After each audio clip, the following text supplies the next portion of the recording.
It's just it's a working title, but it's as good a title as any.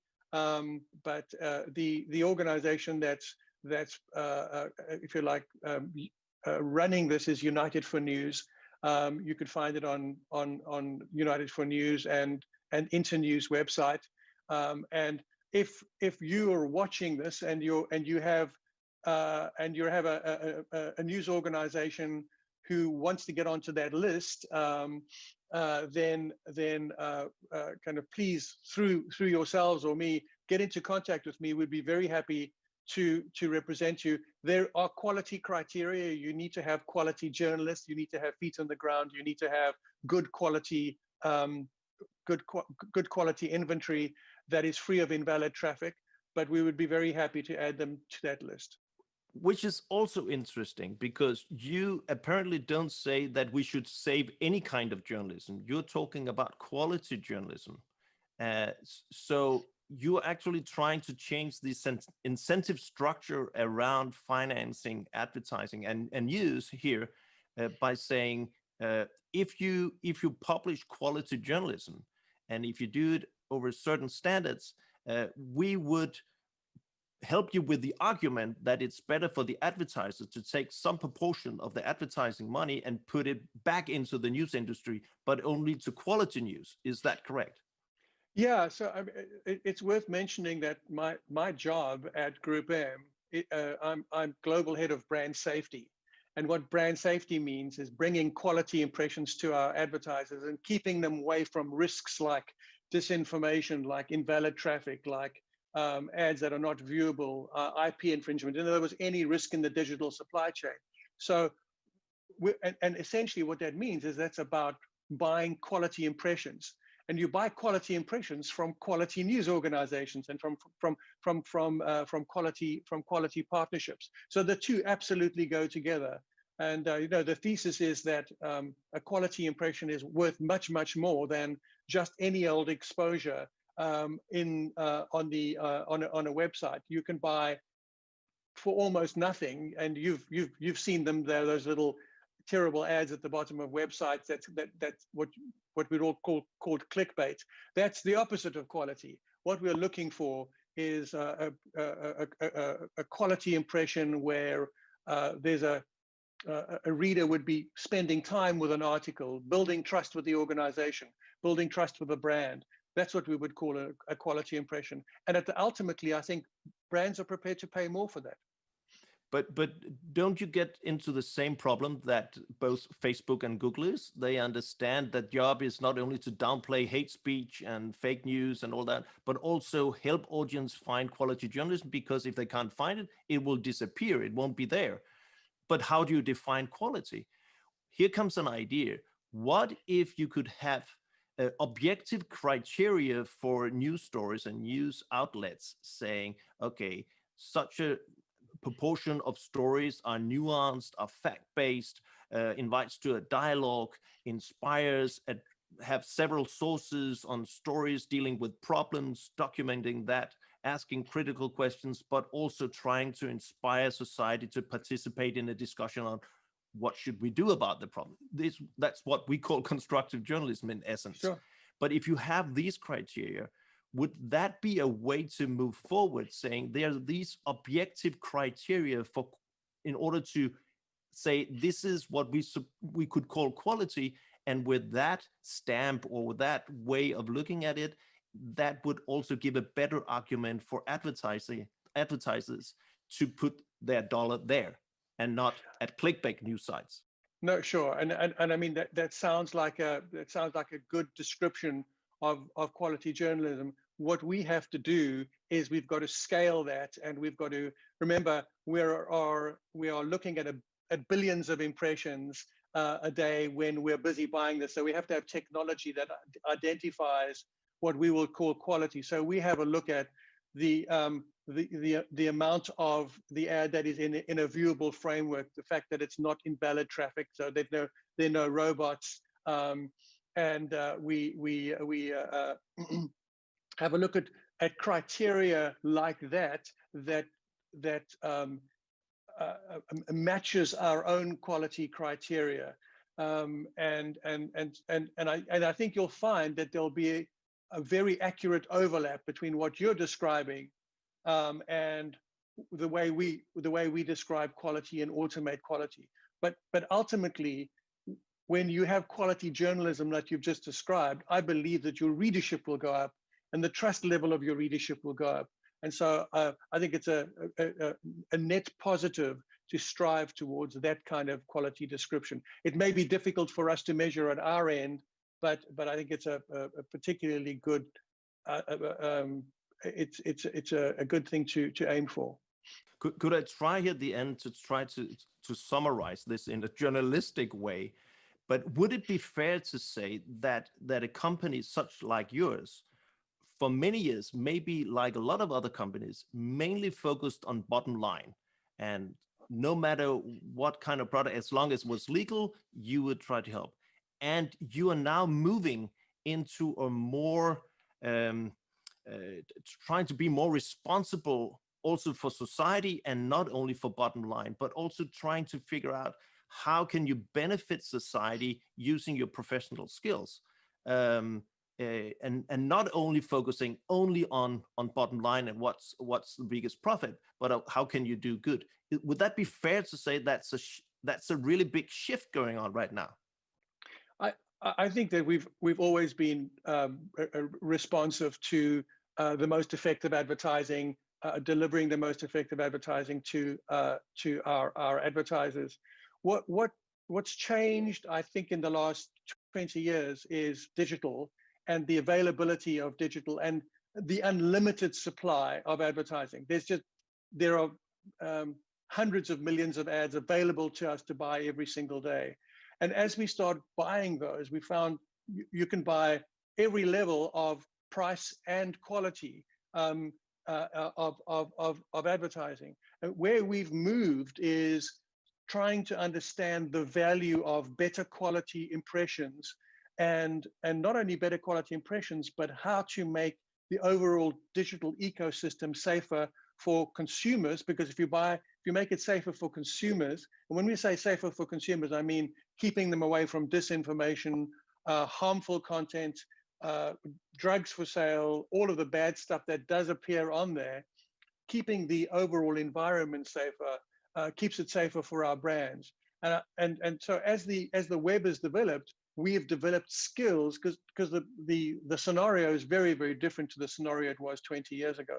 We've developed skills, and we've started to understand the value of quality.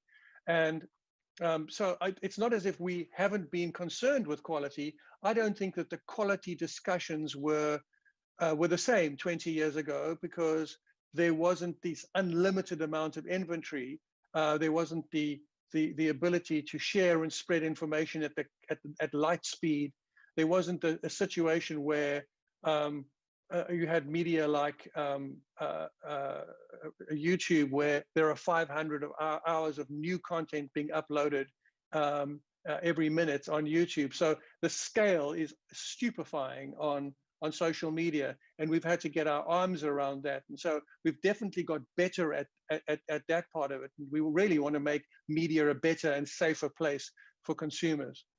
So that is a nuanced way of saying, yes, we are moving into a direction of us taking more responsibility also for society and help our clients. Yeah, but I think it's not us just as the advertising group. It's marketers as a whole, and you'll be familiar, or perhaps the participants in the conference will not be. But there's a remarkable organization called the Global Alliance for Responsible Media that was formed last year. It now has I think close to 100 marketers, but every advertising group, every advertising body is part of that group, and working with the platforms and working with the media to ensure that harmful content stays out of the media, and that we could improve the quality of impressions moving forward. So there's a big concern about harmful content, about quality, and that's very, very intrinsic to what we're doing. So the answer is yeah, absolutely, but it's not something that's happened recently. I think we've all been grappling with it, and something like the Global Alliance for Responsible Media has allowed us to channel all of that energy through one body. And what you're saying now, to wrap it all up, is to news people, publishers, editors, journalists, stop being so defensive. Do something. Place the argument that quality is good. Do quality, and then your company and some of your clients will help getting advertising that finance journalism into making sure that the news deserts do not grow bigger than they already are. Yeah, and I would add something that we mentioned a little earlier: is work together in every country. So put your competitive differences aside and put together some empirical evidence to show marketers, to prove to marketers that advertising in quality environments, quality news environments, works better for their brands. And so we can take the business argument to them first, and we lead with the business argument. And then I think they will feel great about supporting journalism, local journalism, and helping save local journalism. That's what I will call a constructive idea. Thank you very much, John, for participating here, and good luck with it to help save journalism. I think thanks, Ulrich. Thank you very much. 3. Hi there, and welcome to the interactive session here in Australia. My name is Sarah Oliver. I'm a journalism student at RMIT in Melbourne, and I'm joined here today by Brett McLeod, who's a Channel 9 journalist. Hi, Brett. How are you? I'm good, thank you. Good to be here. That's good. Brett, do you want to tell the audience a little bit about who you are and your career as a journalist? Sure, I'm a journalist and presenter at the Nine Network, a commercial television network that's right across Australia. I cover a lot of local news mainly. I don't have a particular round, but over the years, I started as a journalist in the same institute where you are, Sarah. Had a lot of experience in radio, particularly talk radio, then moved into television. I was a Europe correspondent for Nine for several years, nearly 2000s. Covered some major stories such as I've been to the Iraq War, the Afghanistan War, the Boxing Day tsunami in Southeast Asia, and now spending a lot more time behind the desk reading news. Great, thanks, Brett. So we just heard from a couple of really great panels. We started out in New Zealand, where a panel of experts discussed reporting on terrorism and conflict. In 2009, we all watched on in horror as the terrorist attack happened in New Zealand. The major outlets decided to come together and create a set of guidelines when reporting on this story. So, Brett, you have seen firsthand what it's like reporting on conflict. From what you've seen, what are the risks when covering terrorism and conflict? I mean, as a journalist, there's the immediate physical risk, which is not what we're here to talk about. But as we heard from a former hostage himself a short time ago, it is something all journalists have to be aware of. There's no point going to report on a story if you're physically incapacitated from doing that.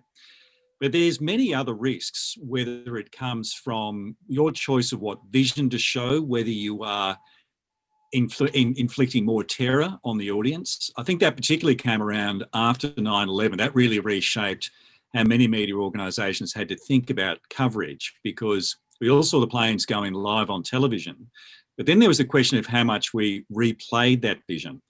And there was one series of events where television in particular had to make some choices. And that was when people started literally throwing themselves from the Twin Towers. Now, as it was happening live, that vision was shown. But I know here in our network, and I think right across Australia, a decision was made soon afterwards to not show that again, because that was, to most people, the most upsetting vision. So that's something that we have to think about, whether we really re-traumatise people by showing vision that's too explicit.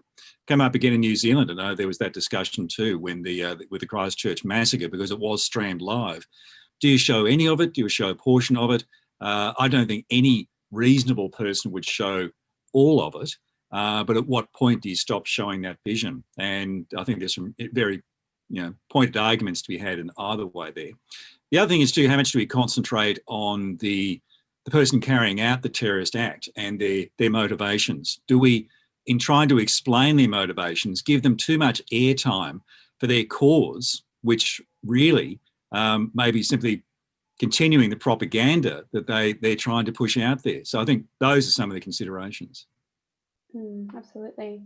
The French journalist in the panel, Didier Larousse, brought up the point that if we as the media don't cover terrorism, the story will still be spread around the internet and potentially cause some misinformation and disinformation, which then unfortunately turns the blame back onto the media. So what do you think, what level of responsibility does the media have when covering terrorism?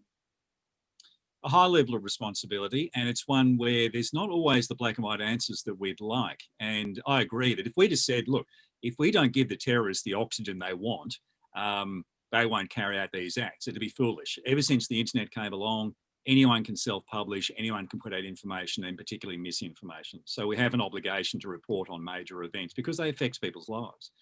That's number one. But number two is making choices about how you cover it is not necessarily easy. Now, the classic case in New Zealand was when there was, as we heard from our earlier speakers, Jacinda Ardern, the Prime Minister, saying she would not say the name of the person who carried out the attack. And from a personal and perhaps political point of view, I completely understand that.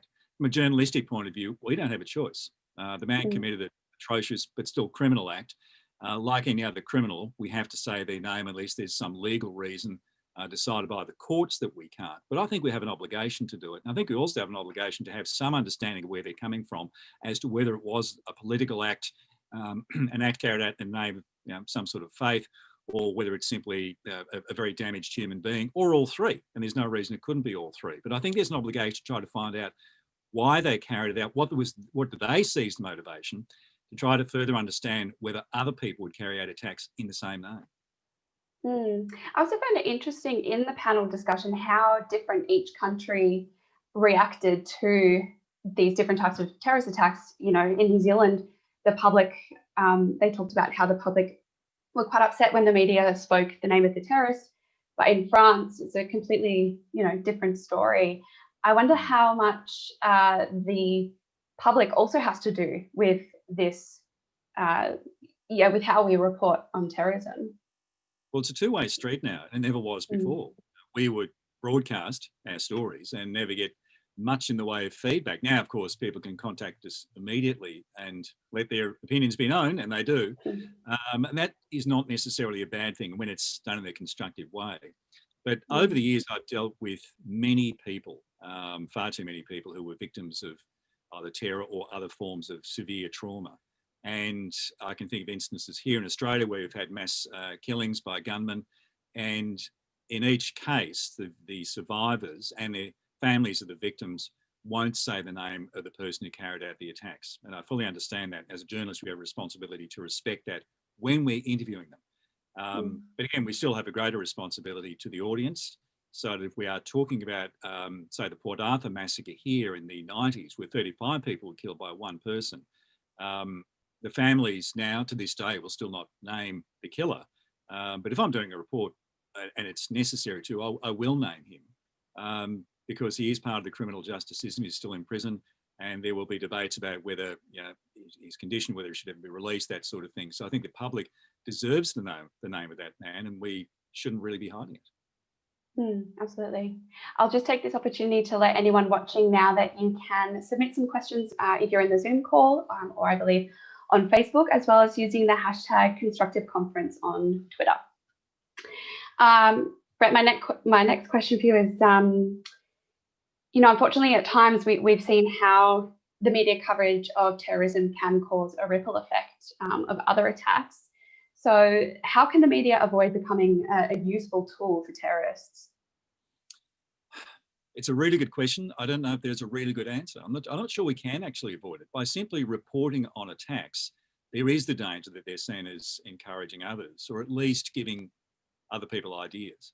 And perhaps the most pertinent example is right here in Melbourne, where we had a man who drove down the centre of the city in Bourke Street and killed 6 people. Now, that was not a terrorist act, but but there was a similar attack the following year. There was a man carrying out a terrorist-based act, and a person was killed. We have to be cognizant of the fact that if we do report on these things, it may give ideas to others. But I'm not sure the media can necessarily be blamed for that. I think if we tried to overly sensationalise it, if our interest was merely, well, these are exciting pictures, so let's just run them over and over again. Yeah, we could cop some blame for that. But if we're reporting again on a major crime that's had a massive impact on this city, and there's been lots of other vehicle-borne attacks around the world, I don't see how we avoid reporting on those without the danger of giving people ideas. Perhaps those people would carry out an attack another way. They just see this as simply one manifestation of that attack. But if we do report on a truck attack in Nice, and sometime later there's a car-borne attack in Melbourne, I still ultimately think that is the fault of the people who are behind the wheel, not the media. Absolutely. Yeah, I agree with you then. Lastly, Thomas Hegghammer said that he's not sure that the guidelines that New Zealand used when covering the massacre actually worked, because we did see some cases after the fact that were directly linked.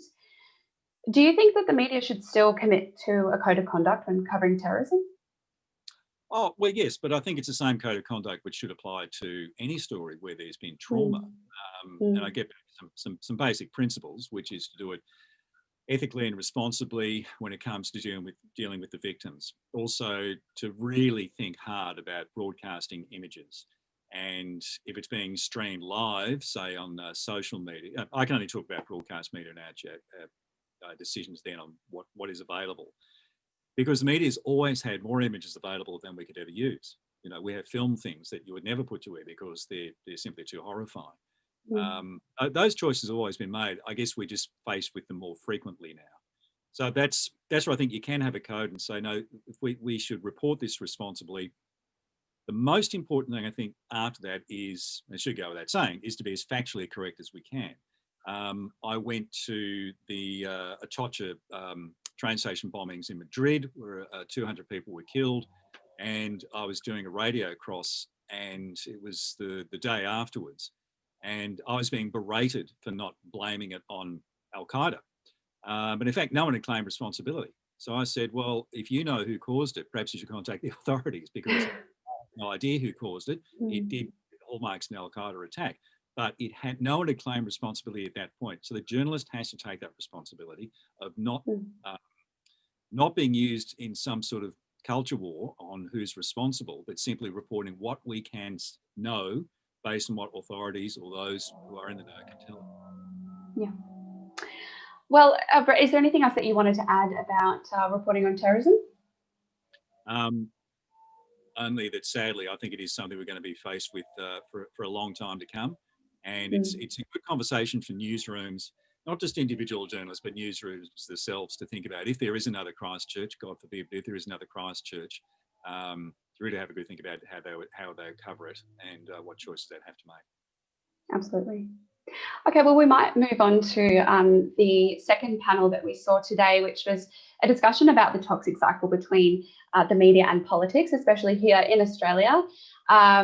It's been a somewhat fraught relationship for quite some time now, and the panel discussed how political reporting could use a more constructive angle to help resolve the issue. One of the examples discussed during the panel was about the backlash that a lot of journalists face in the last few months here in Victoria, where we saw one of the toughest lockdowns in the world, and our Premier, Daniel Andrews, had a daily media conference for the first time. More and more people were watching it as it was streamed live, and a lot of people saw how journalists asked the tough questions, and they saw a lot of backlash for that. So going on from this backlash from the public, what are the consequences of this toxic cycle between media and politics? So many issues there. I mean, I think we have always had a conflict-based relationship with politicians, in that they want to get their story across through the media, and they'd rather the media didn't intrude on them spreading whatever they want to say. So the media's role is to hold politicians to account. And it becomes particularly fraught during a pandemic, during a time when Victoria, for those who are watching and don't know, Australia was very successful as a nation in defeating the first wave of the pandemic. But around the middle of the year, Victoria alone started to experience the second wave, and particularly the city we're in, Melbourne. So as a consequence of that, the city itself, around 5 million people, faced very harsh restrictions. And the government faced a lot of scrutiny because it was apparent that the second wave had been started in hotel quarantine, incoming passengers who weren't being properly secured. So that led to a really fraught time in that the Premier, Daniel Andrews, held a news conference every day for over 100 days and would continue the news conference until all questions had been exhausted, which is very unusual for politicians. And to his credit, that he kept going. The trouble was, there were a lot of questions that were being asked that he wouldn't give an answer to, at least not answers that most of the media found satisfactory. But to a lot of people watching at home who perhaps more likely to support what the Premier was doing, they got increasingly frustrated from the media asking what they felt were impertinent questions, or questions that he would say, I've already answered. But in fact, he hadn't given a clear answer. Just because a politician says something doesn't mean they're actually answering the question. So there was increasing backlash online. A lot of journalists were getting live comments coming through as people are sitting at home in lockdown, almost obsessively watching these press conferences, getting critiques which went beyond criticism to abuse, lots of personal abuse from both sides. Those who said we were going too harsh on the Premier, those who said we weren't going harshly enough. And I have to say, just from my observation, it was the female journalists who got most of the more offensive, in fact, quite disgusting criticism that had nothing to do with the quality of the questions being asked. And so I think I know a lot of journalists really struggled with that. Some went off social media altogether. And I think at that point, it was necessary to do that.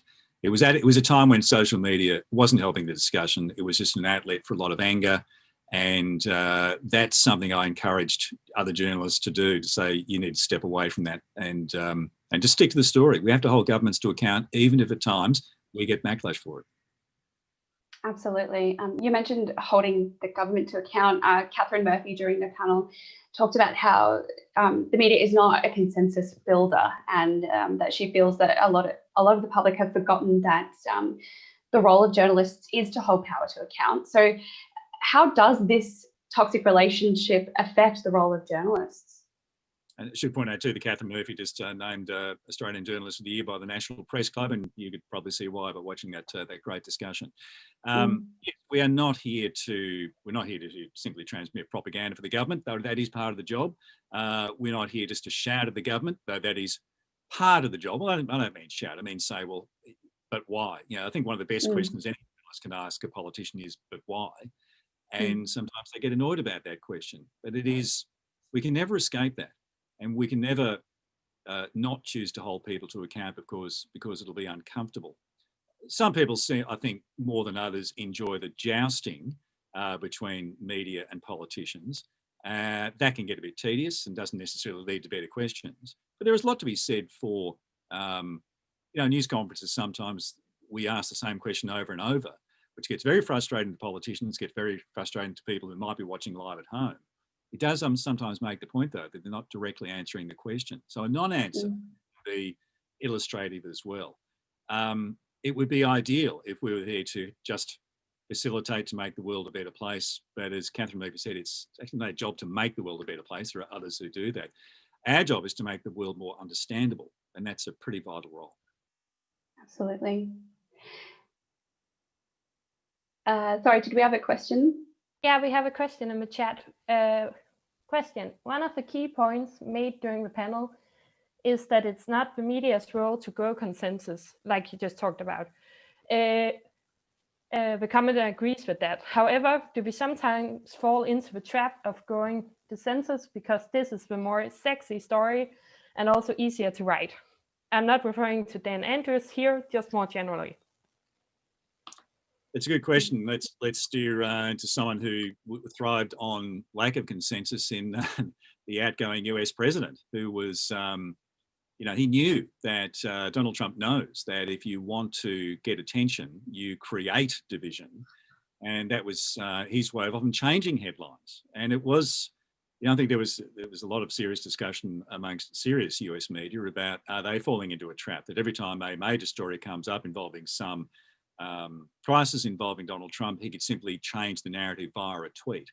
And so that became a real problem, because he's the US president, the most powerful man in the world. So I think we have to, again, measure the value of a story based on more than just the loudest voices and the shoutiest voices. Absolutely. Let's move on to maybe some ways that we can resolve this issue. Mark Riley and Shalala Vidora both spoke about the importance of taking politics out of the hands of politicians. I really like that quote, actually. So what are some other ways that journalists can take the first step towards resolving the toxic cycle? But the most important thing we can ever do is to report accurately and fairly. It's easier said than done, because what's fair is, in the eyes of some people, not unfair in the eyes of others. But accurately is predominant. And we have this new phrase which Kellyanne Conway gave us called alternative facts. And we live in a world where it's considered okay for opinions to be facts. And of course it's not. And we can't. I don't think any serious journalist would fall into that trap. But we must make sure that we have verifiable facts, and that whenever we put out information, that we don't simply regurgitate what's given to us from, whether it's the government or the opposition or any other authority figure, that we have, as best as we can, tried to back that up. So I think there is always going to be some conflict, though. I don't think it's ever going to be the happy world where the media and politicians work hand in hand, and nor should they. Otherwise, what is that point in being there? We would simply be a propaganda arm of any government or any political party.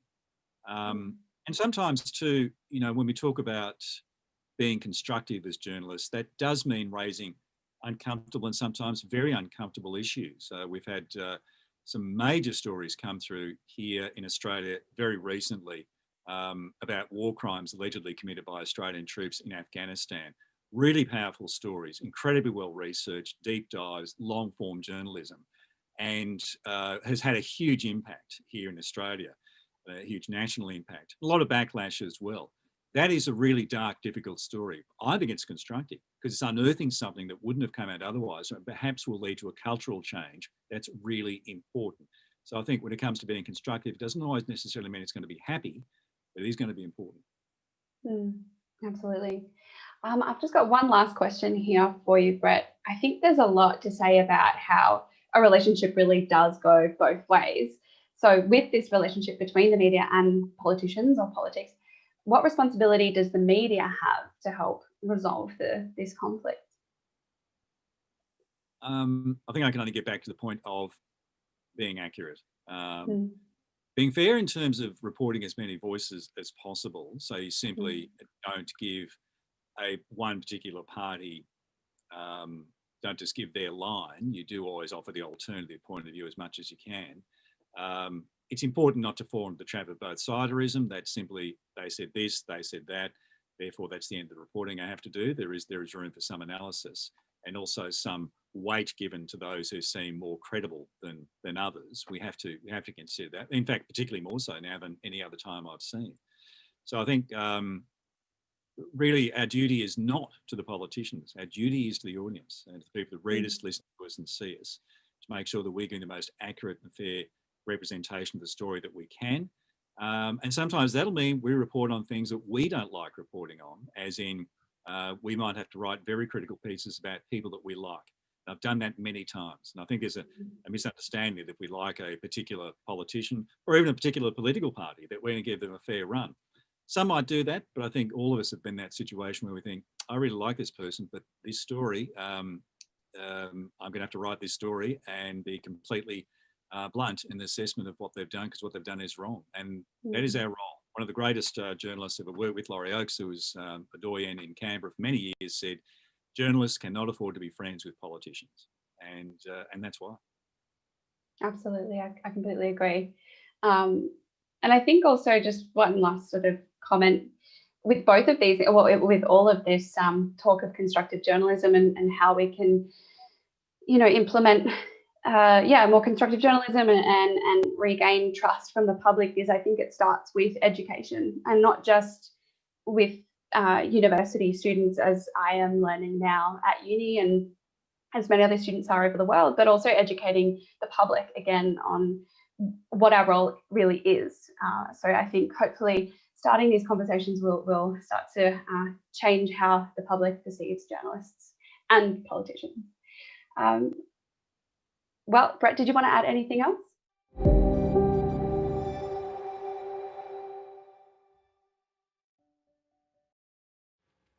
Thank you very much, Sarah, for a great session. Now we'll be moving on to the largest democracy in the world, India. And in New Delhi, in India, we have Gauri, who will welcome us. Thank you, Zina. My name is Gauri and I am with you from India. We are going to look at how to cover Corona constructively. First, we will take a look at how the news has been during the Corona pandemic before a great lineup of journalists and experts will discuss how we can cover Corona constructively. Finally, we will have an interactive session where I'll be talking to the journalist at Pint, Vaishali Sood, about her experience with covering Corona constructively. You will find the link to the interactive session on the conference website and the description below. See you then. But first, some brand new findings on how the coronavirus has had an impact on the public service journalism.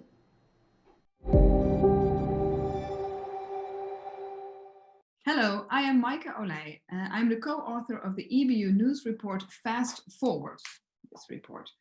I am a journalism consultant from the Netherlands, and I used to work for the national news broadcaster here in the Netherlands, NOS. I'm currently working freelance, and I'm also in the board of our National Journalism Foundation. I wrote this report together with Atte Jaskalainen, who can't be here today with me, unfortunately, as he is now the Director General of Education at the Finnish government. But at the time of writing this report with me, he was a professor of practice at Lund University in Finland. And maybe you all know him as the former head of news at YLE, the Finnish news broadcaster, or the Finnish national broadcaster. We wrote this report together as the EBU saw the biggest story of our lives unfold underneath their eyes, the Corona pandemic, and they wanted to know what the impact would be on public service journalism. They were apprehensive about the influence and asked Atte and me to analyze this. So we did. And for this, we interviewed 20 news leaders from the EBU membership. We talked with them, heads of news, editors-in-chief, all kinds of news directors from Italy, Spain, but also Finland, you name it. And we talked with them about the pandemic. How did they experience it? What were the influences that they noticed in their organization and in their newsroom? Additionally, we did some trend research. We used methods of trend research in order to understand what would be the lasting impact of all of these changes. So we spoke to futurists and we made analysis of the trends that would be having a longer impact than just the moment. We also highlighted several cases, and this is a method that we do every year with the news report. We talk to people that have found new solutions or have dealt with the problem in a particular way that is inspiring for the whole membership of the EBU. In this report, we have 20 of those cases, and a few of them I want to share with you today as they talk about the constructive angle. I already showed you the report, and it is actually quite thick, so there's a lot of information in it. I mean, it deals about battling fake news. It talks about having a digital offering for your audiences. It talks about being agile and quick to change. But it also, in a lot of ways, talks about the constructive angle. Because we found that in this time of a pandemic, it's very important to listen to your audience and to be really comprehensive for their needs. And a lot of the needs of the audience are actually about constructive news. So this is what I want to talk to you about today, the constructive angles. We have 8 recommendations in our report that are all formulated from the perspective of the audience. And today I want to talk with you about 3 of those recommendations. The first one is let's do it together, which is really about inclusion, belonging and support. The second one is listen to me, which is much more about accessibility. And the third one is help me understand. which is about offering new perspectives. The first one, let's do it together, is really a feeling, a spirit that you recognize from the beginning of the pandemic, and maybe sometimes from a second lockdown, for example, as there was a big solidarity when people were, confined to their own homes and their own lives. People were craving a feeling of togetherness, a feeling of solidarity. And the public service had a real chance here and an opportunity to offer this. The ratings were sky high on television, radio, but also online. People were really gathering together and were looking for a collective viewpoint on the world and support with each other. And that's why you see a lot of examples in many countries that of public service that offered this and that were actually quite good in giving this collective feeling. One example that I want to talk quickly with you today is Klara Corona, which is from Sweden. And here they introduced from Sveriges Radio, that is, Sveriges Radio, they wanted to show the country not just images of sickness and despair, but also of people helping each other and inventing new ways within this whole crisis. And the result is actually 2,000 stories on hope and civic action and inspiration. And it has really proved its position in society. And people were really happy with this hashtag and this offering, as it showed them hope and inspiration in times that were actually quite bleak for them. And actually the neighboring country, Norway, they did something similar with a platform called Alltid Sammen, Always Together. And with this, they really wanted to give people that a feeling of feeling alone together. So they made a digital offering, but it was very interactive. So people could hand in questions and interact with the people behind it. But it also had segments of news in it. It had entertainment. And all the platforms refer to it. So on the radio, there would be a reference to Alltid Sammen on television. And the output of radio and television would also come back into this platform. So it was an ongoing 24/7 platform where people could really have this feeling of being together. And we believe that there's a really profound strength in this offering a sense of belonging for public service journalism, because people, of course, besides their individual needs and focus, they really do want to have a communal feeling and to build a sense of togetherness, basically. The second recommendation, as I said before, is Listen to Me. And this one is really about inclusion and accessibility. Because in many of our societies, unfortunately, the pandemic has led to maybe an increase in polarization, or at least it didn't go away, as many of us might have hoped. I think it was the Finnish editor-in-chief, he said, I think it's actually stronger now than it has been before. So that's worrisome. And we therefore believe that the antidote to fight this ongoing polarization also needs to be stronger. So more inclusion, more solution-oriented journalism, a warmer tone of voice in order to battle this ongoing outward movement. And also here, of course, public service media have a very strong mission to include all voices in society. Again, I brought some examples. The first one is from Iceland, where they have quite a big Polish community, which is about 6% of the total population. And quite early on in the pandemic, they realized that RÚV, the national news broadcaster, the national broadcaster, that they needed to make an offering for this specific community. As the Polish people were getting only news from back home, but they didn't always trust this information. And also, of course, the approach in Poland was quite different to the approach in Iceland. The measures were different, the information they got. So you see here Alex and Anna, and they decided to make an offering on RÚV by translating the content of from Icelandic to Polish, and they did that quite quickly, as not everybody speaks Icelandic or Polish fluently, and they would still be able to get all the information that was sent out. Another way to include all voices in society is to include people that maybe not go to your traditional platforms. This is an example from Germany, ARD. Their program Tagesschau, which is huge on television, decided actually already a few months before the pandemic hit that they wanted to go onto TikTok, which is the biggest youth platform, or a platform where a lot of young people are on. Young people that maybe not always go to ARD's other offerings, other platforms. So they made their a TikTok channel and also put news in there. And this actually proved to be very effective during the pandemic, because a lot of kids used it, and they had a stunning, in 10 months, they had about 90 million views, which is a lot, at least if you come from the Netherlands, and these numbers are really quite high. So the interest was huge, and it was really effective to have this channel to communicate and interact with a younger audience. And it's interesting that you see this throughout Europe on different places. And one other place where you saw this is Belgium. This is an example there. It's called Lockdown.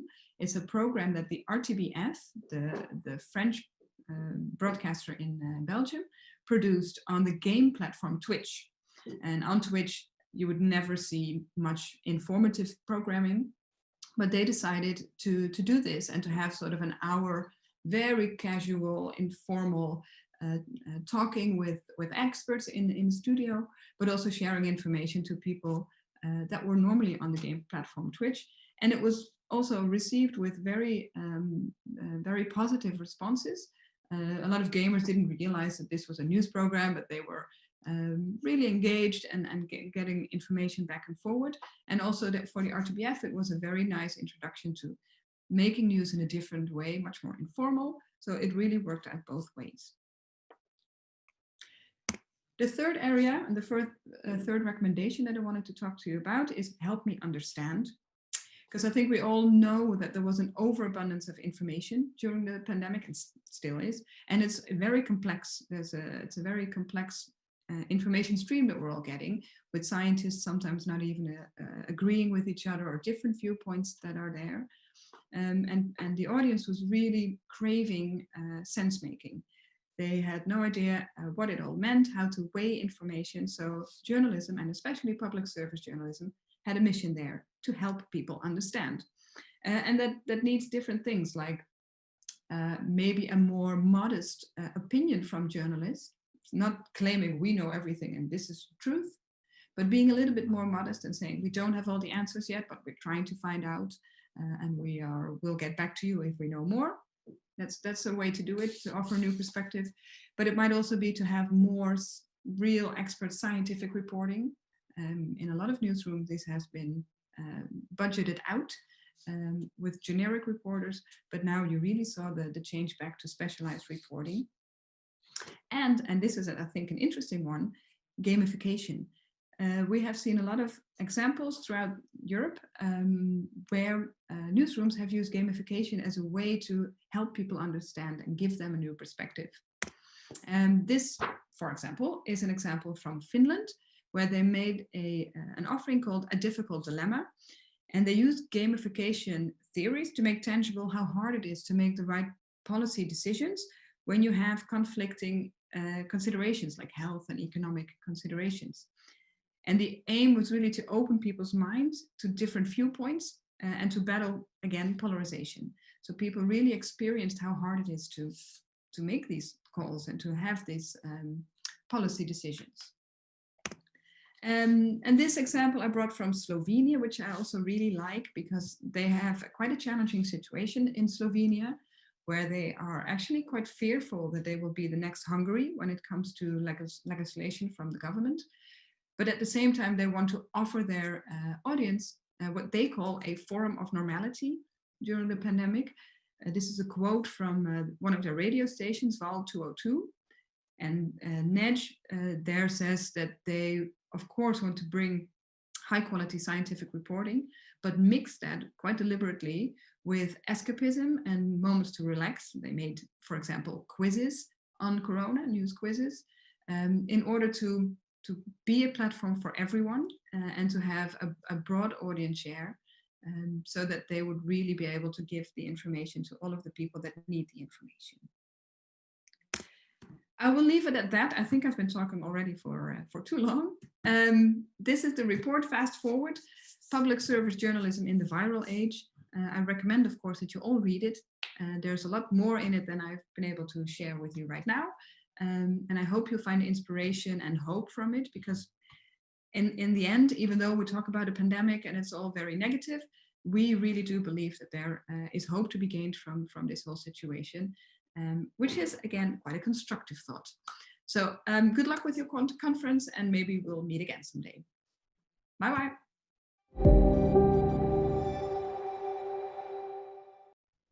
Welcome so much to this talk about what's arguably been the biggest story of the year, possibly even the decade, the COVID-19 pandemic, which is affecting everyone and the way we live. And it's also affected journalism very much. And that's what we're here to talk about today. Some of the challenges that we've seen as media have to face, and how it will change journalism for maybe forever.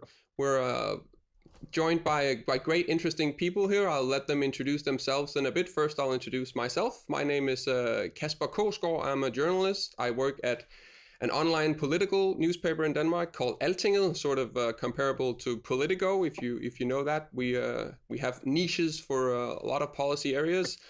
I have also been a fellow here at the Constructive Institute, where I'm sitting today in Aarhus. I did that last year, and there I focused on health journalism, and that of course was very much affected by the pandemic that sort of rolled in when I was halfway through my fellowship. I did a project on that. I'll get back to that in a few seconds, but first I think you should meet the rest of the panel here today. I'll have them introduce themselves, because I think that's nice for you to hear from them. First up is Ritu Kapoor, co-founder of the Quint, and with us from India. So please, Ritu.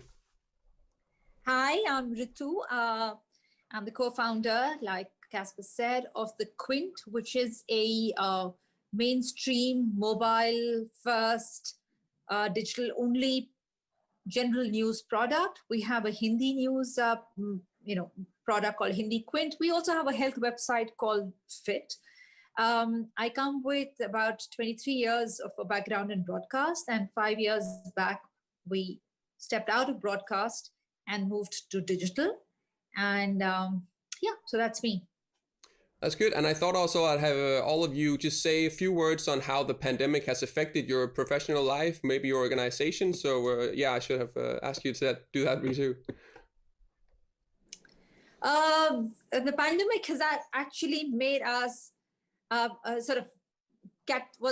proved to be a bit of a catalyst in some of the plans we've been having for a long time, which was to be a little more dynamic and be a little more diverse. Otherwise, we were sort of concentrated in a metro city of New Delhi. We were in offices in the suburb of New Delhi, and we've been planning to for a while to go low on cost and move away from commodity news and move much more towards enterprise, investigative, special projects largely. And that had been in the thinking as the offering that we wanted to be as a product.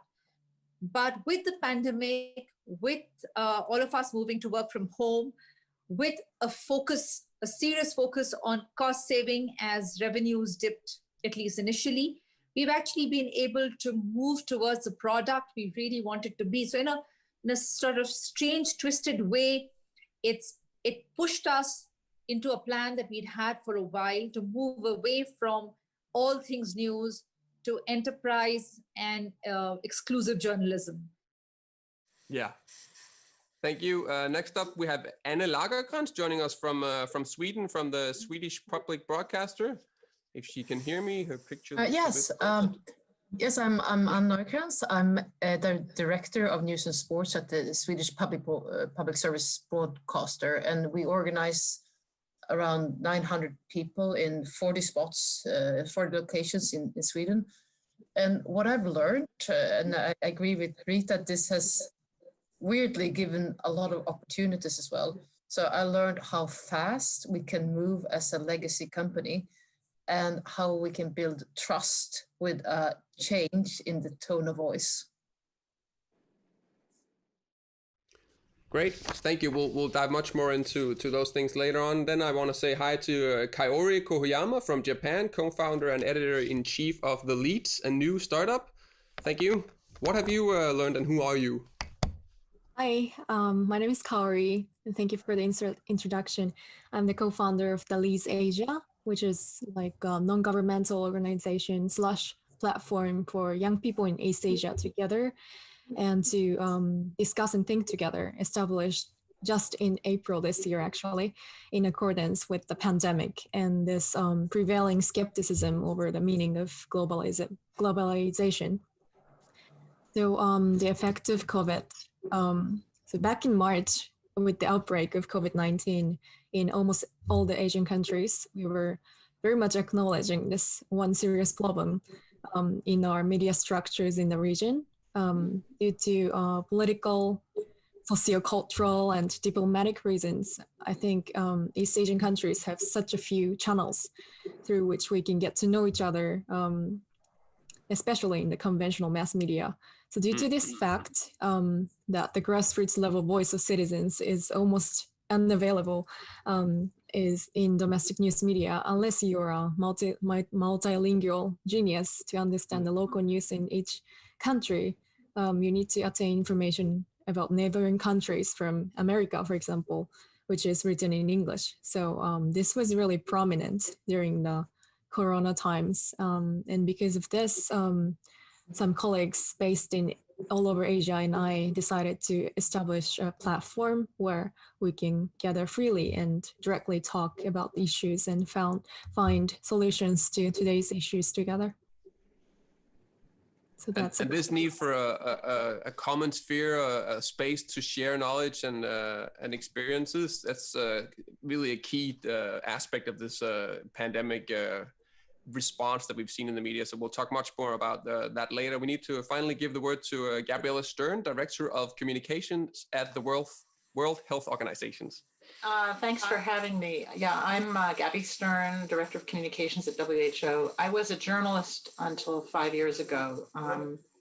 The most recent role I had was Deputy Managing Editor at the Wall Street Journal. I was at the Wall Street Journal for about 25 years and then at another newspaper before that. So I come from an abiding love of journalism. That's who I am fundamentally. But I moved into nonprofit communications 5 years ago, and I've been at the World Health Organization in Geneva for 5 years. I mean, sorry, for 1.5 years. And obviously, the COVID pandemic has been all-consuming for the World Health Organization. And for my department, as our friends here have said, COVID-19 was a forcing mechanism in many ways to make us more modern, more multimedia, faster, less risk averse, more experimental, because we have had to reach hundreds of millions, if not billions of people in many languages and many formats with health information, how they should protect themselves. So we had to transform ourselves in real time. So as terrible as the pandemic has been, it's actually been very beneficial to the Department of Communications at WHO.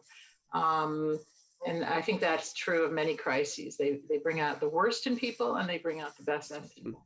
Yeah, and we're so lucky to have you here, Gabby. Thank you for this. And this transformation in real time is something I think we've all gone through, and it's good to have you with your background in journalism and then you placed in the center of the epicenter of the communications of this pandemic. So that's great. Just to remind our viewers what the situation is now, I thought we'd just let you, Ritu, from India, just give us a brief status on, you can contain 1/6 of the global population in your country. What's the health situation like in India at the moment, here as we approach the end of 2020? Well, let me look at the glass half full first. It's looking like we might have a vaccine which may have 60 to 70% efficacy, but will be manufactured, is being manufactured in the country, and therefore we will be able to reach large chunks of our massive population, hoping as early as January, perhaps. You know, the one that we're working on, Covishield is what we're calling it. It's the AstraZeneca. So that's the bright spot. Otherwise, the country is dealing with a surge. There was a lockdown, which wasn't very effective. The lockdown, in fact, was very, very detrimental to labor that works in the informal sector. There was suddenly factories were shut down. They were thrown into camps, into quarantine camps, which were very, very, very, very poorly equipped. They lost their jobs. They were the people who walked up to 2,000 kilometers. I don't know how much that is in miles, back to their villages. Some of them have tried to come back because there isn't too much happening in the villages. But of course, in the process, the virus spread. In the movement of the migrant labor, the virus spread further into the interiors of the country, which had so far been protected. It is on a surge right now. Interestingly, as we drove out of New Delhi, just a few kilometers outside of Delhi, and we were driving through the countryside in northern India, we found that it looked like there was no pandemic at all. No one's wearing masks. There's no social distancing. It's life as usual.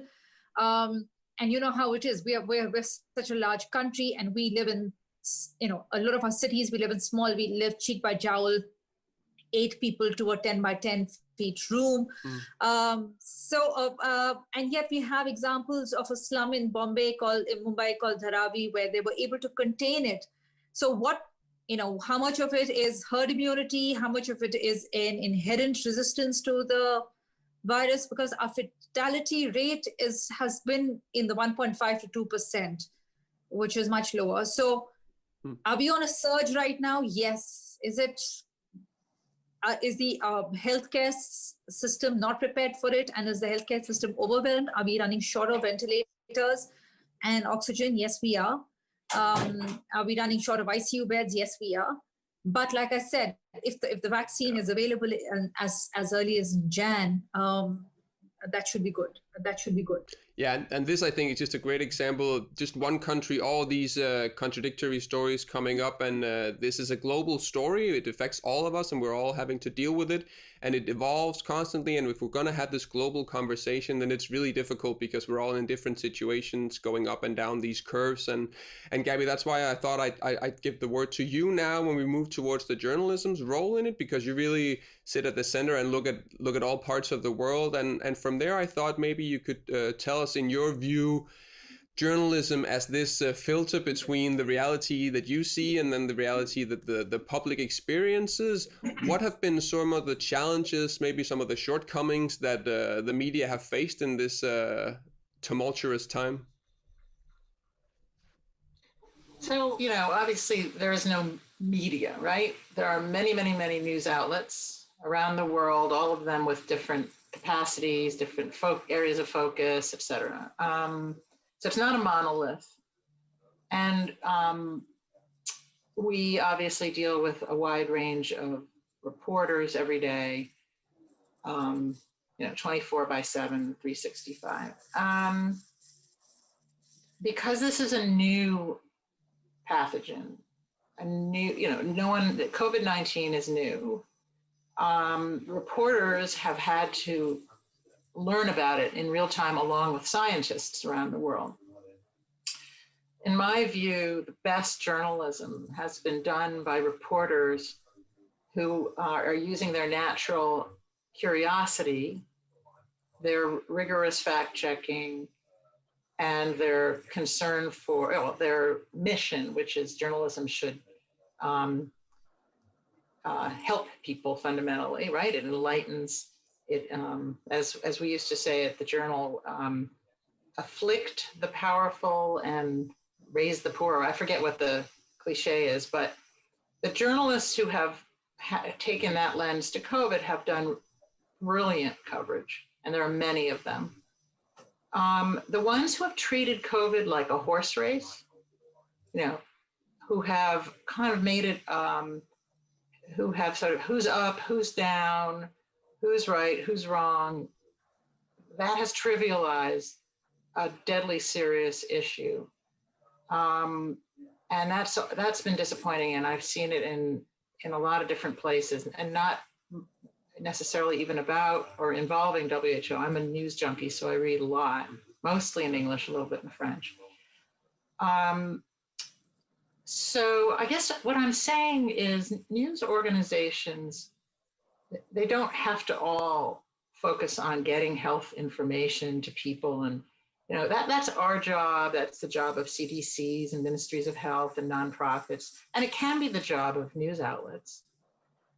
But what I do think is, in a life and death situation, whether you're covering a pandemic or a war or something really dire where lives are at stake and livelihoods are at stake, I do think it's important for reporters and columnists and editors to think to themselves, you know, to sort of reflect on what is our mission? Do we do things the way we've always done them when things are good and easy? Or do we add an overlay? Do we think about our role in society in a different, more serious way? And I think I would like to have seen more news outlets do that. And I'd like to see them do that going forward. Just to Ritu's point, you know, everyone is very excited about the vaccine candidates. But right now we see what Dr. Tedros described as a stampede by the wealthy countries to snap up all the supply. So the people that Ritu described, who might be in rural Bihar or might be in a slum in Mumbai or wherever, and you can say the same thing about favelas in Rio and so on. Are they going to get the vaccine in real time, the way people in London, Liverpool, Los Angeles, Copenhagen will? And at WHO, we and our partners have made the economic as well as the moral case for the vaccines to be distributed equitably and wisely to all high-risk people in all countries initially and go from there. And we're very concerned that the vaccine will go to all people in rich countries, regardless of whether they're high risk. Yeah, that's definitely going to be a huge story. But here we're also looking at the stories that we have covered, and I want to maybe take the point you made before about the role of the media having to redefine themselves maybe and getting the information to the public. I want to take that to you, Anna, a public broadcaster in Sweden. If you go back to February, March, April, what were some of the dilemmas and problems around this debate? I'm sure you had in your house, and how did you find it difficult? We'll get into the solutions that we all found to this later on, but just set the stage for us, please. It's a dilemma, of course, because journalism and creativity is not always a perfect match with social distance. So we need to reinvent how to meet, how to work on the field, how to be as safe as possible. And of course, reporters have families and they're worried and sometimes afraid, and people die. So that's one aspect, to also be a considerate employer.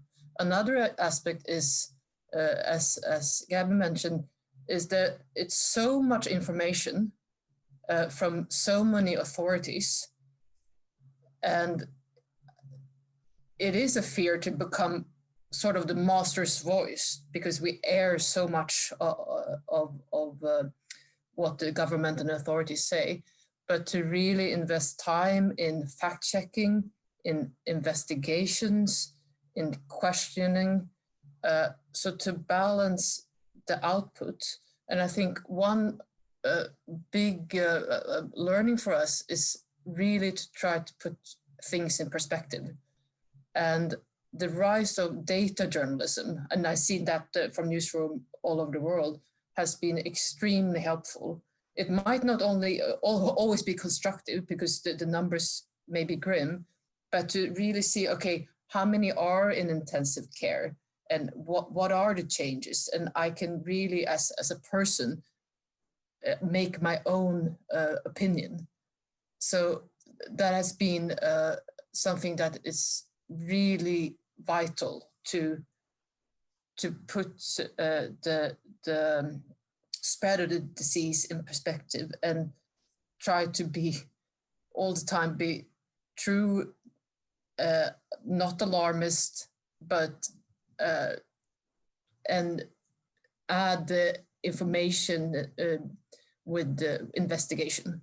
I want to go to you, Kayori, because the point you made in the introduction about these frustrations you felt in Asia with not being able to understand what goes on in your neighboring countries, that really led you to take a big step professionally in your life. And I want to maybe have a few more words on the frustrations and maybe also dive into the things you thought could be done to solve them. Yeah, exactly. So in the context of East Asia, just as I mentioned before, because of this uncertainty and the lack of maybe quality information, as Anna said, one of the biggest issue in this region during the pandemic was becoming more and more serious was the infodemic issue. There were so many groundless rumors, misinformation, and disinformations circulating to sort of generate like intra-Asian discrimination. So this was really exactly why we started out this project by first launching our event specifically on disinformation, which ended up gaining a lot of attention and supports after publishing our documentation. And so I think debunking of information, misinformation and disinformation is also really important, but also COVID has really highlighted the need to sort of reconstruct the stratified structure between citizens and the media, in my opinion. Yeah, and I think that's actually a point that we can all nod to, this new connection between the media and the citizens, and we'll get back into some of the formats that has taken place in. I think we all have points to make there, but I also, of course, want to have you, Ritu, just describe some of the problems. You specifically, you said focus on mobile and have a young audience. Are there any particular difficulties in communicating this kind of topic to this audience? The big challenge on fact check on COVID in India has been WhatsApp, because every day there's a new cure. Eat tons of chilies and you'll be cured of COVID, or whatever, all kinds of nonsense. So we've actually had to restructure our fact check team, reorient some members of the team entirely towards fact check and COVID. And more importantly, we've always worked with our readers. We always ask our readers to send in anything that they find suspect. And that relationship that we had with our citizen readers has been of enormous value during COVID, because we've been flooded with queries. And because we have a health website where we have an empanelment of specialists and doctors, including epidemiologists and virologists, we were able to get responses on the fact check from the specialists. So the two things that we had as an advantage, one was that we had a health-focused website, and the fact that we had a relationship on fact-checking with the readers brought the citizen and the specialist together in the process of fact-checking. That was one. The other aspect, since you brought it up, we also have a citizen journalism vertical we call My Report. There was a time when our reporters, when there were lockdowns across the countries, and our reporters could not be on the ground. And we, of course, all moved. We shut down office and we all moved to work from home. And at that time, we couldn't get the real stories from the ground. I was talking about the migrant labor traveling back, etc. We were able to work with our citizen journalists, some of whom were with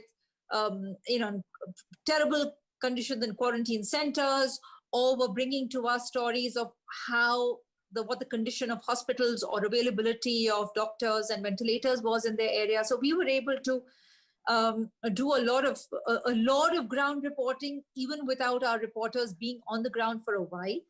Since then, of course, our reporters have been on the ground. We've been reporting from hospitals on conditions. We've been in touch with the specialists. We've traveled. We've done a lot of walking with the migrant labor. We've had an overwhelming response from our audience every time we get this terrible story of somebody who's lost a job or who's suffering terribly because of pandemic, financially or otherwise. We've had an overwhelming response from audiences who have come forth and contributed towards people and towards their livelihood, and that has been sort of reassured us that it's, that everything is not bad with news, everything is not bad with humanity. There is still a human connect somewhere. That's really interesting, the feedback from our audiences, and I think we should get dive towards that now. I remember now that I told our audience that I'd talk about some of the work I did during my fellowship. I did a project in interviewing 10 Danish health experts, so epidemiologists, health economists, and asking them about how they experienced the first months of the pandemic, dealing with the media, this massive interest in their work that came out of nowhere all of a sudden. And some of the points that they were making in those interviews was also the close relationship that they got to the viewers of the media, and they were often in the studio being asked to answer questions from readers and listeners and viewers. And that's of course not a completely new setup for media to do that, but it's my experience, and you tell us from India, I know in Sweden as well, that's a format that's worked really well for people to get the information out there. That I think might be a good cue to play a little video that you prepared, Anna, about the coverage of SVT, just to get a good grip on how you've handled things, and I'll let you talk about it afterwards.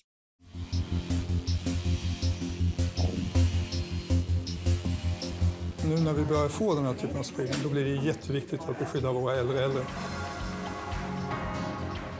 Jag har också känt mig lite deppig när man har sett de här siffrorna nu på senaste tiden. Men 2 nyheter de senaste tiden har varit oerhört positiva. Det finns vissa nya forskningsrön som antyder att flockimmuniteten kanske inträder tidigare än man tidigare trott. Och det skulle i sådana fall betyda att färre kommer dö. Så att om jag sa 8 till 20 000 förut, så kanske jag skulle säga 6 till 14 000 nu. Så att en aningens mindre mörk bild. Så här snabbt som vaccinforskningen går nu, det har man liksom aldrig, jag har aldrig varit med om något liknande. Samtidigt kommer lovande besked om ytterligare ett effektivt vaccin. Nu har vi ju faktiskt läkemedel som har visat sig ha effekt, vilket är glädjande. Jag tror också att patienterna söker tidigare, vilket kan vara gynnsamt. Men min känsla är absolut att patienterna är lindrigare sjuka och det går bättre för dem nu än vad det gjorde i våras. I helgen hade jag hand om 2 patienter med konstaterad covid-19. Och just nu är jag hemma och är sjuk. Jag är väldigt frustrerad över att jag inte kan vara och avlasta mina kollegor. Nu är jag på väg och ska ta prover. Och jag vill ju kunna jobba så fort som möjligt, men jag har fortfarande luftvägssymptom. Och om de här proverna är negativa för covid-19 så kommer jag kunna jobba så fort jag känner att jag orkar det. Alltså vill någon vara själv i butiken så kan jag bara sätta det på rätt och så kommer det inte in någon mer. Men det funkar så suveränt, jag är så nöjd.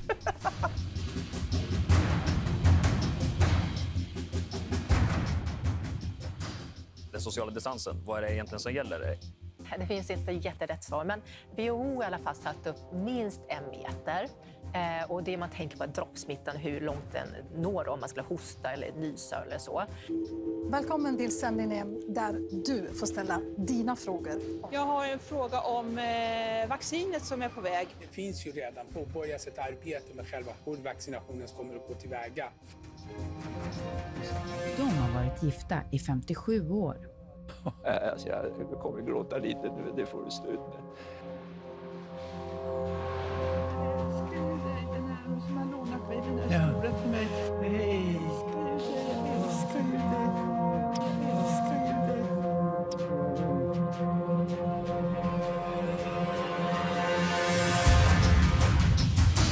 På svt.se kan ni följa det senaste om förelägget.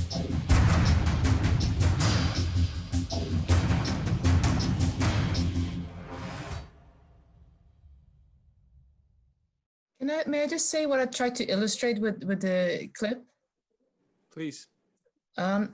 We had a massive increase with interaction with our audience, and it's really a way of taking ordinary people seriously, and it makes us understand what's really on people's mind.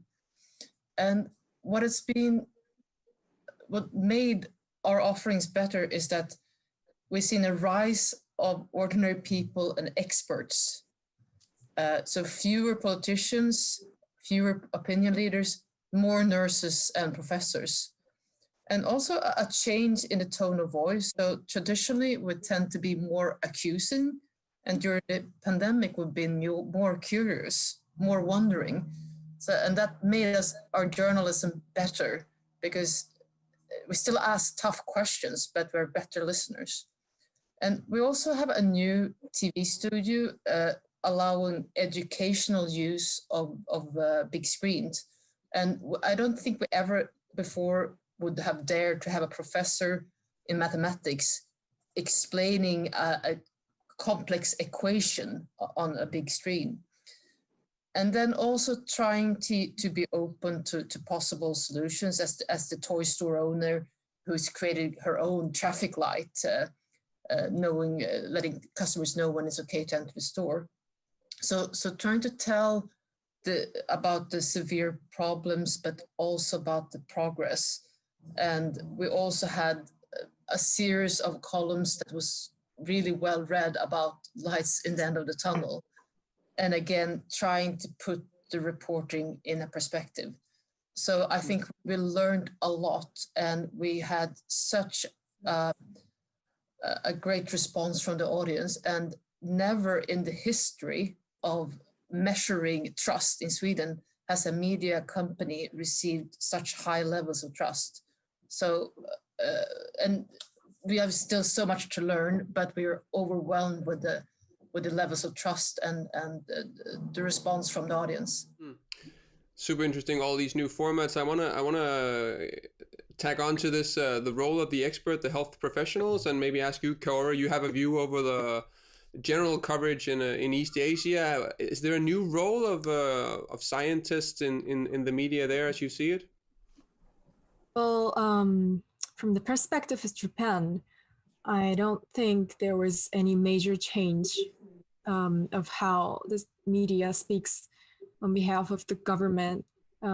Take NHK, Nippon Hosokyoku, the public broadcasting station, for example. There were this increasing criticism over them reporting what the government has just said, just repeating the fact. And people's frustration was really getting bigger. And in this regard, I think there's potential in which Japanese media can improve a lot in, enhancing the trust relationships with its citizens. But so far, we haven't really acknowledged any major change, unfortunately. Do you think that this change is needed, and how are you working to bring it about? Well, I'm not a media expert belonging to any authoritative institutions, so I'm not the one bringing the direct change. But from the grassroots level, I think so. We're targeting the Generation Zs who are under 26 years old together, and to have a constructive dialogue together about our issues that we're having together in this generation. So hopefully with this influence getting bigger, and we're also collaborating with many other non-governmental organizations in Asia.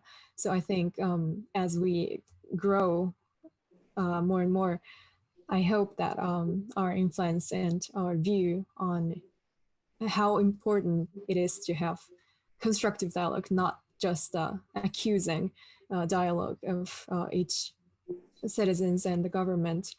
The environment will change, and I hope it is very important to have this change. Yeah. Sure, and a strong way to bring change to the media is to produce something that our viewers, our users like to see. And I hear that all these new concepts across the board are really getting positive feedback from the users. And I thought we'd spend the last 5 minutes here talking about how to sustain this growth in trust in use, and also in satisfaction from the users. And maybe to you, Ritu, what are your thoughts about keeping these positive outcomes of the changes that has been brought about by the pandemic?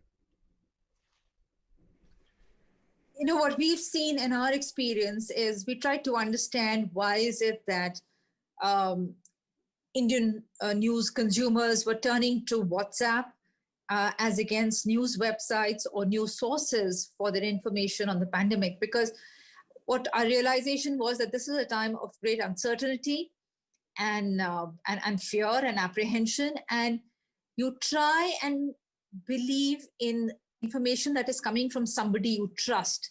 And that's what WhatsApp groups were doing. There were stories that were coming sort of validated by a friend or a relative, and you tended to believe in that. And so what was clear to us is that you need to build a relationship with your reader. It cannot be a one-way, we are the information owners, we're giving you the information, you have to passively consume it. So we realized that we needed to open up a dialogue, a conversation with the reader so that there was a reason to trust us, that it went beyond just data. Because you see, in India, data is very dodgy. The data that is coming to you from the government is, I mean, you don't know whether that's because there's less testing, more testing, or for instance, if there's only the rapid antigen testing that is happening, there's so many false positives, false negatives. So the data in India is not something that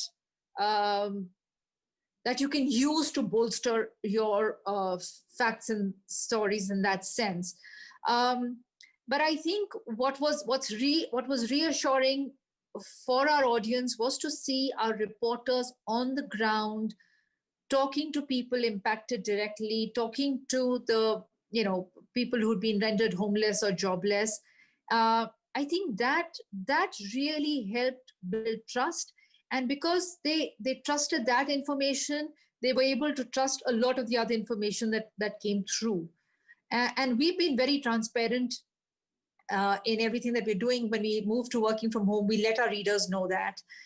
When we had reporters working with epidemiologists and virologists, we told them how we are working with them, that it's not just Zoom interviews that we're doing with them, we're taking data to them, we're working closely with them. So I think a certain amount of transparency and a certain amount of empathy in the telling of the stories, I think that helps build the trust at these times.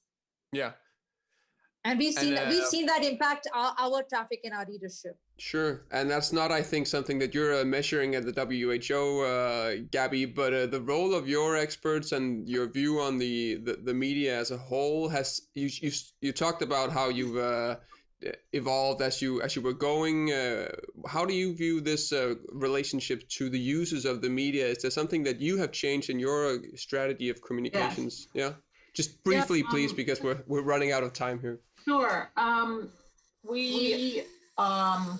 We work with the media to reach their audiences, yes, but we do a lot of direct outreach to audiences, including Gen Z audiences. We try to go where people are. So, for instance, we have throughout the year, we have worked with the video game industry, gaming companies, to get health messages to gamers. So when they're playing games, whether they're mobile games, handheld, and so on, they get the messages. Same with Tinder. We've put health messages on Tinder, dating app, and many, many other apps and channels, platforms that reach young people, old people, all people, because to expect people to come to our website is absurd. I mean, you all know that in the news business. You have to push things out. You have to go where the people are. And also, so many of these channels are interactive. So the people we're reaching can ask us questions. Why did you say this? Why are you saying that? Why did you say this then? And why has it changed? And so we're able to have ongoing dialogues. And we have our experts interacting directly with people through live social media engagements and so on. I just want to say a word about fact checking. From a few minutes ago, somebody was talking about fact checking. I think it might have been Ritu, but it might have been Anne. Anyway, Kaori, fact checkers in media outlets are heroic. And the rise of fact checkers has just been a wonder to behold. And I just also want to, it's not just about checking facts. Is it true that hydroxychloroquine does or doesn't? It doesn't make a difference in COVID, against COVID. One of the things that fact checkers have pushed non-fact checking journalists, normal journalists to do is fact check politicians. And you see certainly in America and increasingly in Britain and other places, the willingness of news outlets to not just be stenographers for politicians and repeat whatever they say. The willingness of headline writers and writers of stories to say, this president, this prime minister, this cabinet member said this without providing evidence, said it falsely. That has been a huge service to media audiences, and I really appreciate that. Over. We're running out of time here. I want to give maybe the word to you, Anna, towards the end here. Give you just 30 seconds to briefly talk about how you're going to try and retain this new trust and happiness of your users. I think we want to retain a more educational approach, more data journalism, more experts and fewer opinion makers, more interaction with the audience. And we learned that Barefoot TV, like video diaries, work both online and on TV. And we've seen an interesting crossover between sport and news, which has been vital for the creativity, because the sport department kind of went out of business, and they helped and inspired the news organization in just new, really inspirational ways. Thank you. We have all these new formats. We have new roles of the experts. We have journalism closer to the users, and we have different formats and experiences, hopefully gaining the trust of our users.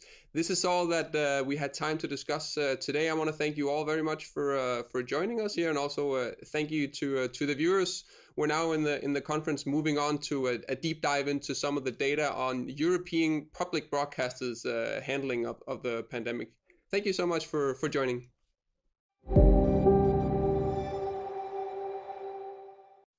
Now we are on the American mainland. We are in the Midwest. Actually, we are in Kansas City, and with us we have Steve Kraske, old-time journalist, and has worked for a generation or so for Kansas City Star, the big monopoly newspaper. And he's now has left Kansas City Star and has his own radio show. And on top of that, he's also teaching at the University of Missouri, Kansas City. So teaching future journalism students. So this guy, he knows what he's talking about. So Steve, welcome to this this talk about a subject that I know you care a lot about, which is news deserts. I do care a lot about that, and it's great to be with you, Ulrich. Happy to spend time with you. Thank you. And if you take us back a long time, you have been a journalist since the mid 80s or something. Yeah, the early 80s, but who's counting? Yeah, we are, but still, but tell us how big was the newsroom at Kansas City Star when you started in the early mid 80s? You know, it was an amazing place, Ulrich. So many people, so much energy, so much noise, and you had a fight to get a desk in the room to actually sit down and write a story sometimes. There were so many people in that room. In those days, we had two newspapers coming out of the same newsroom: the morning Kansas City Times, the afternoon Kansas City Star. The Kansas City Star was where Ernest Hemingway began his writing career, his journalistic career, right here in my backyard. It was an amazing place. And I'm here to tell you, before the newspaper moved out of that newsroom just a few years ago, it was a shell of itself. Just lots of empty desks. The energy was gone, not much noise. It felt more like an insurance company office than it did a newsroom. How many buyouts have you experienced in your time at Kansas City Star?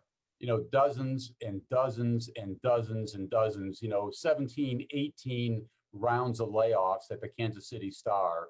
I took a voluntary buyout just a little over a year ago.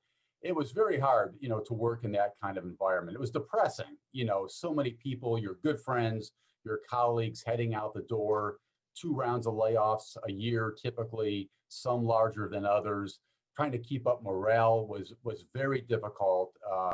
As you might imagine, it just became a very difficult experience, and for a profession that everybody who was there was so committed to, and loved so much. There are now Facebook pages for former Kansas City Star employees who get together and talk about things, what's going on today, what used to happen in the past. But it's been a very tough deal.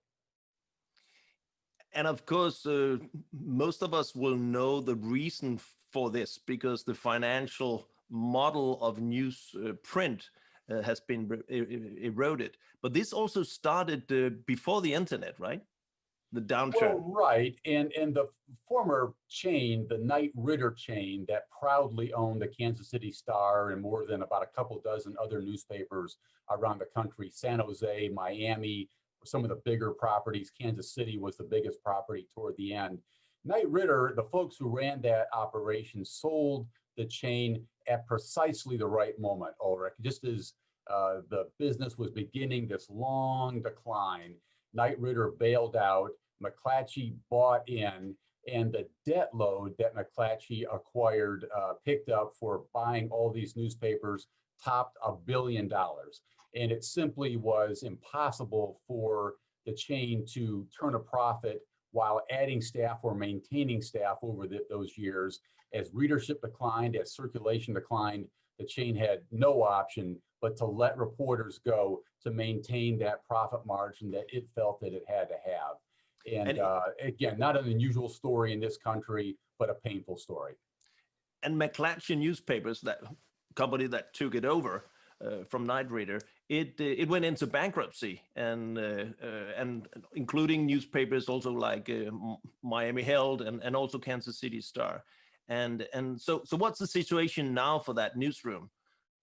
Well, the chain is just emerging from bankruptcy, but it's a very different set of newspapers than it used to be, Ulrich. The Kansas City Star has moved out of its historic newspaper newsroom at 17th and Grand, the newsroom where Ernest Hemingway cut his teeth. That building has been sold. It moved into a new building, a very sleek, modern building where the Star is printed and many other newspapers were printed. The news just broke last week that that building has now been sold, and it might even be turned into a new baseball park for the Kansas City Royals. That's a possibility down the road. And the newsroom, now reporters are simply looking for a new home. It's changed that much. It's only a fraction of what it used to be. Maybe 15 reporters on the city side, editorial board staff of 6 or 7. And it's a very different day in Kansas City. The community at large, very concerned about what this means going forward. How will people collect information, gather information? How will people stay abreast of the big developments in town? And as a result, you're seeing other news operations popping up, smaller operations, trying to carve out little niches, if you will, of the news gathering operation here in Kansas City and trying to make a run at it. But no operation would appear to be as dominant as the Star was back in its heyday, going back 15, 20 years ago. But if you were cynical, you would just say, yeah, that's a pity, but if it can't stand, let it fall. And it's too bad for these journalists. They can start driving Uber taxis and the world will move on. And so let's talk about the public and the democratic conversation. I mean, honestly, do people really miss anything? Or don't they get their things from new platforms, new startups? Isn't things just moving in another direction? And that was the heydays, and that was fine. But that was the good old days. Now there'll be great days ahead. Should we care? Well, I think the governing class of Kansas City, to use that expression, Ulrich, I think they miss the newspaper. An older, wider demographic of people who have helped mold and shape Kansas City for generations. I think those folks, that class of people, is very much in mourning for the loss of this newspaper. Now, you're right, there's a new generation coming on board. People very used to getting their news online and running around at different sites for gathering their information.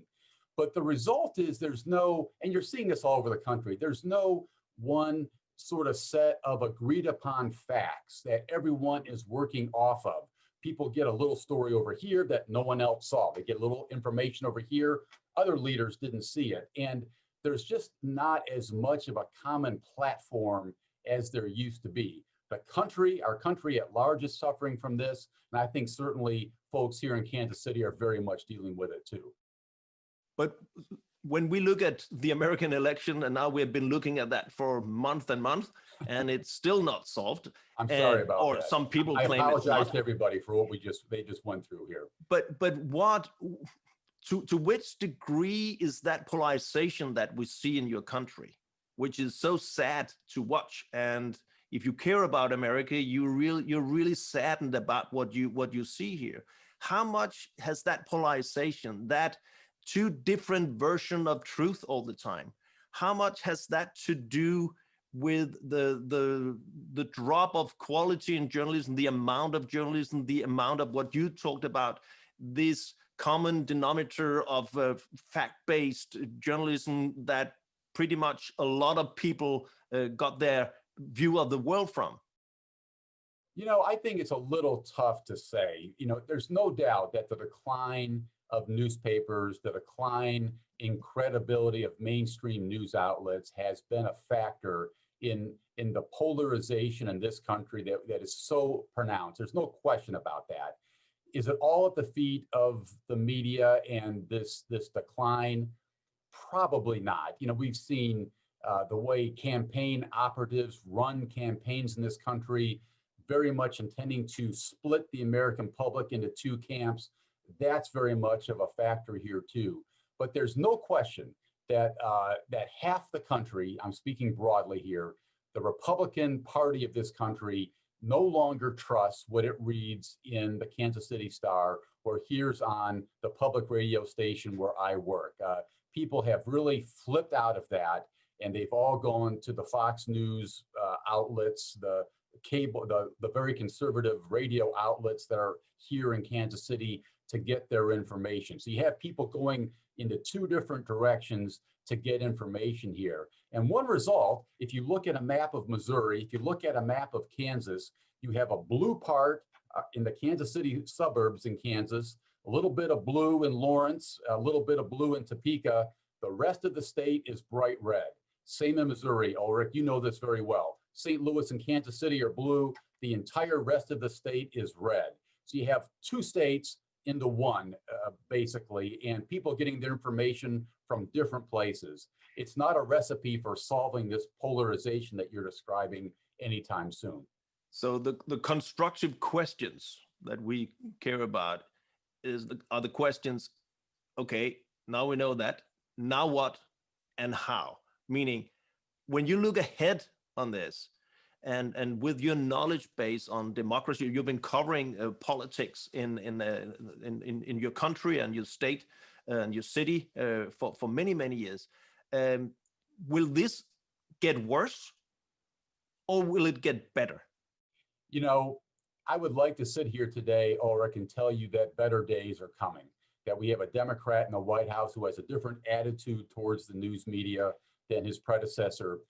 I want to be optimistic and say we're going to figure this out. But I got to be honest with you, I don't see a path forward right now towards ending this level of polarization. There are too many groups in this country that depend on their financial survival on maintaining this split. The anti-abortion groups on the one hand, the Republican Party and the Democratic Party on the other. So many groups now have come to depend on this split continuing to maintain themselves going forward, that in the short run, for sure, I don't see a way forward here. The Kansas City Star situation is only getting worse. It's not getting better. I just described the sale of the printing plant to you, the newsroom literally looking for a home as we tape this conversation here today. Unbelievable. Public radio doing pretty well. Listenership stable, if not growing. The financial model seems pretty sound, but it seems to appeal more to the left side of the spectrum than the right, although a lot of Republicans do listen to us as well. And as I mentioned, we have these different startups coming into place now, trying to replace some aspects of the newspaper writ large and maybe making a little headway. You know, local TV has been something of a success story here. They make a lot of money off of political advertising, you know, tens of thousands of dollars every fall in this country, but you don't see them rising to the challenge and offering listeners and viewers a broader, more serious menu of issue stories that really take a hard look at at the big issues confronting the state. They do some good stuff, don't get me wrong, but they really haven't stepped up to the challenge in a way beyond very short 2-minute stories, minute 45 stories that they're very well known for. So I guess what I'm describing to you is we got a problem here. We got a really serious problem. And at the moment, I don't see an answer to it. And still, you are teaching future journalists at your university. My God, Yes. what are you telling them? Why do you think they should become journalists? Well, if there's no hope, and where do you see their future? A lot of my students, Ulrich, come to me not because they necessarily want to become journalists. They might have some interest in it. They want to learn more about it. And what I preach to them is learn how to write. Learn how to write concisely, learn how to write succinctly, and that will benefit you throughout the rest of your career. On the first day of my classes, I pass out a story that features Warren Buffett, the big billionaire from just up the river here in Omaha. And he talks very openly about the idea of if, as a student, you learn to communicate, speak clearly, and to write clearly, your lifetime earnings go up by 50%. I think that's pretty important. And I think that's a lesson worth teaching our students here. Now, some of them want to become journalists, and we've placed them at the Kansas City Star, at KCUR Public Radio, where I work, and at other outlets here in the Midwest, at TV stations. Some students still want to do it, but there's no question a lot of them come into the class a little skeptical. They think of journalism just through the prism of newspapers falling down, and they don't see other opportunities out there. And they want to learn more about information and how it's packaged and sold. They maybe want to learn a little bit how to write, but they don't necessarily want to become journalists going forward. And finally, you have heard me over the years, because we know each other beforehand, talk about this idea of constructive journalism, focusing not only the problems, but also solution nuances, not only angling on the black or the white, and try to engage people in a dialogue. This kind of thinking about journalism, does that appeal to the next generation in the United States of journalists? You know, Ulrich, I think what you're doing is so important. There needs to be voices talking about just the things you're talking about, not only in Europe, but across the globe. Your stuff goes everywhere these days. That's so important because someone has to keep that conversation going. There has to be a horizon that we're all aiming toward down the road to get this business back to where it needs to be. Now, you're going to be talking about news deserts here today. Let me tell you about something that's happening here in Kansas City right now. Right here in our metro, there's a whole quadrant of the metro that's getting almost literally no coverage at all. It's Wyandotte County. It's a poorer section of the Kansas City metro. The Kansas City Star has pulled out. TV stations don't go over there anymore to cover stories because people aren't as well off. They can't afford subscriptions. They don't watch local news all that much. And what I'm working on here at my university and with the University of Kansas is setting up a new bureau staffed with student journalists overseen by professional journalists to fill in the gap in this news desert right here in our backyards. And if you talk to the leaders of Wyandotte County, what they say to you is very quietly, we're worried about getting left out of the conversation here in Kansas City. No one's paying attention to us because nobody's covering us. When you're in a news desert, you begin to realize how important news coverage is. When it goes away, you've got a problem. And I think more and more Americans are going to come to that realization in the years to come. Thank you very much, Steve, for your insights here. Ulrich, and good happy job to be with you. Good luck with your conference. Thanks.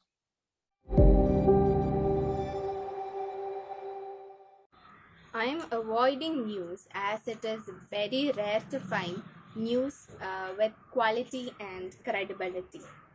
In my opinion, the news channels nowadays are trying to promote the political parties of their interest. They are trying to alter the news in such a way that benefits the interests of the political parties and blindly leading to branding. Well, I avoid the news because it's turned into someone's opinion. It's no longer facts and the truth.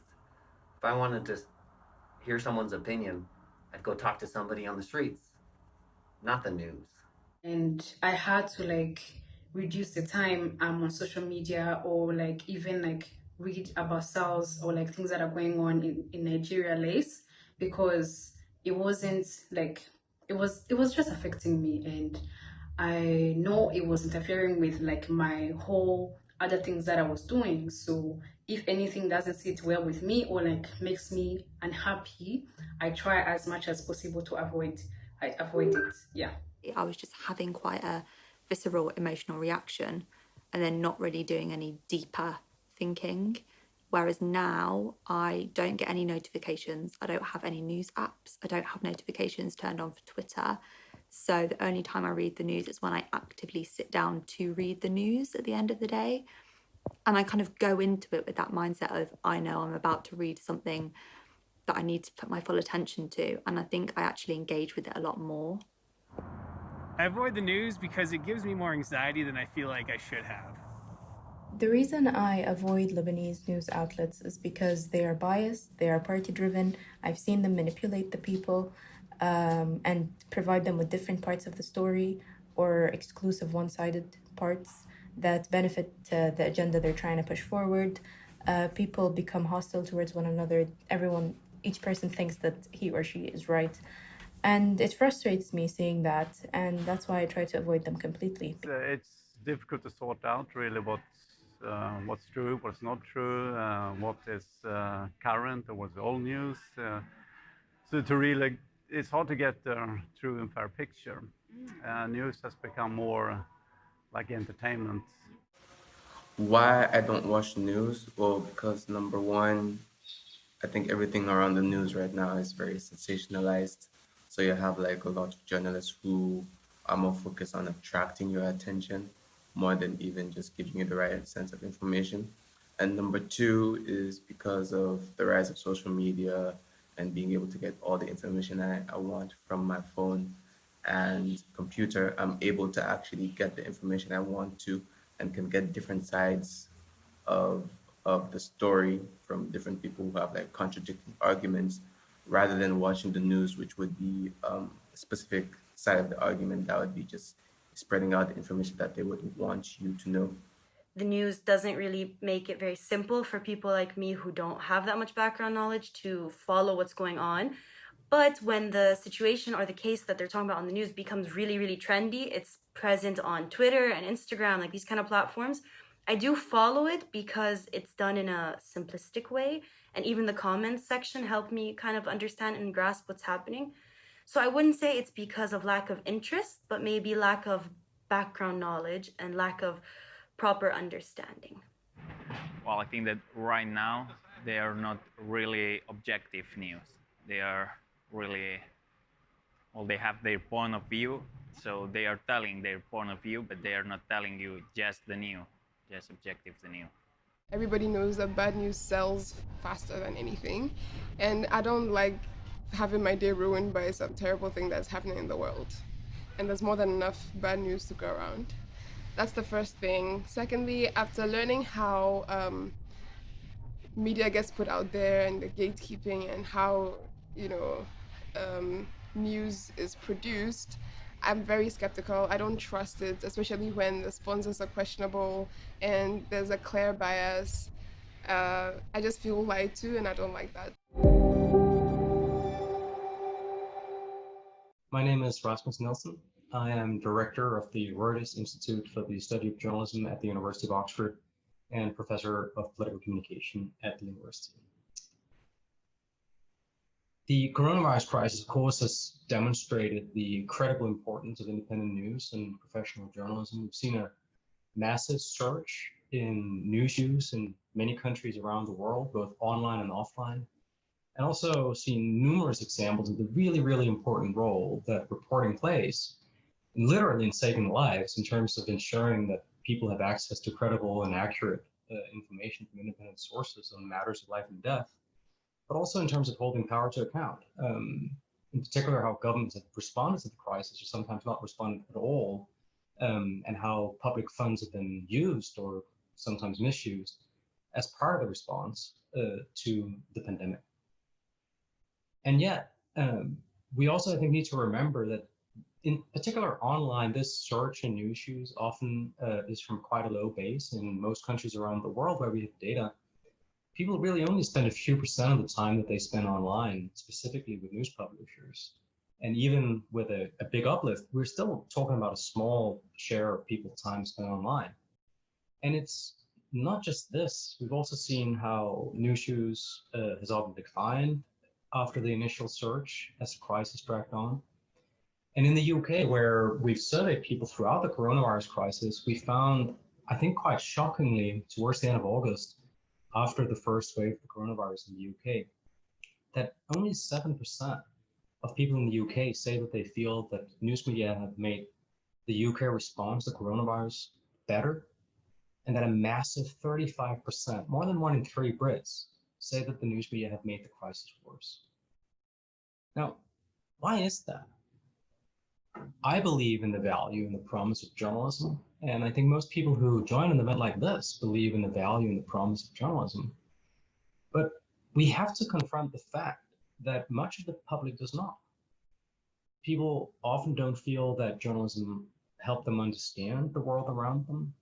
People often feel that news media do not, in fact, hold power to account. People often don't trust journalism, don't trust journalists, don't trust the news media. And with that sad backdrop, we shouldn't be that surprised that people don't spend that much time with us, even in a crisis like this. That represents, I think, a major and distinct challenge for journalism and for news media, because journalism exists in the context of its audience. Both the social and political role that journalism plays, as well as the sustainability of news as a business, or for that matter, public service media as an institution, rests on the connection between journalism and news and the public. And not only does news media face political attacks in many countries around the world, not only does news media face disruption because of the rise of platform companies and their dominance in the digital media environment, not only do news media face hostile attacks from parts of the public who call them fake news and mainstream media and whatnot, we also face, I think, a distinct and separate crisis that's about the public connection between journalism and much of the public. And there are many reasons for this. Some of them we have no control over or little control over. First of all, of course, we've moved from a low choice media environment to a very high choice media environment where people simply have more to choose from.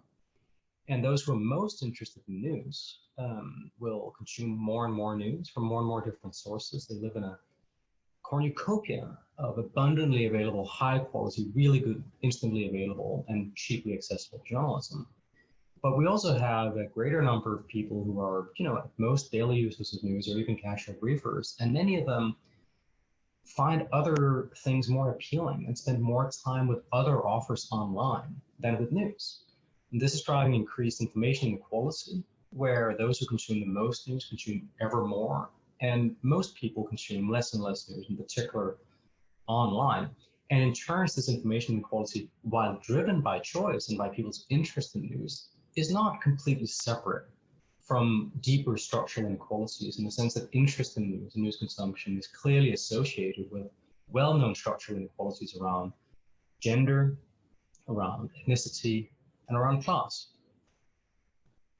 There's also a second component to this crisis of public connection, if you will. I mean, online in particular on the big platforms, news is mixed up with all sorts of other stuff, all sorts of content, all sorts of expression, private, public, political, non-political, gossip, information, authoritative communication, advertising, and few of the distinctions that news publishers maintain between news and reporting and all sorts of other stuff are maintained the way they were in an offline environment or on news publishers' own site. We also see, of course, third, that many parts of the public arguably are right to be skeptical of news. You know, have we really been as diverse as we ought to be? Have we really shown the respect and inclusion and equity towards all parts of society and all our coverage? Or are there reasons why people from minority groups, often women, or people from less privileged backgrounds might be quite skeptical of whether the news in fact caters to them the way that the news will aspire to? And finally, of course, we do see in particular populist politicians who are trying to leverage the discontent that exists in many parts of the population with the news through active and overt and sustained attacks on news as quote unquote fake, or even as enemies of the people. But our research at the Reuters Institute suggests that there is also something about the tone of news content itself that matters and that may have contributed to the risk that we face, that the public connection between much of journalism and much of the news and parts of the public is fraying and thinning and even at risk of breaking altogether. In the 2019 Reuters Institute Digital News Report, for example, across 37 markets all over the globe, 39% of our survey respondents say that they feel that the news media take too negative a view of events. And in the same study, 32% say that they often or sometimes actively avoid the news. When we asked specifically in the UK why people sometimes actively try to avoid the news, a massive 58% say it's because the news has a negative impact on their mood. And this is not just in 2019. During the coronavirus crisis itself, a moment where the importance and the value of journalism and news media, from my point of view, was so powerfully illustrated. And more than half in the UK said that they were at least sometimes actively avoiding the news. And again, of the people who say they actively avoid the news, during a crisis like this, where it's so important, more than half say it's because it has a bad effect on their mood. Now, I want to be clear. I don't think that this means that people just want sort of happy, airbrushed, syrupy coverage. No. I mean, our research suggests that most people really want and expect the same things from journalism that many journalists would like to offer them. People want independent news that keeps them up to date, that help them understand the world around them, and that monitors powerful people and businesses. Now, the problem is that people often don't feel that they're getting this from journalism and from news media. And if on top of that, they also feel that the news is depressing and not particularly useful for them, then it's not very surprising that many people are turning their backs on journalism and news media. And while there are many other crises that we face at the same time, many challenges, many pressures, many of them are things over which publishers and journalists have little control. This one thing is something that we might actually be able to do something about and try to appeal to people on the basis of their fundamentally shared values with journalists, that they want information, that they want understanding, that they want accountability for those in power, but also to try to show that journalism is not only about, here are some things that went wrong in the world yesterday. It's also about recognizing that sometimes things work and sometimes we can learn something from those things that work. And sometimes people's lives can be enhanced by a better understanding of what someone somewhere got right, even if it isn't something that leads and leads. Thank you. 4, 3, 2, 1. Hi, I'm Gauri from India. I am here for the interactive session with health journalist at Pint, Vaishali Sood, and we are going to speak out on covering corona constructively, which mainly based on the coverage of corona as a problem, what does the people need, and finally the solution. So I'm pretty much happy to have you on the session. Vaishali, hope you're feeling good. Thank you so much, Gauri. It's a pleasure. Okay, Vaishali, we are going to the question session, and for the sake of audience, could you please explain the current status of corona pandemic in our country? Okay, Gauri, just to give you a brief, I'm a health journalist with about 20 years of experience in India, and I'm the health editor for The Quint. It's been an insane time for all journalists out there, and specifically for health journalists. You know, we went from the margins of newspapers and broadcasts in other scenarios to pretty much becoming the daily news coverage and getting the prime time slot, so to speak. And the pandemic has been a great learning curve for all of us. The pandemic first hit India on 30th of January, and the first 3 cases were in fact reported from your state, Gauri, in Kerala, when 3 students who had returned from China had tested positive. And since then, the numbers progressively went up, and the graph for the longest time was just on the rise. Currently, in the past, we've had 9.91 million cases in India. We are ranked second in the number of cases in the world. We've had 144,000 deaths recorded in the country. But the good news is that, the numbers are beginning to slow down. The numbers are beginning to go down. Yesterday, we recorded the lowest active daily cases in the country, which was at around 22,000. Recovery rate is up to 95%. So, I mean, there's obviously been this whole graph that we've gone through as a country, and some states were more impacted than the other, but we're beginning to see a bit of a downward turn in the curve for the first time, and that's good news for India. Good sign, I think. Yes, it's a good sign. And next question is, vaccine coverage has been intense and non-stop. With the need to maximize coverage, some media in resorting to sensationalism and creating a sense of panic.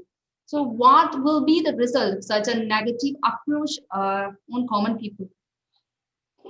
Okay, so Gauri, on behalf of my fellow journalists, let me tell you, I don't think anyone in the world had a clue on how to cover this pandemic. This is completely new for all of us, right?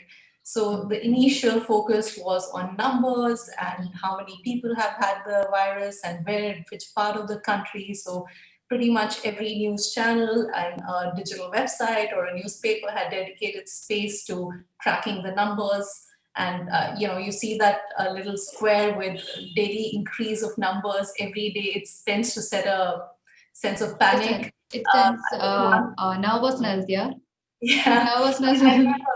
I remember one epidemiologist telling me that you guys are tracking it like you track a cricket score, right? Yes, right. Match. It's not a cricket match. It's it's a long inning. So you have to so the sense of panic that initially came in everyone, including the journalists, was because of this need to cover it intensely.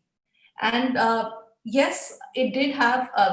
Whenever you cover something too broadly, there is going to be some amount of sensationalism that certain organizations will indulge in. And this is where I felt that us as digital networks did better. We became the place where a lot of people would come for information. We focused our coverage on information. So what is this pandemic? What is this virus? How does it impact you? What is the recovery rate? This was information that was really important to share with people because of the fear psychosis that, it's fatal. It can prove to be fatal. So it was important to tell people that 98% of people will recover from this disease. So I think we, in the digital media, certainly saw a large number of people coming to us for not breathless coverage of the pandemic, but for information and for focused news. So yes, there was a 24-hour coverage. There still is a 24-hour coverage because the pandemic has seen various movements. Now the vaccine process is going to start very soon. Vaccine developments are there. So again, there'll be a breathless coverage of when the vaccine is coming and when will it get the emergency authorization. But I think our job as journalists is to constantly give information in correct, concise manner, so that a reader or a viewer is not overwhelmed with the flow of information. Yes, yes, Vaishali, it's right. Okay. Next is, as a journalist, can you tell us in brief the information that the people need to know about the pandemic when it comes to the coverage, and does the present coverage of Indian media when it comes to the pandemic is too much, or is there much information overloaded? Gauri, I think there's, when I talk to people outside our journalism world, or doctors or epidemiologists who are closely tracking it, so obviously their central conversation is about the pandemic. The questions that we get from readers are very basic still. People are still wanting to know about the tests. If I think I have the virus, what test should I get done? There are 3 tests available. Which one is more apt for me? People want to know, what are my symptoms? I have symptoms which are similar to that of flu or a seasonal flu or common cold, etc. What are my symptoms? So people are still wanting very basic and straight information. And then currently, as I said, everyone wants to know, when will I get the vaccine? Will I get the vaccine? Should I get the vaccine? Should I be on that priority list? So I think the information is very utility driven. How does the pandemic impact me? How do I take care of myself and my family? And give me information that is useful to me instead of bombarding information at me. So I think this is due to the misinformation that spread through some social. I think some social media platforms are continuously giving misinformation. That's the main thing why people are moving towards the basic information they want. Right. So here at the Quint, we have a fact-checking website. It's called a section called WebCoof. So we really scaled it up in the last few months. We launched a health WebCoof platform where we were inviting people to send in their questions. We were very actively tracking fake news and busting it.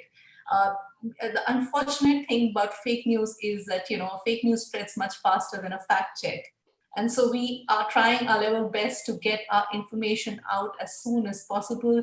We are trying our fact checks out as soon as possible. We are trying to share these fact checks in the same medium where misinformation spreads. And in India, that medium is largely WhatsApp. So we're trying to get our fact checks in that space as soon as possible. And we've got a panel of experts who are constantly sharing verified information with us. We have a group and a connection with the WHO and other bodies. So we're constantly in conversation with them to, get the correct and precise information across.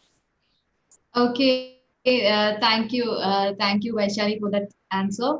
And as a journalist, we have discussed something, a problem, and about the needs of people. And now we are moving to the very crucial session that, as a journalist, how can you cover Corona constructively, and what are its good sides, and is there any plus points while covering Corona that in a constructive manner?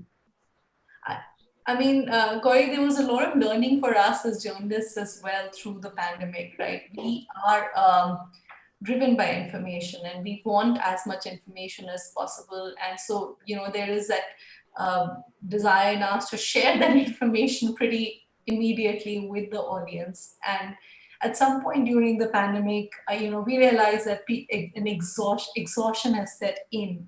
People are tired. People are looking for a little bit more hopeful news. People are looking for positivity. People don't want to be bombarded with scary scenarios. So that was essential learning for us, and we started to turn our coverage around, and we started to talk about mental health, and we started doing podcasts around mental health. We got leading psychiatrists and psychologists to answer questions that people had about mental health and about resilience, about living through these very, very tough times that we all have found ourselves in. And so our focus shifted not just to giving information about the pandemic, but to more broader, wholesome information that people were seeking and a little bit more positive information that people were seeking.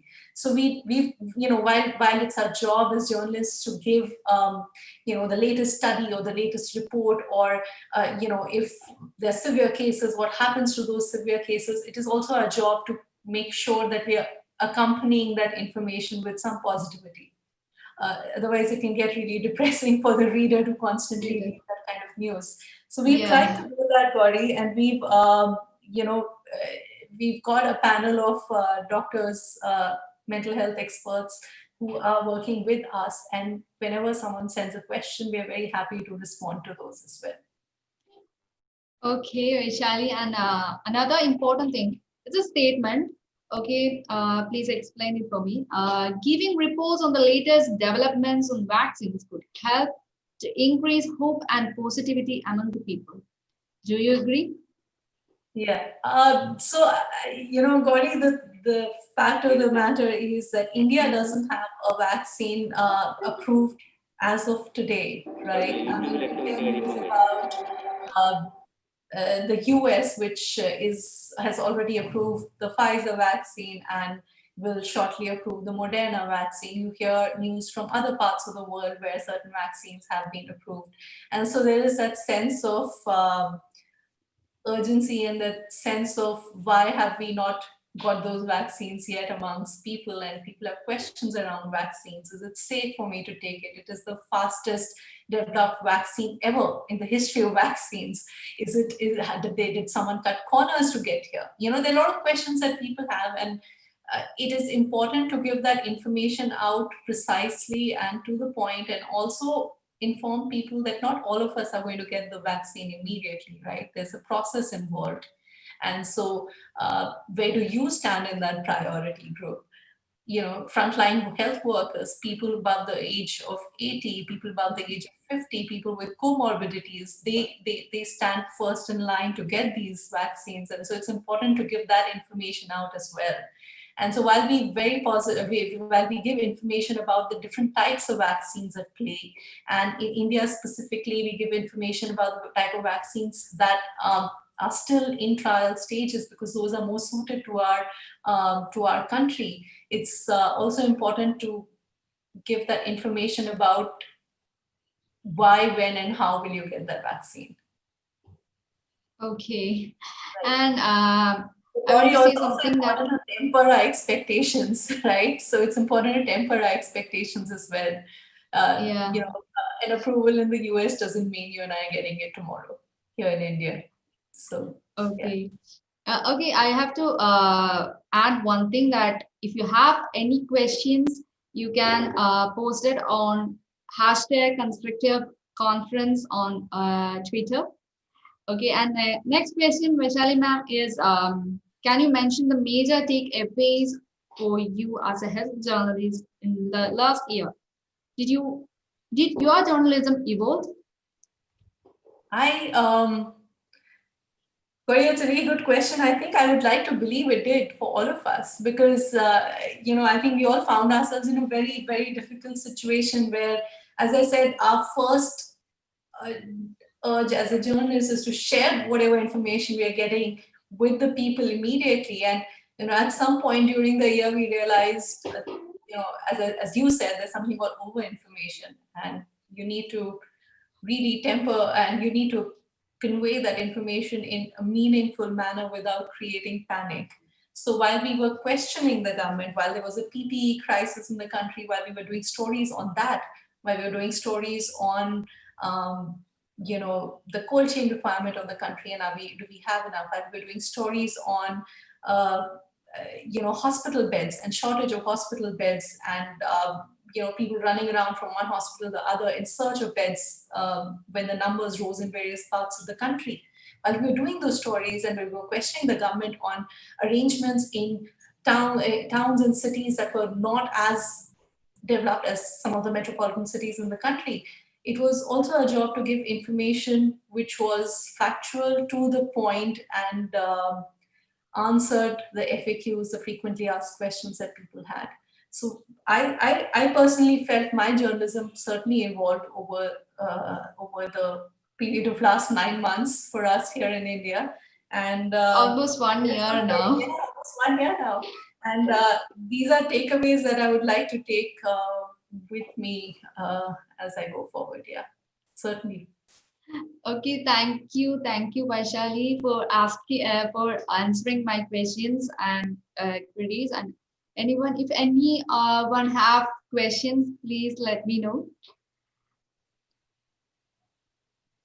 So, Corona pandemic has really affected our life, especially as a student. I couldn't adapt the digital classrooms and all. And I think media have to focus more on the solution than making the problem more worse. So it will be great and generate a sense of positivity and hope for the people, those who are affected by the pandemic. Peace journalism is therefore.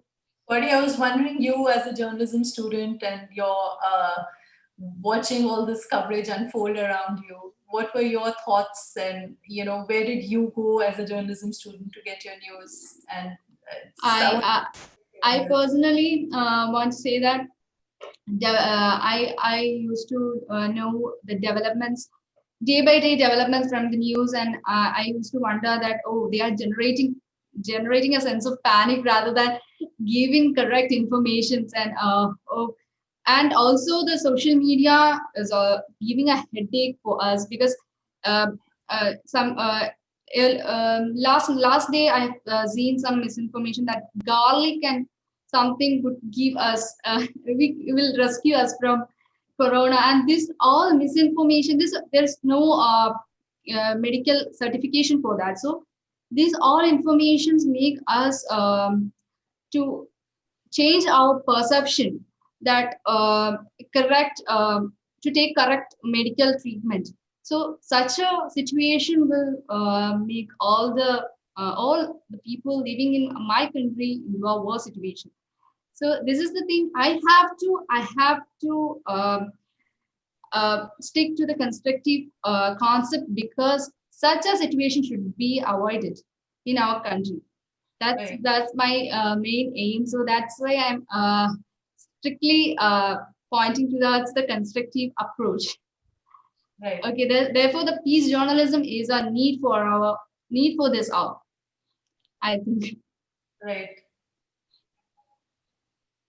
So I mean, we also saw. I remember talking to doctors where I think you asked me about misinformation, and that really creates real life problems for people, right? I mean, we had doctors told us there were people coming in with turmeric poisoning because someone somewhere said that if you have enough turmeric in your every day, you'll be able to avoid getting the infection, the coronavirus. So I mean, we have all kinds of misinformation floating around, and it's very important that not just journalists, but the community as a whole sort of gets together and busts fake news and misinformation. And I think you guys have an important role to play as well as journalism students.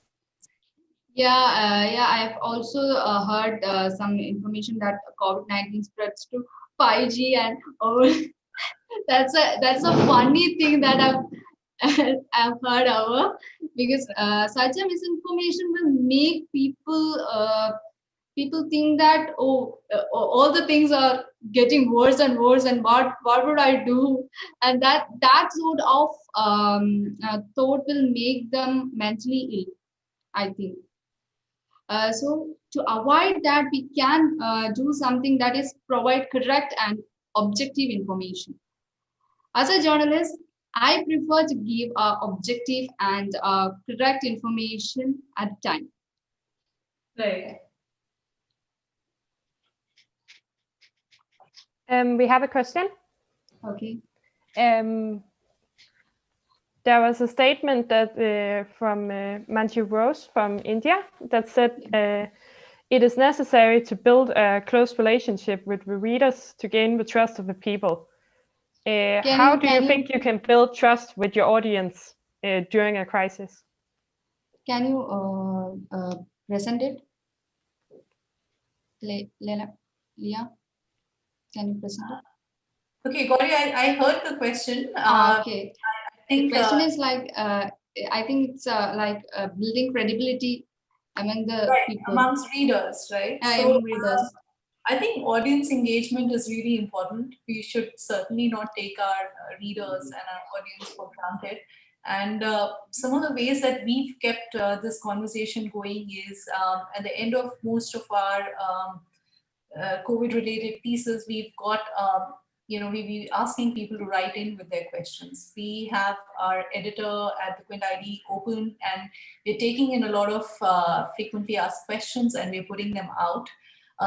Again, as I said, through our WebProof, which is a fact-checking platform, we're advertising our numbers and our emails very actively, because we want people to reach out to us, and with not just questions and fake news and etc. that they want us to bust, but also with feedback. So through podcasts, we invite people to talk to us about nuances and focus of coverage that they would like us to do. So we've been doing that. Our newsletters actively reach out to people, and we're very open to feedback on how our coverage is going. So I absolutely agree there has to be a sense of trust, and and that need to build that trust with the readers. And I would like to think that we are actively doing it. I mean, there's obviously more that you can do, but yes, from my perspective, I think we're beginning to do that. Yes. Okay. Is there any questions?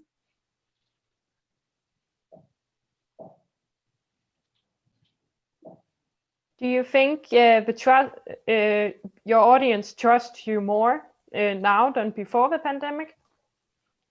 Yeah, it's a good question, I think. Do you think like that before the pandemic, the journalism as a whole, there is a misconcept that people are not at all having a trust on such journalists and journalism concept. But after the pandemic, what do you think? Is that changed or still there? There is certainly a sense of mistrust amongst people, and that's also because of the, I guess the media has to take responsibility for some of that mistrust. And, whenever there's a very active media industry in any country that has, very different viewpoints that they present, there is a mistrust that is built up. We try very actively to, and I do believe, at least from our readers, the feedback we've got, that our very focused, information-driven coverage has got us a lot of good feedback, and I'm hoping some of that mistrust that they may generally have with the larger media, we've been able to dent it.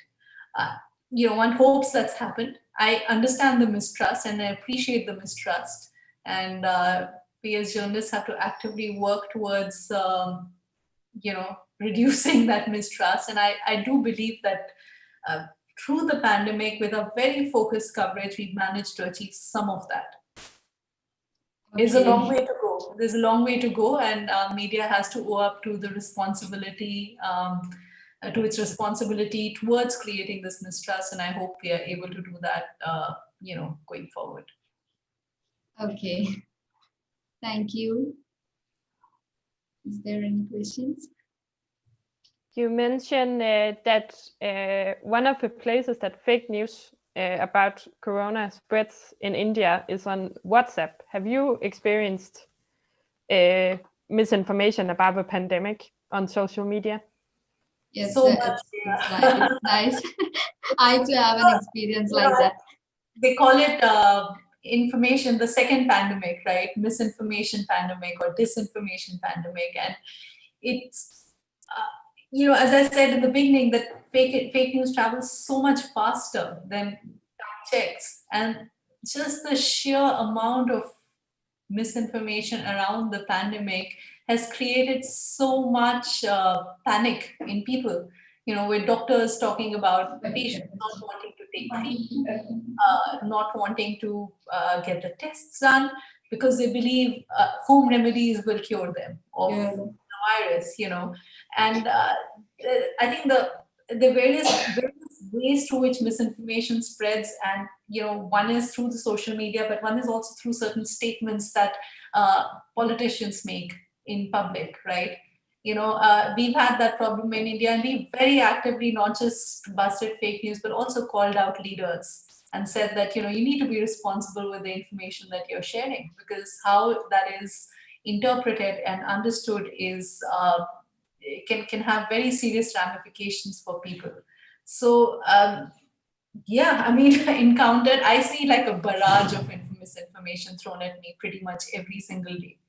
And I'm hopeful that through our constant fake news busting, we're able to at least make a dent in this industry.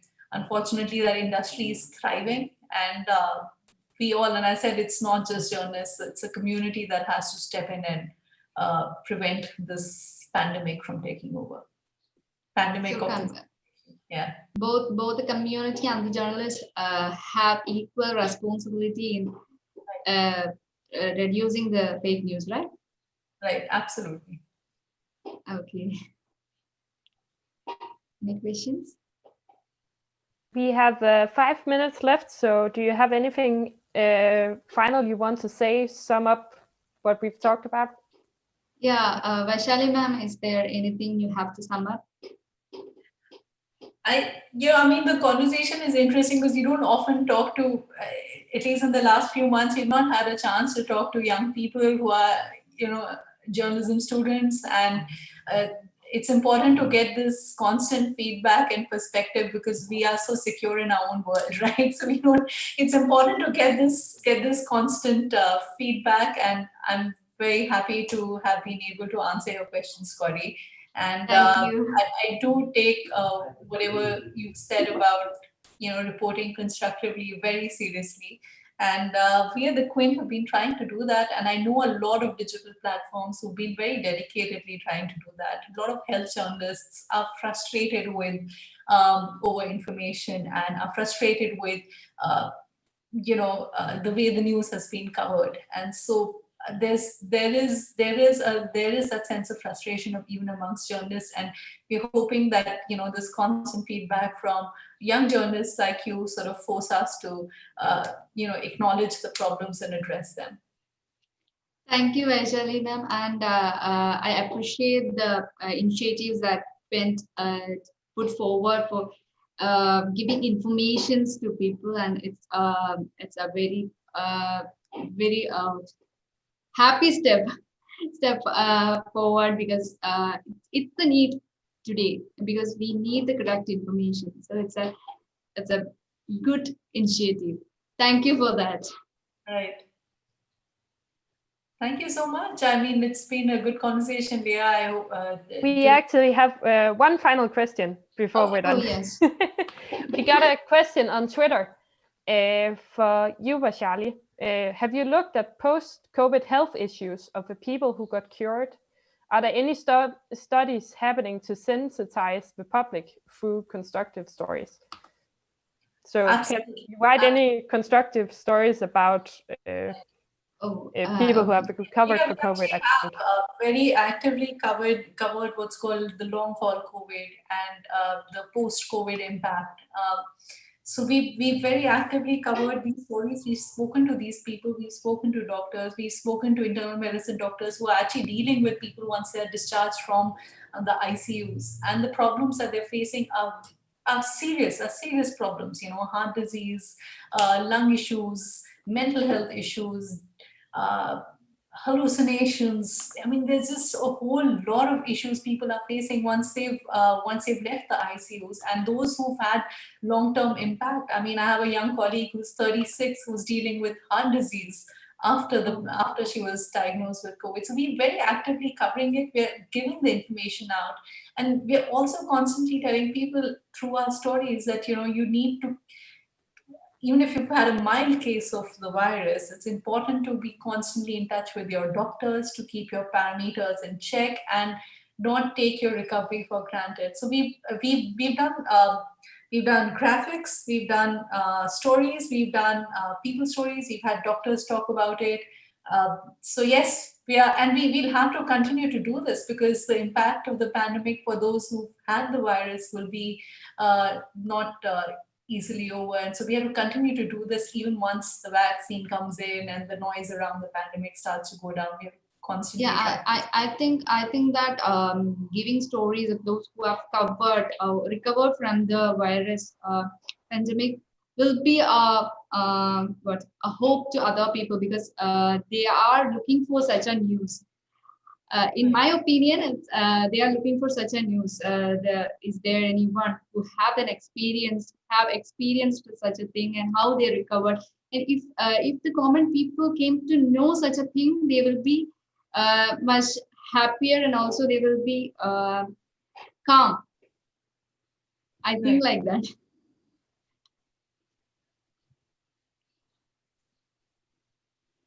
Yeah. Is there any extra questions?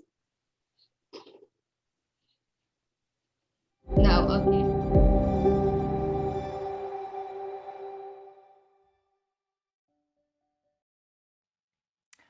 Thank you, Gauri, for a fantastic debate.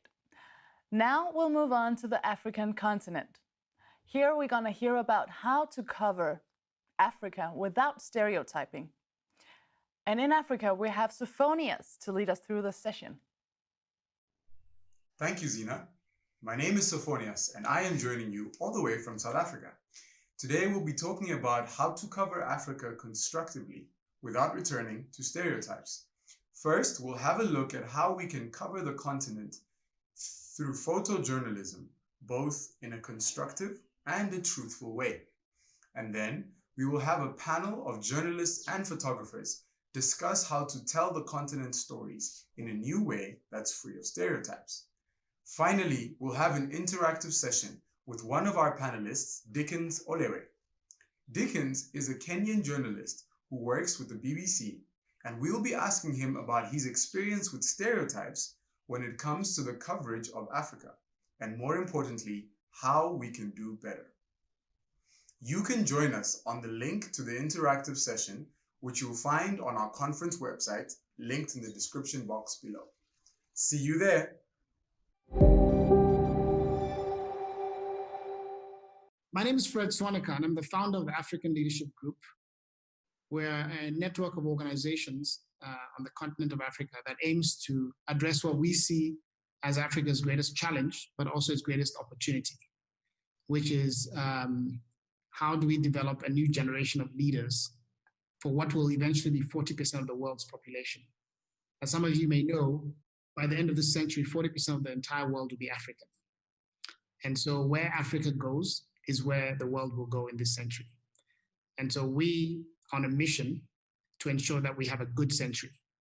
And we see that the single most important opportunity for Africa is to develop a new generation of leaders. And our goal is to develop 3 million leaders for Africa in the next 15 years by 2035 to provide leadership capacity for 40% of the entire world. We do 3 things. We select exceptional young people that we believe have leadership potential. So people with courage, with passion, with resilience, with imagination, and with good values. And then the second thing we do is we develop this potential through a series of institutions that we have. We have the African Leadership Academy, the African Leadership University. We have a lifelong learning system called ALX. And we bring them into as a mechanism that develops their leadership and entrepreneurial skills, and most importantly, enables them to become problem solvers. Because we believe that leaders are people who solve problems, and they're not just there just to enrich themselves and to accumulate wealth, but really to solve problems. And then the third part of what we do is we then connect these leaders to each other into opportunities. Because one of our beliefs is that no matter how good your skills are as a leader, if you don't have access to the right networks of mentorship, of networks that give you access to capital, networks that give you access to partners, you won't be able to have as much impact as you could. So it's selection, development, and then connecting these leaders to ultimately create a movement that can transform a whole continent. You know, today, the image of Africa is quite different from its reality. You know, most of the news that you see about Africa is about, you know, the stereotype of lack of infrastructure, poverty, political instability, warfare, civil rights abuses, hunger, so many things that, Africa has historically been known for. But the Africa that I know and the Africa that we are building is a very different Africa.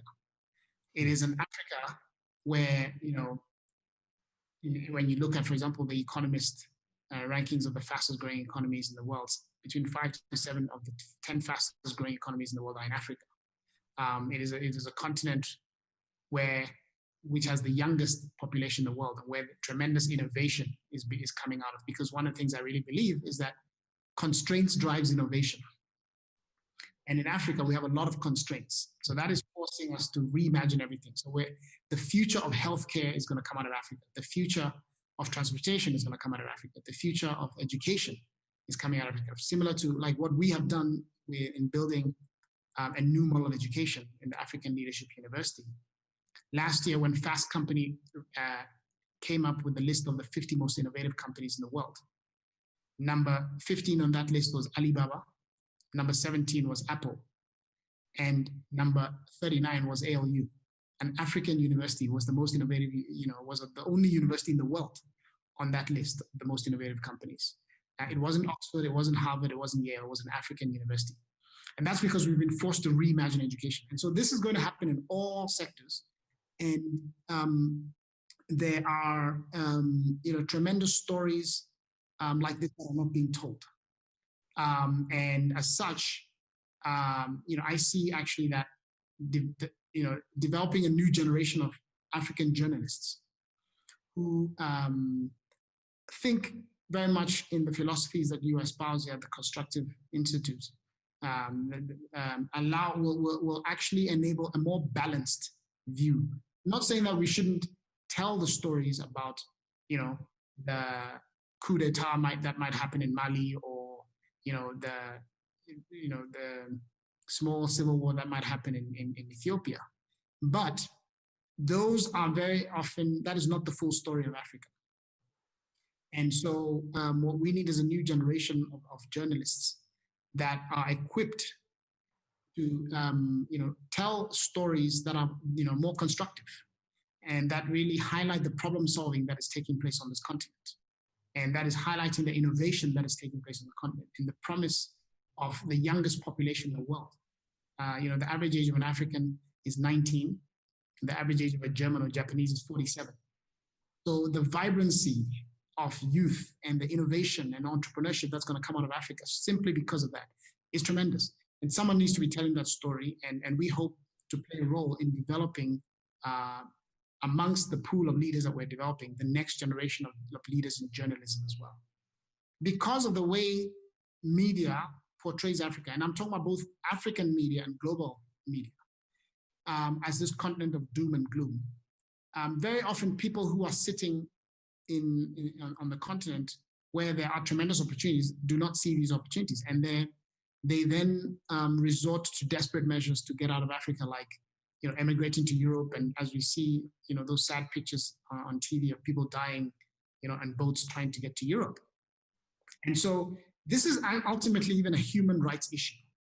It is about, because people are risking their lives because of the images that have been imprinted in their brains by what they are seeing in traditional. And so that this is actually why it is an urgent issue to solve. We need to again, I'm not trying to say we need to whitewash what is going on in Africa, right? But that's not what we're saying at all. We're saying we need to, report on both the challenges and the opportunities. And the opportunities are tremendous. Right now, especially with COVID, there's a whole new set of innovations that are coming up because there's yet more constraints that have been put into the picture. And so until this changes, we're unfortunately going to continue seeing those sad images of young Africans who are desperate trying to get out of the continent because all they see is, this image of chaos and negativity. And so that's why, I think that journalism can actually be a very powerful tool for development and for transformation of society. But it has been misused in the past. to actually, reduce the confidence of young Africans and to remove the belief of Africans in themselves and in the continent. And therefore, what we need to see is a more responsible use of journalism to actually create a fairer and a more balanced view of what the true situation is on the continent. And therefore, we can actually start to see the continent moving forward, which is ultimately what the whole world needs to happen.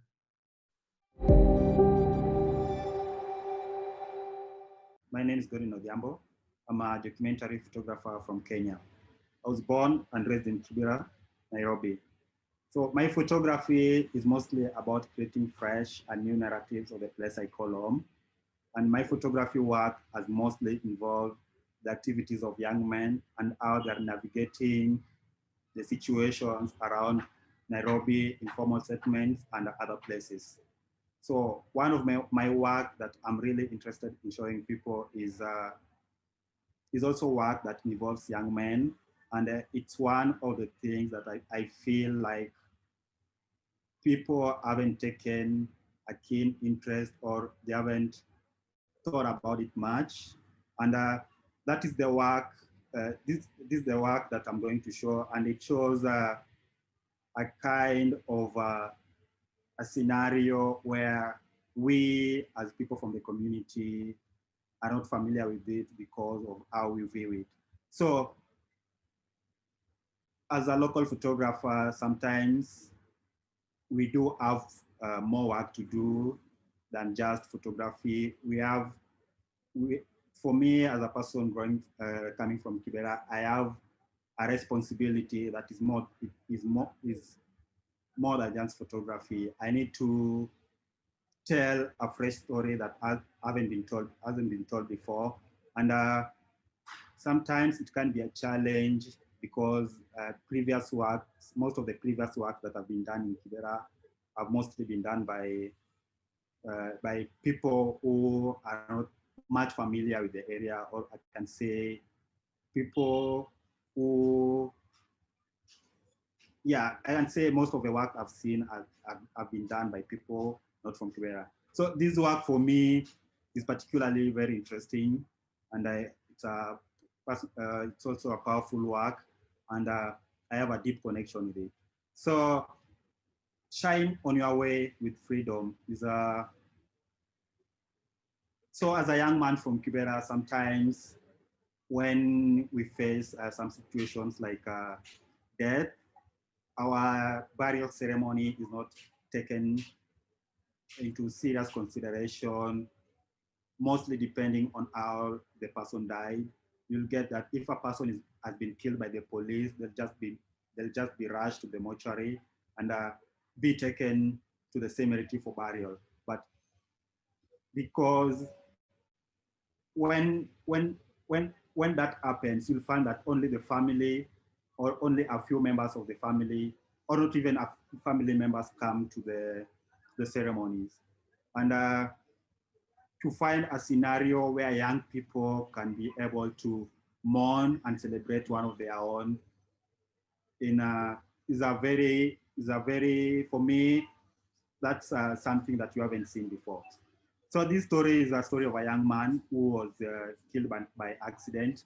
And I wanted to portray this series in a way that it captures the beauty of what these young men lack sometimes. Like, for me, it has nothing to do with the dynamism of the photos, or sometimes it doesn't have anything to do with that, but the moment in which there's calm and young people are able to peacefully do their work. Yeah. So Shine on Our Way is from a death of young man, and it's a 1-week photography work that captured the way in which other young men are trying to show support for one of their own who has died. So this Collins is collecting money to be used for the burial purposes of Simon Nganga, who died on an accident, and he was someone who was loved by other fellow young men. Yeah. So it's still, these are young men who are coming to help in fundraising for the burial.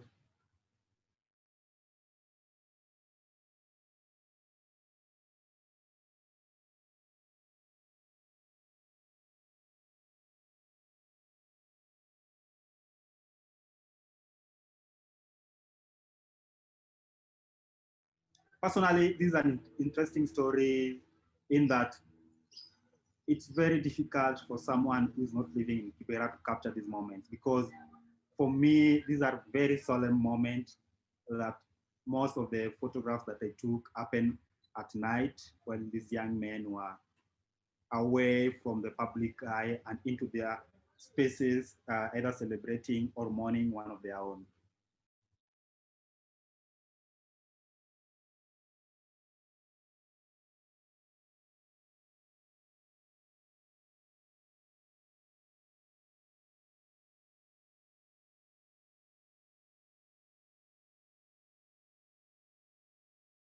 And it also stems from the fact that most of the work that you have done ends at that point where someone has died.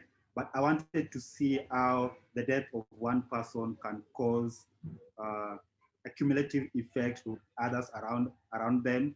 And as young men, we don't get to do this. We don't get to cry. We don't get to celebrate one of our own, because when they die, we don't want to get associated with them because maybe they have been killed by the police, and maybe the stories surrounding that, sometimes we young men don't want to associate with that. So we just leave the person at death. But for me, I wanted to explore more of what's happening after death. So this is the effect after death now. And how important and how in the past you have taken the lives of these young men for granted.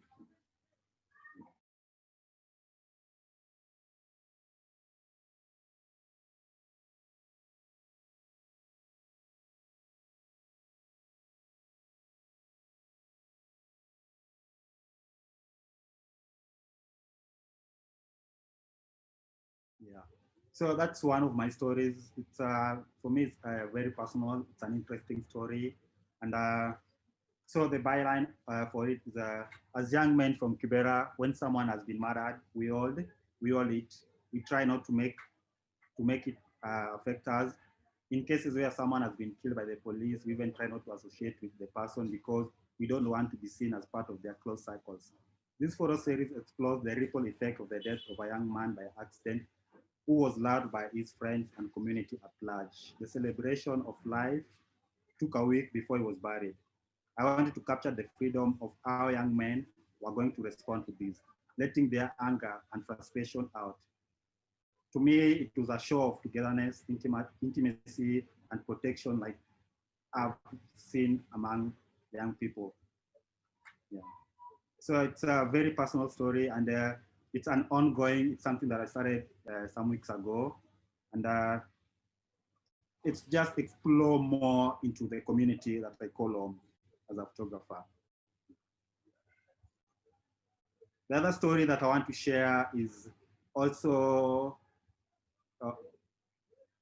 supports the fact that I want to create new narrative of the place I call home, because for me, if for instance now I Google Kibera, what I'll see is on the images, what I'll see is a series of landscaped photos without a human touch, a human feeling. Also, one of the things in my photography is to create a connection between people and the environment in which other people from outside as viewed from just a landscape perspective. This is just a landscape perspective of the place I call home. So for me, I wanted to have a face to a place I call home. Try to show more faces to this place because it's more of people than what we actually see on Google or any other place. So this current project show, this story won the East African Awards for this year.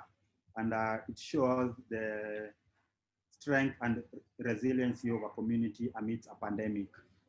So these are Valentine Ayuma doing an online ballet session in their house. So the ballet online session was organized online, and in order for them to stop doing it, they found ways in which they can continue doing it by not going to the center, but by doing it through the phone, Facebook Live.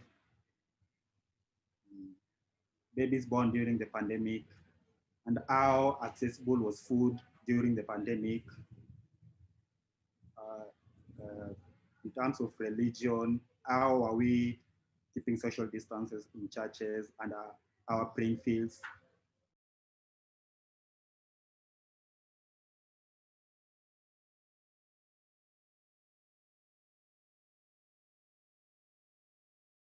For me, actually, one of the things that interests me about this project is how people from the community selflessly came to help others where they can, like midwives. Like for instance, at this time in Kibera, midwives are not allowed to give birth, but they are allowed to check for birth activities with the mothers.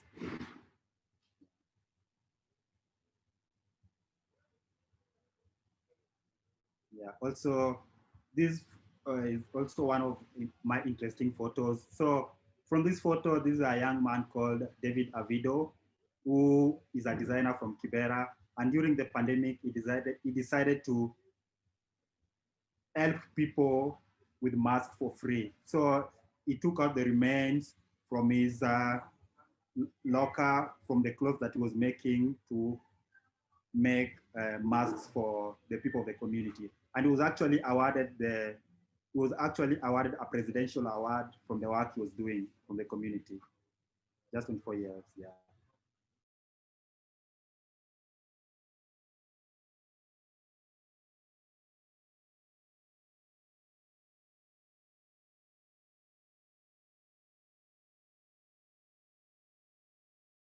So that's my second work, and it has primarily focused on, if you've seen, young men and activities around Kibera during the pandemic. For me, it was very important to be out during that time because I wanted to show how this community was going to respond to the pandemic too.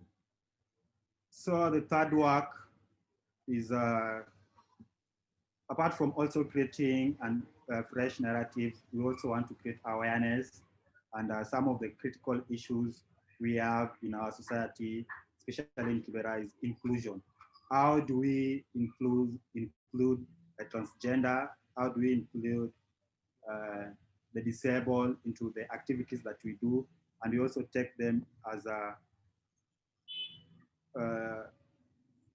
regular people with the regular activities inside our community. So you'll find that most of the times, the disabled people, they have institutions where they just go and stay there. That hinders them or blocks them from having conversations with the community or just be in the community so that people can see them and be more appreciative of their existence. So for me, I wanted to capture this very interesting story of the designer Avido, who decided to have transgender, the deaf, and the disabled in his design show in a festival.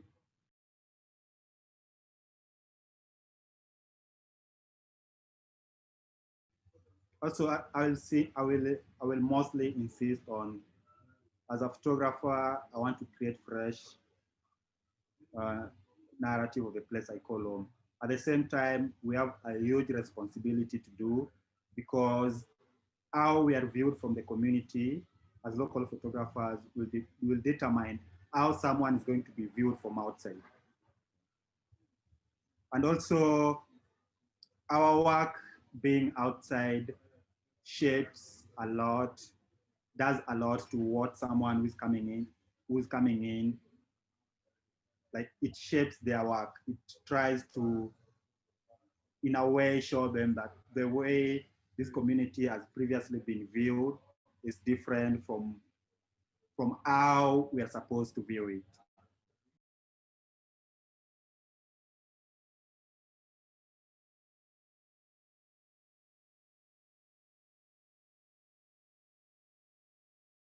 So it's still a work in progress. There might be several repetitive images.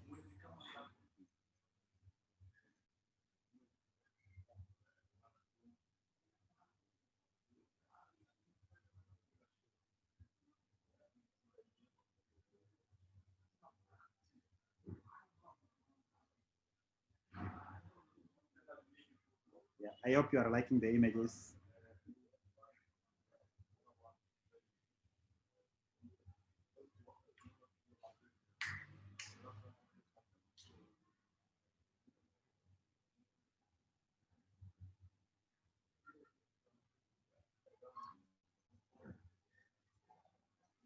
And also, I think my work as a local photographer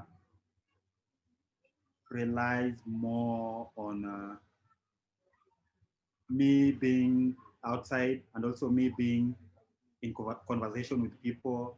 And if like high percentage of the people that I've photographed are people that I've met before, or maybe you have studied at one point the same school, or like these are people that I know. And for me, that is something that I like, photographing someone that I know.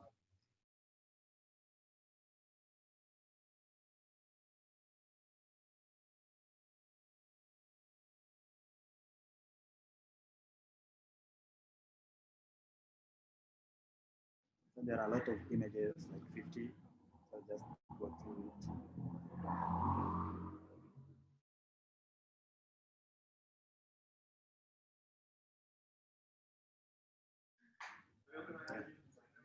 Yeah, so that's my work, and I hope you like it. If you have any question, you can always reach out. Thank you.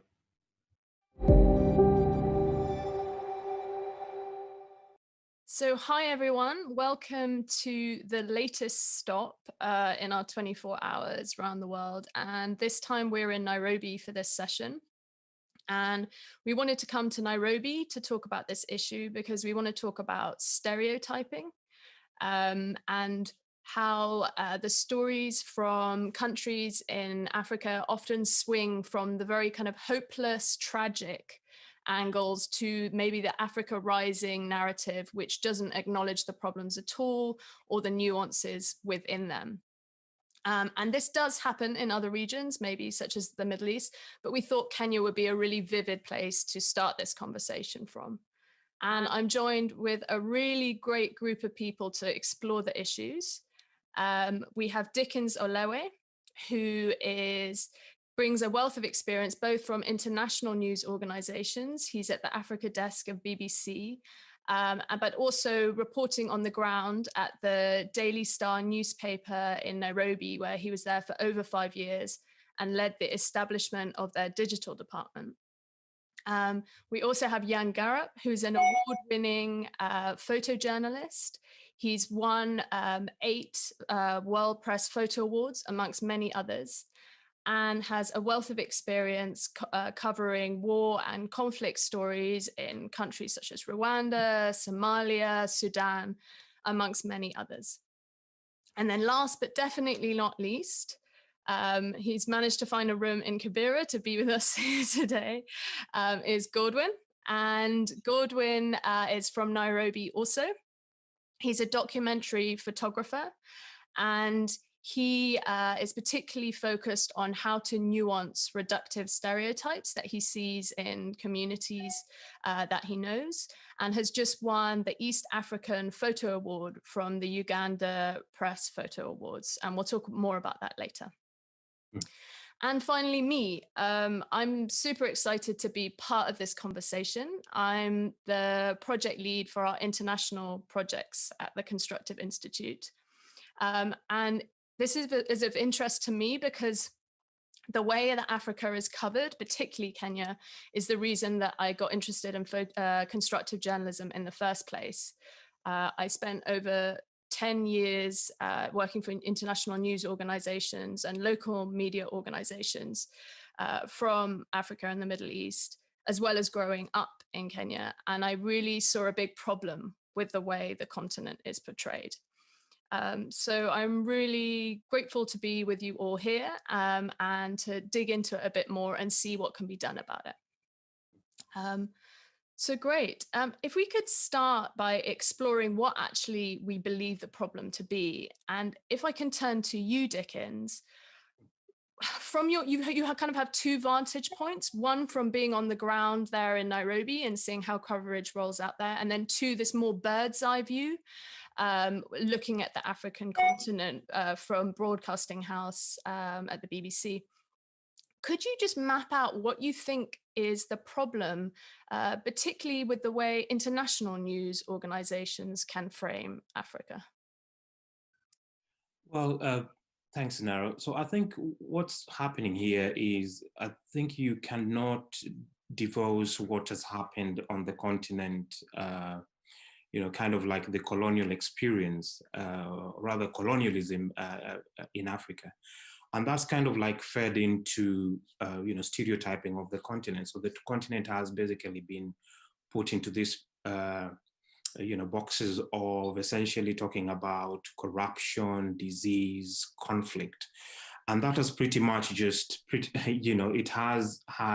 been a very stubborn stereotype. And, think of any, probably, to talk about any global news organization, if they go through their archives, they'll probably see just how stubborn especially those three key themes, corruption, disease, and conflict. And in fact, one of the things that I was just thinking about before we started was last year, the New York Times got into a bit of a trouble because of they advertised, they were looking for a bureau chief in Nairobi, and the advertisement for the job was, pretty much hinting at those stereotypes, talking about, conflict and terrorism. And there was a line in the advertising, in the advert talking about, there will be chances to delight our readers with unexpected stories of hope and changing rhythms, and people are really upset about that. And I think the problem is that the global media, especially being that they're broadcasting for Western audiences, have felt that Africa is pretty much an easy story. There is no nuance, it's not complex. It's so easy to just fly somebody from whatever capital in a Western country, and they just go there, land, and just file a story. And the reason for that, again, those kind of like those three themes that I was talking about. And yeah, I think you described that really well, the problems with the international coverage of Africa. What about the local coverage? I mean, have newspapers in Kenya nailed this? Are they telling these nuanced, multi-sided stories of Africa that look at the possibilities as well as the challenges? Yeah. So I think you would think that they'll probably be doing a good job. And sometimes, I've worked in these newsrooms, and I know that what usually happens is that, kind of like from the global point of view, you're talking about kind of like racism and all that. But when you come to, local media, you're essentially now talking about class. So you find a situation where there is this kind of top-down view when the way the journalists report on communities, poorer communities, it's very, very condescending.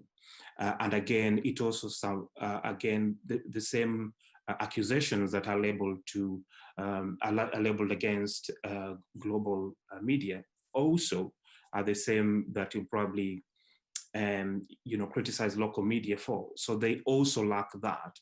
And you find that it's a media ecosystem that very much caters for the middle class. and therefore you find that, again, it's the language sometimes can be very dismissive and condescending as well. So it's a big problem. And I think, like, for example, I was just talking about the New York Times. For them, credit to them, they apologized and admitted that there is a problem. So again, it's just a question of whether these news organizations, especially on the continent, are actually as well agonizing about these problems, because it is a big, big problem. Sure, thanks. And so if we go to you, Jan, you've been covering not only Africa, but you have done some extensive coverage of Africa, looking at issues of war and conflict and big important stories. Could you kind of talk us through where you sit in this coverage, and maybe talk us through some of the images and the motivations that you had for taking them? And if we could maybe see a slide. Well, I totally agree with Dickens. The thing is that I think that I visited all 52, 53 African countries over a period of 20 years. And to be quite honest, I love the continent. However, there has been quite a few extremely violent conflicts going on. And that has been the main reason for me to actually travel there. On the other hand, I do know that there is a lot of things that is going on, which has a completely another feel or political status to it. I mean, I covered the genocide in Rwanda. I did cover it while it happened, but on the other hand, I've also been traveling there for the last, the 25 years that has gone by afterwards, talking about how the country actually changed into something completely different, with a very, very low level of corruption, how women are approaching into the parliament. There's more than 40% women in the parliament right now. How the economy actually has had a significant boom, but more importantly for me has been, for instance, actually the Nelson Mandela and Desmond Tutu forgiveness policy, which has been completely adopted into this country. And these stories are, for me, more important than the actual conflict. And that is what I'm trying to focus on whenever I travel in the continent. Having said all these things, what is really, really important for me is that it should not be there's something completely wrong with me as a Danish photographer traveling to Africa to try and document these stories, because I'm sure that Godwin and Dickens and a lot of local journalists and photographers have a much better view on this than I actually do. So if we've got a slide up here, could you just talk about this? This is from the genocide in April '94 in Rwanda, which is, for me, one of the worst experiences that I ever had. I was actually in South Africa for the inauguration of Nelson Mandela at that time, and I had been sent there. I mean, I worked for a lot of international publications, and I've been sent to South Africa, not because of the fact that you had this that you had Nelson Mandela being the first president in the country after apartheid, but because there was a lot of violence expected between the ANC and the Inkatha movement. That was the main reason for me to be there.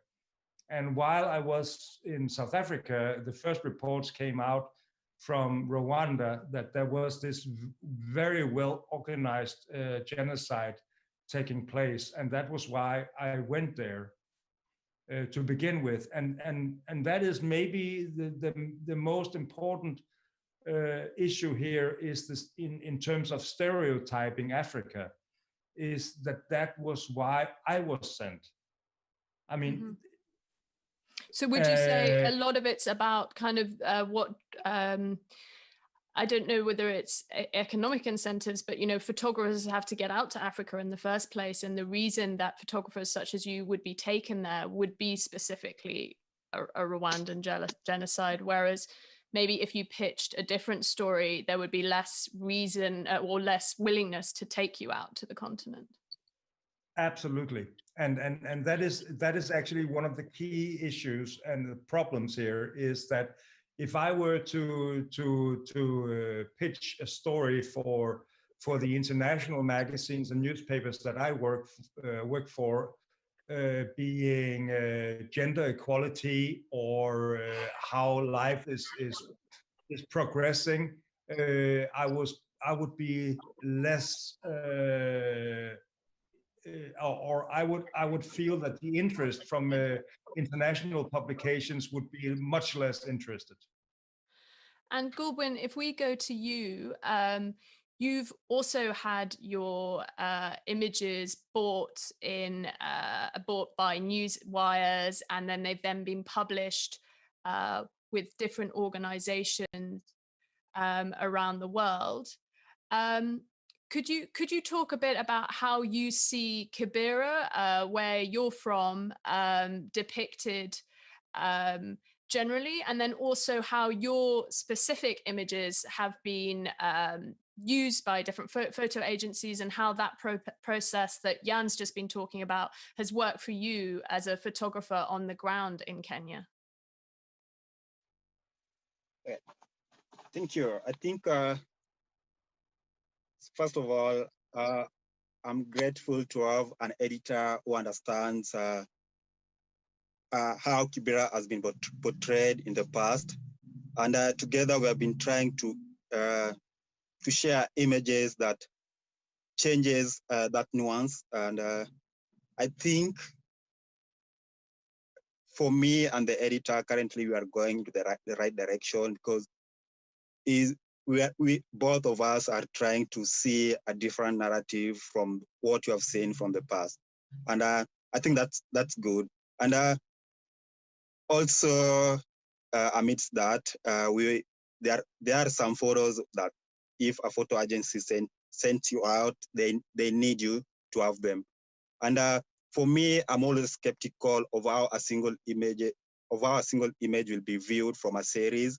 And most times I try my best to have, like, it's difficult though, but I try my best to have an image that will holistically portray the general situation.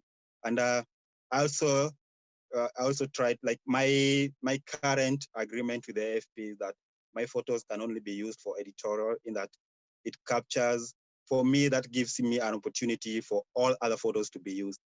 And what you are seeing now is these are landscape photos of Kibera. And for me, seeing these photos, I'm not happy. I want to put a face to a place I call home, try to go more into these people's spaces. Being a local photographer also means, like, you're an everyday photographer. You see things that not many people come into photography will see.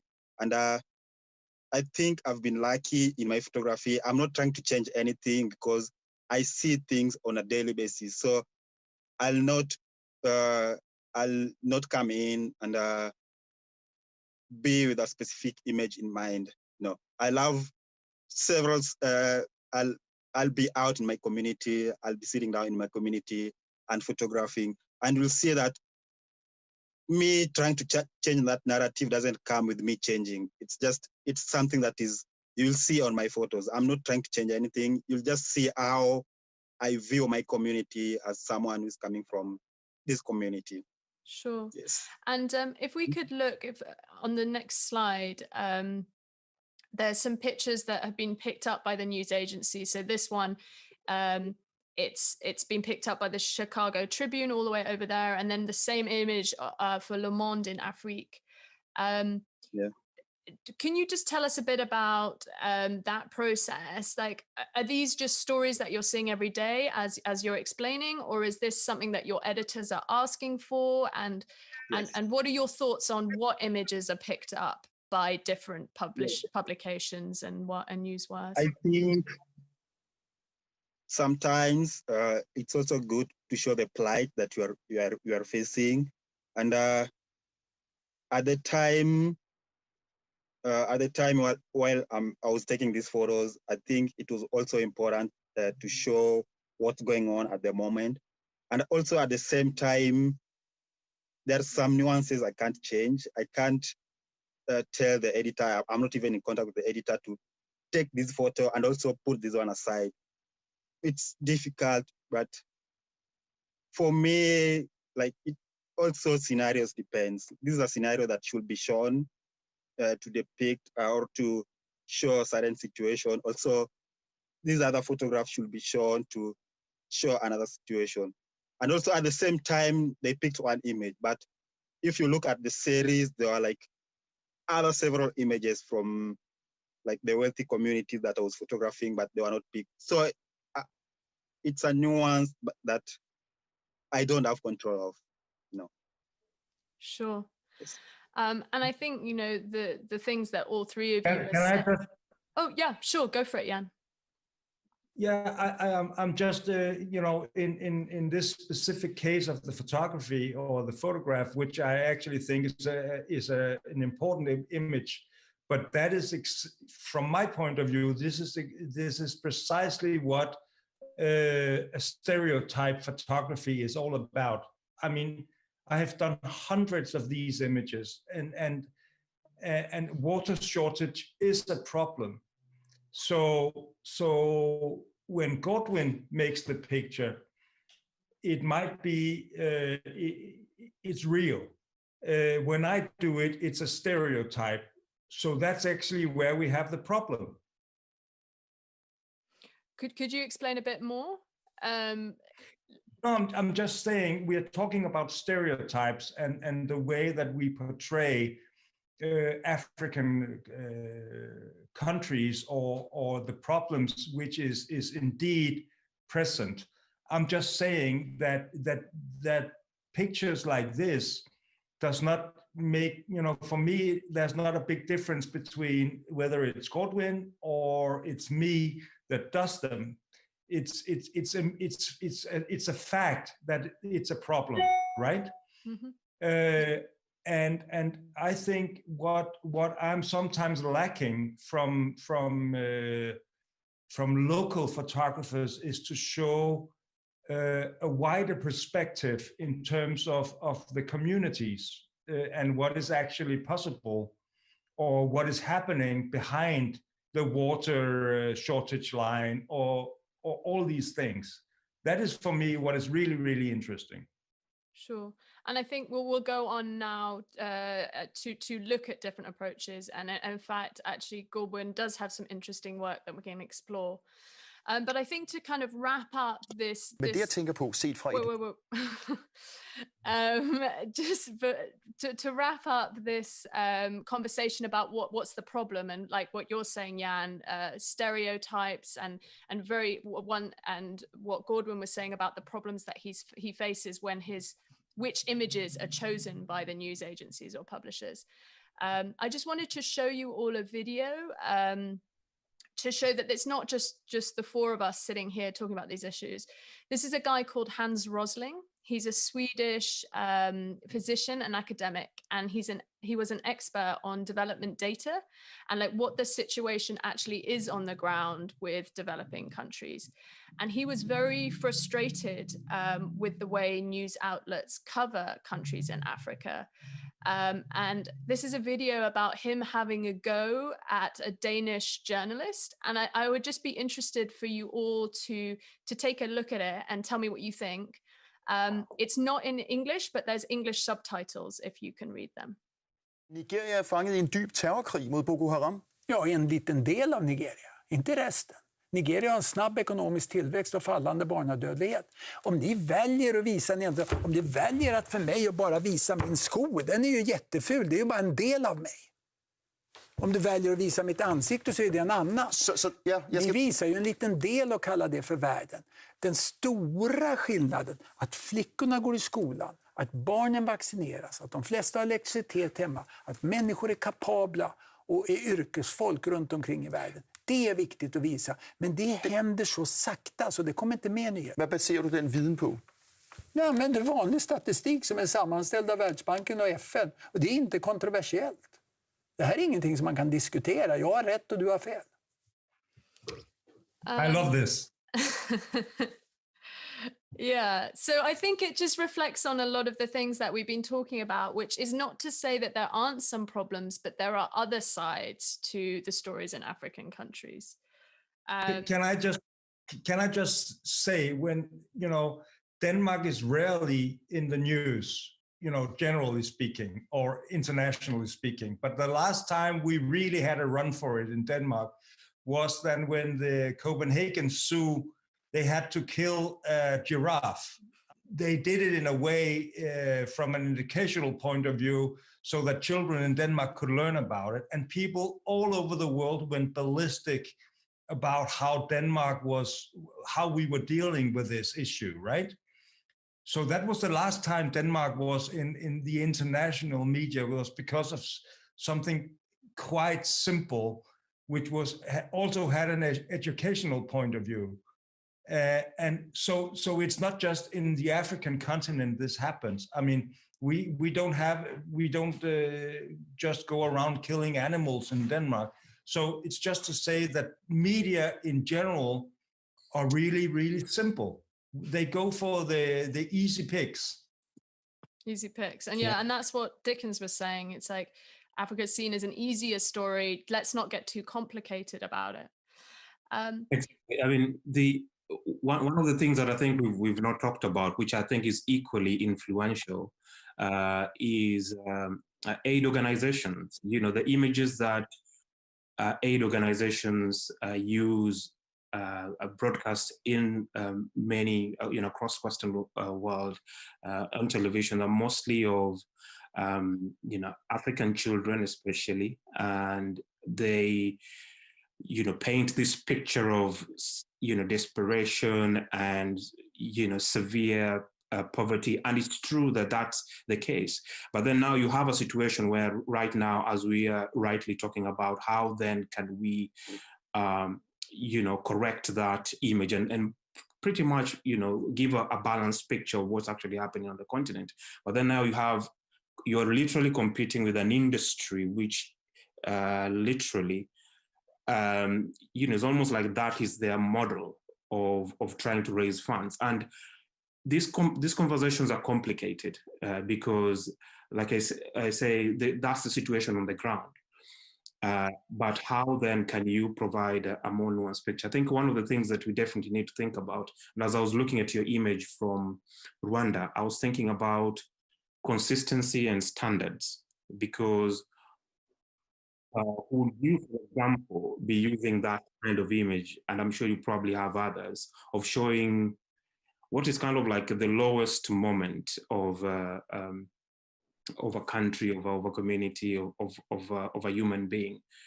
If that was happening, for example, in Denmark, would you show that on television?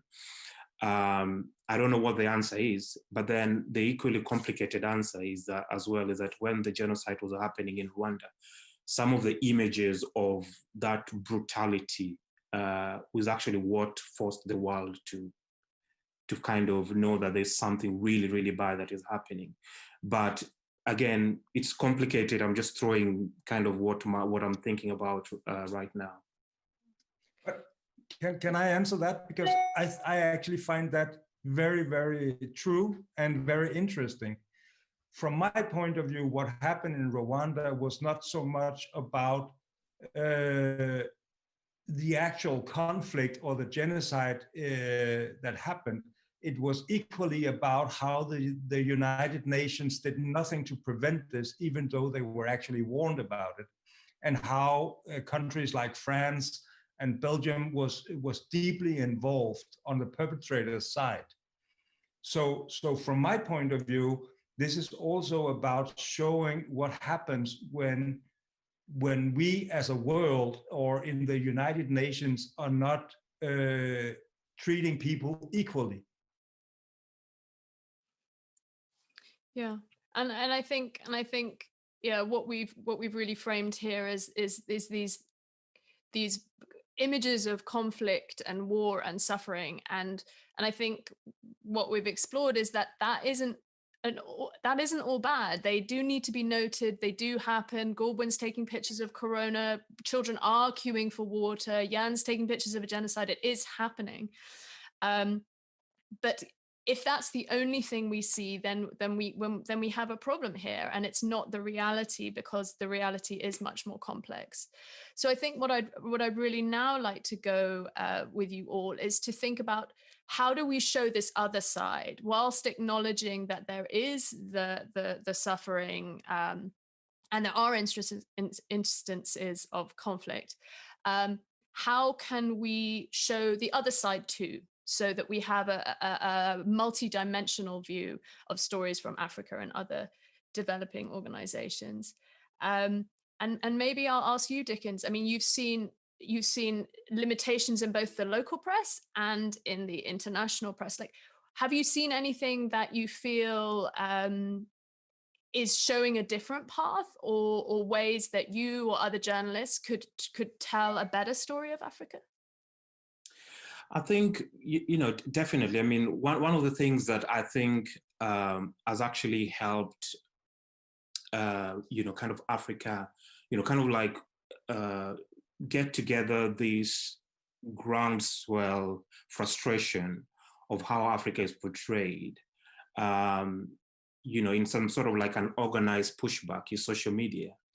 And you have seen that whenever there is, all these global media organizations have published content that, it's considered probably, racist, or kind of lacks the context that tells the larger story. You've seen people actually go and directly, criticize these organizations, and they have been forced to retreat and think of a better way of doing this. And I think the other way as well, and you've seen, right now you're much more likely to see stories about, kind of like tech in Africa, the tech industry in Africa.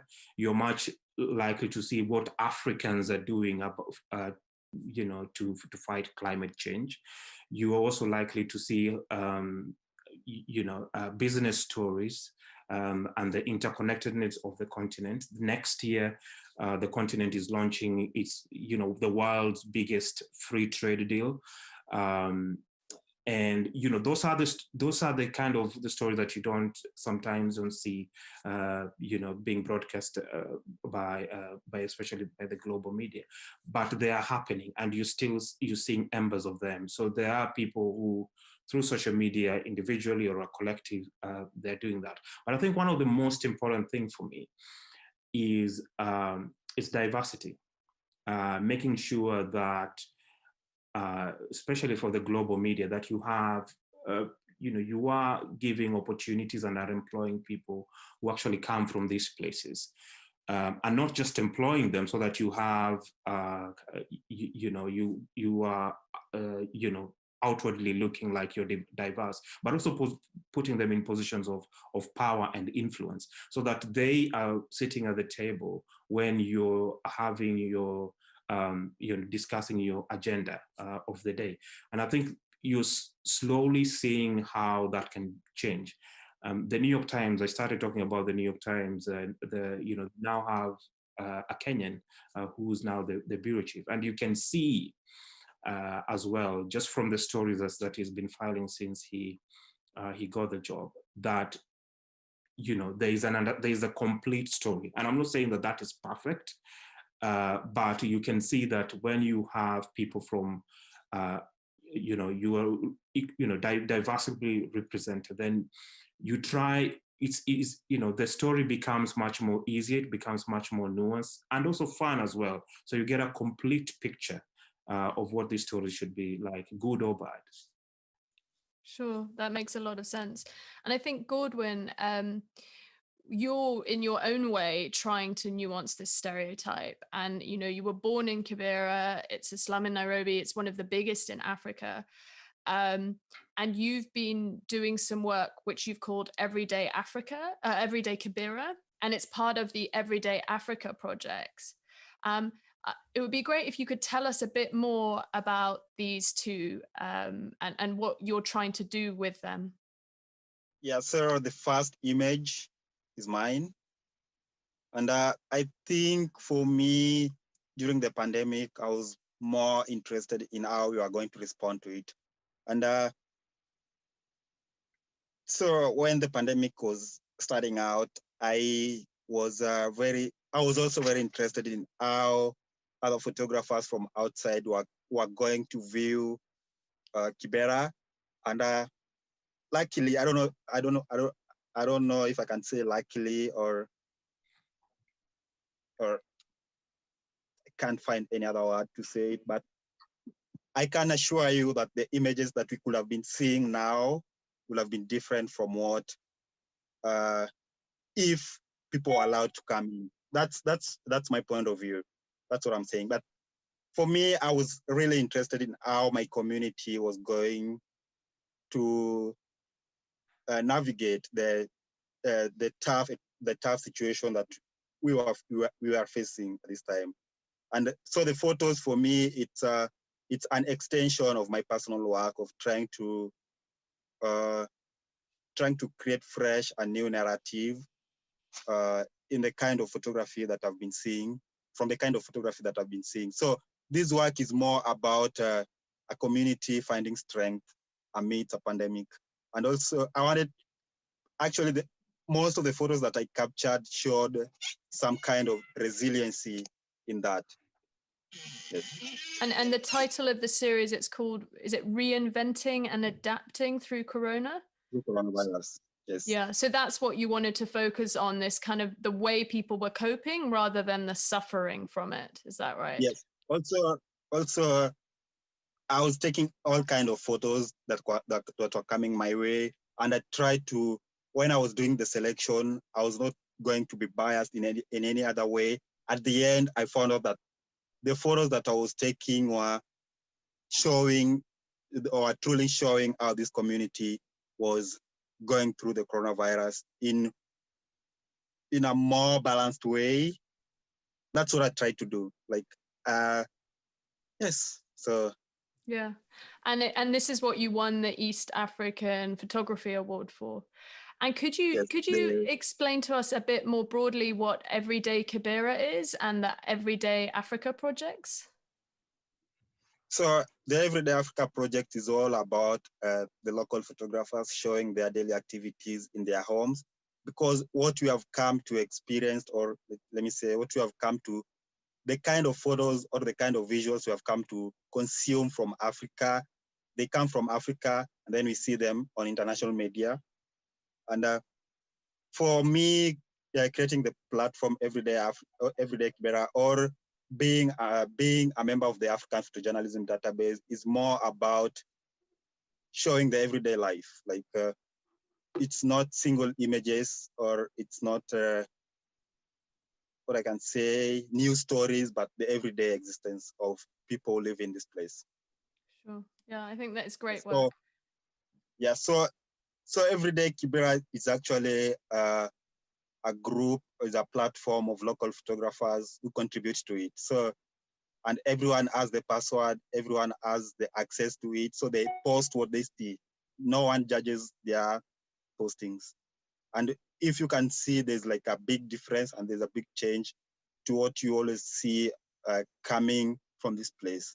And for us, like the other day we were joking when we Googled Kibera and we saw landscape tin roof shacks. And for us, we wanted to, actually we were joking if we can create our own Google of Kibera, just to like see, like just to direct people and tell them, oh, this is like this is what's happening. But that's difficult because the publication are from like big media houses, that it's going to be a huge task changing the algorithm. Yeah, Yeah. that's ambitious. Yeah. But yeah, so I think it's really interesting how you are trying to show other views and other stories. And if I can go to you, Jan, so this is, Godwin's rooted in Kibera, and he's telling these stories about his community from there and for that. Do you think there is a role for foreign photojournalists to maybe look at different approaches, to maybe do something different to the flying out for the war or the bearing witness? And what is it that you think photojournalists and maybe you are doing and could do to do something different? Well, I think there is a big problem in terms of parachute journalism. You fly in people, you dump them on the ground, they make a news story from somewhere, whether it's Africa or the Middle East, it doesn't really matter. But they are not consolidated necessarily in the truth. It might show a brief news story. For me, in-depth reporting is the most interesting. And when you do in-depth reporting, you would often find a lot of interesting stories, which is also about survival or about life or love or forgiveness, many, many other stories. And for me, that is the most interesting part, actually. I would never be able to compete with Godwin in terms of showing his community. Whatever I would do would be superficial. It would be just scratching the surface, because he lives there. He knows what life is all about. And for me, that is much more interesting than it is to look at my own images from Kibera. I have been to Kibera as well, and I have not done pictures like Godwin has. And you shared some photographs with us, if we can see the slide, about some work that you've done in Somalia, which you feel is maybe taking a different slant to, say, the bearing witness images in Rwanda. Could you tell us a bit about them? Well, I mean, I've been working in Somalia for the last 11, 12 years, since Al-Shabaab had control of half of Mogadishu. And over these 10, 12 years, I've done a lot of stories which has nothing to do with the conflict. But in this case, it has to do with young women doing sports or playing basketball, which was actually a very, very interesting story, because they were threatened on a daily basis by the Al-Shabaab militia, all kinds of things. But at the end of the day, they were doing sports. They would be traditionally dressed over the day, and once they got into this old stadium and the doors were closed, the clothes that they were normally wearing was taken off, and they were all in Ronaldo or Messi t-shirts, and they were just doing sports. And it was indeed a very, very positive story about gender equality and how women were actually progressing in terms of taking a stance and doing what was important to them. And for me, that was a really, really interesting and positive story to do, from a place where where all the stories that you hear from Somalia are complete stereotypes. Mm-hmm. And there's also, you showed an image of a guy with a shark on his head. Could you tell us a bit about that? Well, I mean, that's that's a daily picture. That's just a daily picture from Mogadishu. You could see that every day. But the story behind the pictures is actually much, much more interesting, because of the piracy of the Somali coast. A lot of the international trawlers were kicked out of the Bay of Aden, and the marine life just exploded, and for some reason or because of this, fishing became a huge industry in Somalia, which was not traditionally a big part of the country. And again, that was a really, really interesting story to do. So I do try to portray also progress and development in African countries. I'm not just interested in war or conflict. I really try to do my utmost to portray Africa with a lot of diversity, and how the continent is actually developing in many, many ways. Sure. And I think, you know, we've seen both from within and without Africa, you know, that there's so much more potential to tell a nuanced story of the continent. And I think we're going to wrap up here, but this whole conference, the theme is journalism for tomorrow. And I just want to end with asking each of you what you would like to see, like one practical tip or request that you'd like to see for tomorrow's journalism for coverage of Africa, whether it be a print journalist or a photojournalist. So if we can start with you, Dickens, what would be your one thought? For the next generation. I think what's happening now is pretty much what I think we're just going to see more of it, and that's, you know, we've just seen what Godwin does with Everyday Kibera, and that's fantastic. That there are journalists out there who are not waiting to be commissioned, but rather going out there and actually capturing that reality and sharing it with the world, unfiltered. And that's what I see more of. You know, I'll definitely encourage many journalists young journalists to definitely continue doing that. I think importantly, one thing that I think is really key is to amplify and show African agency. There are people on the continent who are working tirelessly. They're trying to, and they're doing a fantastic job of navigating through all these visible and invisible structures that are holding them back to, you know, to make a life out for themselves, to influence politics, to influence communities. There are all these stories everywhere, and it's just a matter of paying attention and reaching out to these people and amplify these stories, so that what I am doing where I am, and what Godwin is doing, and what other people are doing as well, tells a much complete story.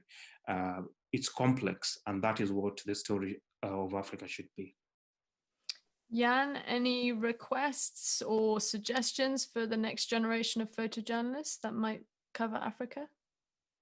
Well, I agree with Dickens. Complexity is the key aspect here. I mean, life is not either black or white. There's a lot of tones in between, and it's always in the details that it becomes interesting.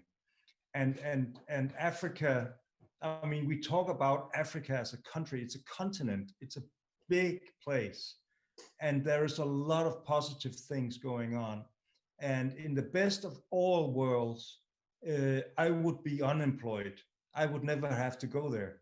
There would be a lot of local photographers and journalists who would cover the continent with all its diversity and all its complexity in an in-depth way of reporting, so that I wouldn't have to go there, so I could actually stay home with my kids in Denmark and read about how life in Africa is progressing. And Godwin, you have the final say. What would you want? What would be your request for the journalism of tomorrow for coverage of countries in Africa, what would you ask for? Yeah, to add on what Dickens has said, also for me, I'd like to see more solution-focused journalism, where we don't just consume an image or consume a story and that's it.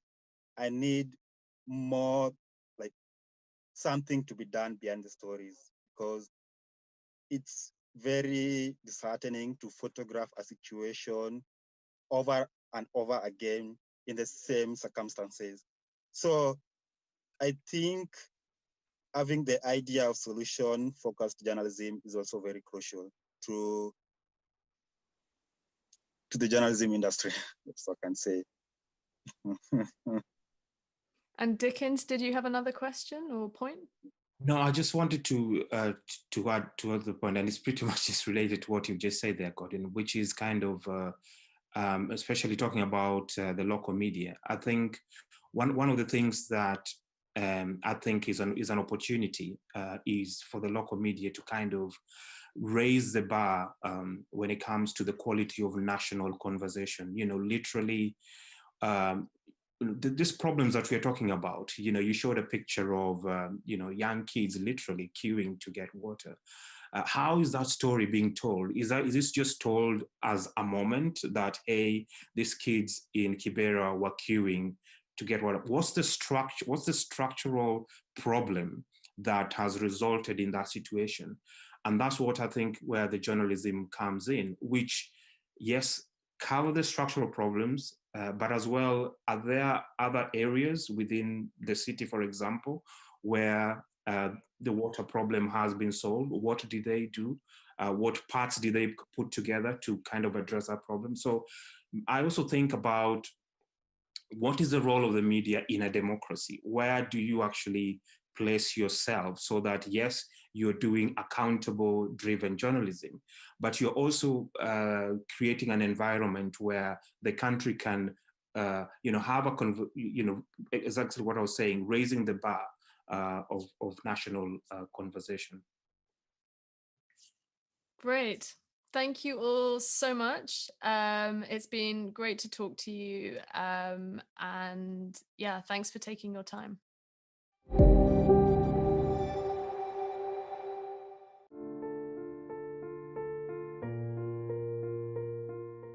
Welcome to Canberra, the capital of Australia.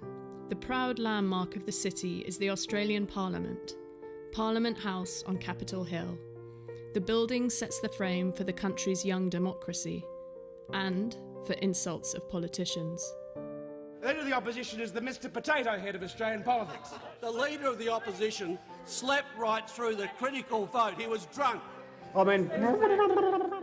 An inflated and attention-seeking political rhetoric, which we also see increasing in other countries around the world. The UK. I have to say, Mr. Speaker, I've never heard such humbug in all my life. Order! Order! In USA. Who's further left than crazy Bernie? Kamala. You know why people don't like her? Nobody likes her. And beyond. Australia is also the birthplace of one of the world's largest media empires, Rupert Murdoch's News Corp, with tabloid newspapers such as The Sun in the UK and populist TV stations such as Fox News in the US. These news media love to hand over the microphone to politicians when they turn up their conflict-seeking language. Many journalists love it when politicians go straight to the line and then cross it. It is a good story. It is this way that the extreme statements of politicians are distributed to the public. We news media invite the public to the dramatic and confrontational scenes, even naming our TV shows Hard Talk and Political Duel, words borrowed from the terminology of war. With our attention and fascination fixed on sensational extreme political messages, we help nurture the extreme. We intensify confrontations and conflicts, and forget all those whose insights are not full of insults and drama. He was only a good vice president because he understood how to kiss Barack Obama's ass.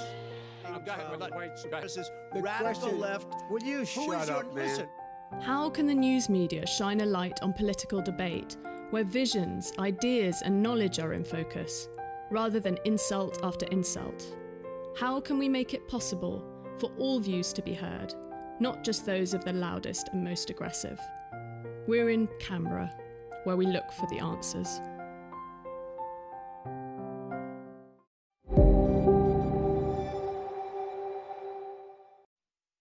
we are back in Denmark just for a while.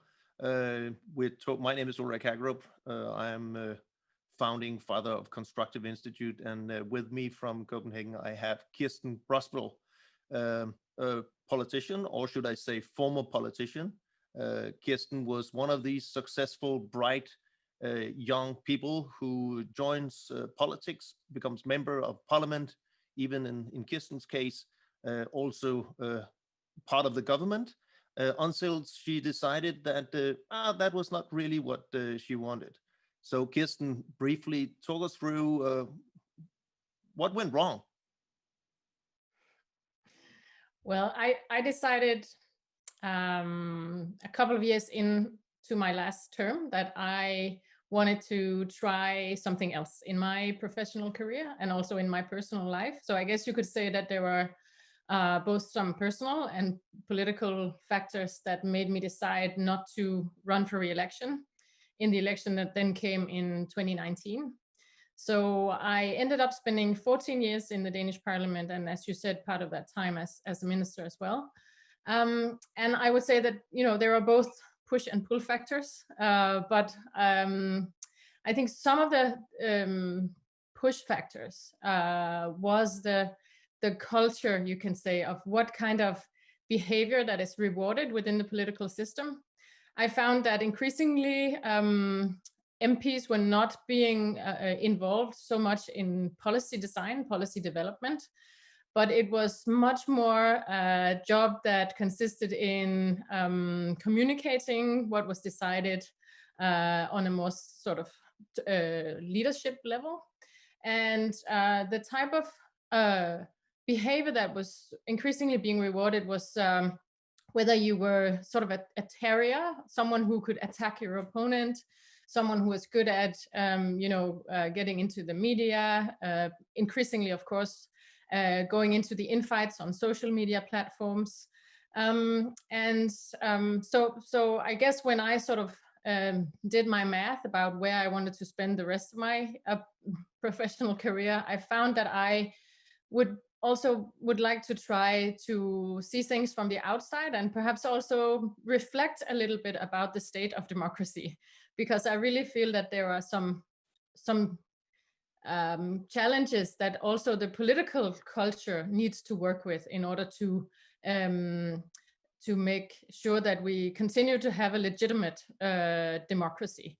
So when you look at it and include the media in what you look at, what do you see when you talk about the political culture in a democracy such as the Danish one?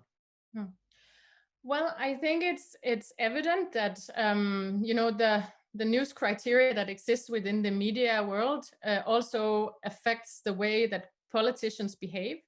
And when I say that the behavior that is rewarded is also how much are you able to be exposed in the media, be visible, both to your political leadership, but also to your constituency and to the voters, then of course the news criteria are critical to who will be able to enter the news feed, right? So if the news are very much focused on conflict and infights between political parties and increasingly also on the political leadership, it is extremely difficult if you are the type of politician who is working in a more constructive manner, trying to work across party lines, which I was doing in my last term as the chairman of an all-party group working on sustainable development. I found that it was really difficult to present that type of news and about the work that I was doing, that I of course found was really important.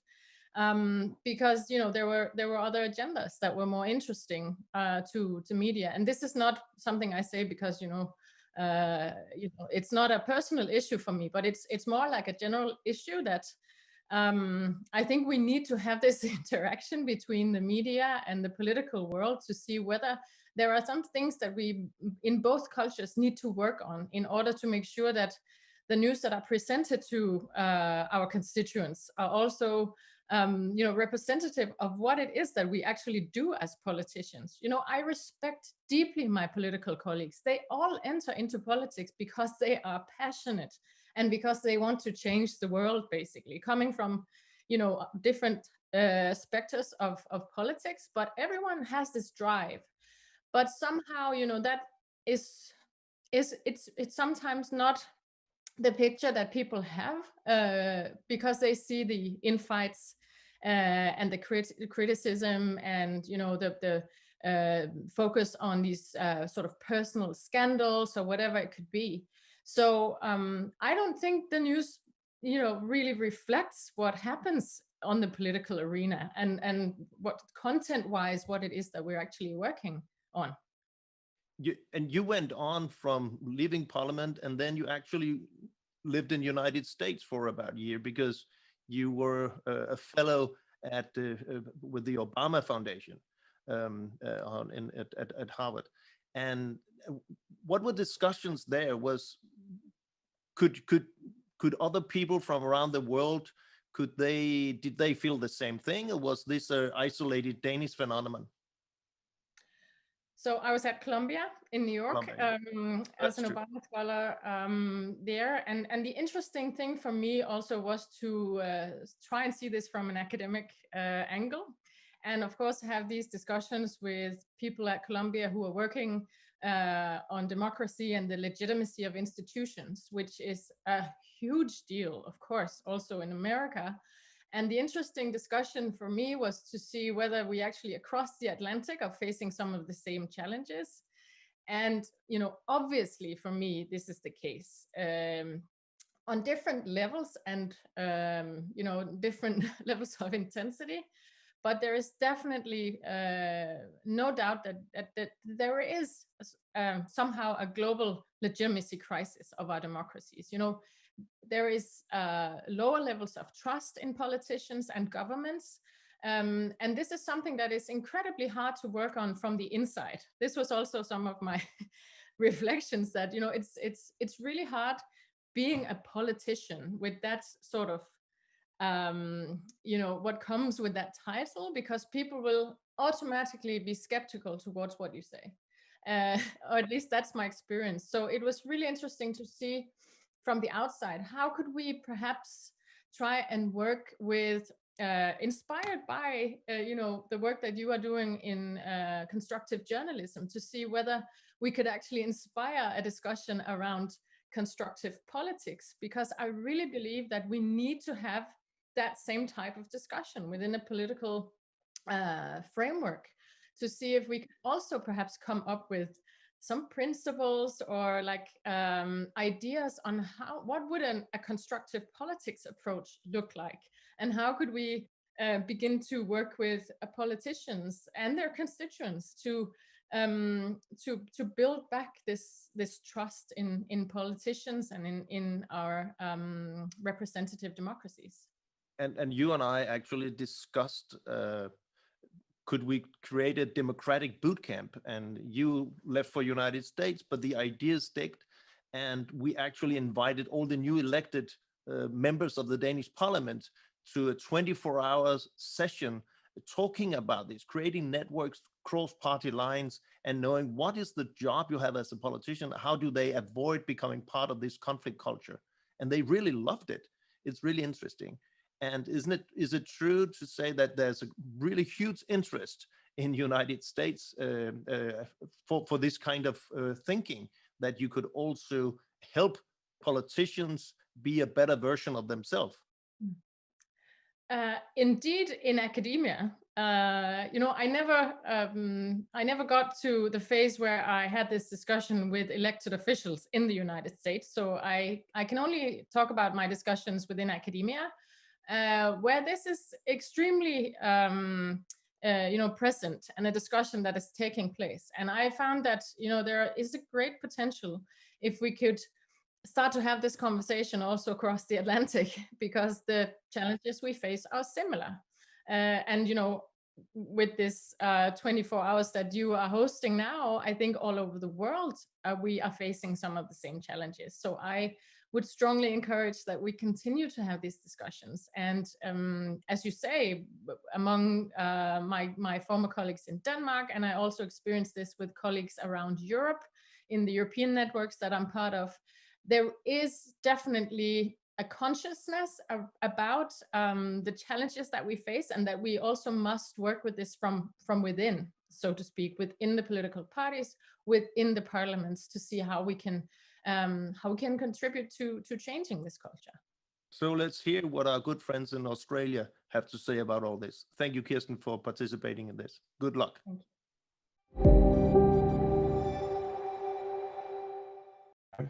4, 3, 2, 1. Good morning, good afternoon, good evening, everybody, from wherever you're joining us around the world. I am your host, Sophonias Tuguse, and this is the final interact. With me today is an esteemed panelist who I'll introduce in a bit. But just to get us going, I'd like to encourage everybody to use the hashtag #ConstructiveConference from wherever you're joining us, right? On Twitter, on Facebook, the different places that you're live streaming. One, to join us in this conversation, but to add your thoughts. So send all the questions you have, send any comments you have, and our discussion managers will weave that into the conversation so that it's not just me and Dickens, but it's everyone that becomes a part of this conversation. Great. So to kick us off, the idea behind all these series of conversations has been that we need to find a way to be constructive in our journalism, right? Journalism has always been an important part of how media, of how the population is informed. And the last few months has definitely been a test for how information spreads and how accurately we can receive it. So in that spirit, today's session focuses in specifically on the continent of Africa, where both Dickens and I are from. And the idea today is to cover how can we do journalism in Africa constructively? How can we cover these stories more responsibly with a more nuanced view of what's actually happening? And I couldn't think of a better panelist to do this with. So with us today, we have Dickens Olewe, a Kenyan journalist who is currently working in the Africa desk, BBC. He has experience both with local media on the continent and with international media. And as a member of the continent himself, has experience seeing how our stories have been portrayed and the different solutions that might be in place for that. Cool. So as I mentioned, this is meant to wrap up a long series of conversations. Feel free to check all of those out at the Constructive Institute's website, but also #ConstructiveConference in all the different places you're watching from, and send us all of your questions. Great. So to get us started, I'd like to just hear a little bit from our panelist to introduce himself, what gets him excited about this, and then I'll walk us through the flow of today's conversation. Dickens? Good morning again, and good evening, good afternoon, wherever you are. Thank you. Thank you for the introduction. I'm a journalist, I'm Kenyan, and work for the BBC. I'm based in London. And I'm a former JSK fellow at Stanford University. And, I'm really excited about our conversation today, talking about how to best cover Africa. Great. Cool. So when we think about how to best cover Africa, that's definitely not an easy question at all. First of all, we're talking about a continent with 54 countries, different histories. So to try and frame our conversation, we've broken this up into 3 big pieces. The one is this idea that there have been some stubborn stereotypes about how the continent is covered. So we'll dive into that, what these might be, where they might have come from, and what consequences do they have, right? So framing that helps us move into then, what is it that these stereotypes are missing? a truth that needs to be conveyed. So there's a truth to the continent that we're missing. So we'll try and develop some of that nuance. We'll then go on to say, with this truth in mind, what is the responsibility of the media in terms of covering this truth and bringing it forth? The last, and I think the most practical part, is then to say, what are the solutions to this, right? How do we then go on and cover Africa constructively? As I said, these are definitely not easy questions. These are ongoing conversations. And so we'll try our best to add nuance to this conversation, but we'll also love to hear from all of you, wherever you're listening in from, to add your questions and comments to enrich the conversation. So I guess the best place to start then is with this idea of stereotypes. So the continent has an interesting and a complicated history. We've seen throughout this history, and currently, there are some stubborn stereotypes that seem to persist in the way that the continent is covered, interestingly, both globally and within our local media as well. So I'd like to see from your experience, what are some of these stereotypes that you've noticed? I think what comes out quite clearly is this perception that telling the so-called Africa story is easy, that anyone can do it. You don't absolutely need any time of kind of preparation. Appreciate kind of the context which you are going to do the reporting, and that has really persisted, especially from the kind of like in the international media. Things have changed, but as you say, there are some stereotypes that have just become extremely stubborn. Locally as well, I mean, I worked for a local newspaper. You could also see the fact that it was, especially when it comes to poor areas, that it was kind of like a preconceived idea of what kind of stories you're going to get. That, okay, we are short of stories. Can we get, for example, a crime story? And you know exactly where you need to, the kind of like the areas where you need to go and the people you need to call. And then the other thing as well is that just in terms of stereotype, we always talk about, poverty in Africa. You're talking about, famine in Africa. There's always a talk about corruption. So these elements essentially kind of like, they're kind of like the pillars when it comes to to telling the African story. So that you find that when somebody is actually telling a story which has absolutely, has absolutely no link to those pillars, you will find that they still bring them in the story. That's very interesting. I want to touch on a little bit of the fact that it's considered an easy story. I think these other parts tie into that, but where do you think the root of that perception might have come from? I think one of the things that we absolutely have to appreciate, not really appreciate, but accept because it's fact, is that there is a history of racism for centuries, where people from Africa, Black people, have been painted by this broad brush that they're obviously passive. They don't have a history, and therefore it's just so easy to kind of tell stories about Black people. So that's where it comes from, and you can see that pretty much seeping into newsrooms. I mean, like I said, things are changing, and they have changed massively. In terms of language, in terms of diversity. In newsrooms. Now you have, for example, in international media or global media, if you like, you have people with lived experiences, on the continent, people like myself. And the contribution of people like myself in newsrooms, it's incredible because you can actually see how you are shaping those conversations internally. I think the second piece that you mentioned also ties into this well. There is the idea of this dark continent, right? There's also these big themes you've mentioned of poverty, of corruption. But I don't think it takes a lot of digging to realize these are not things that are inherent to the continent, right? There's poverty and corruption across the world. Why does it seem that these things are an inherent part or a natural part of the story when we talk about the continent? I mean, one of the things that I think we can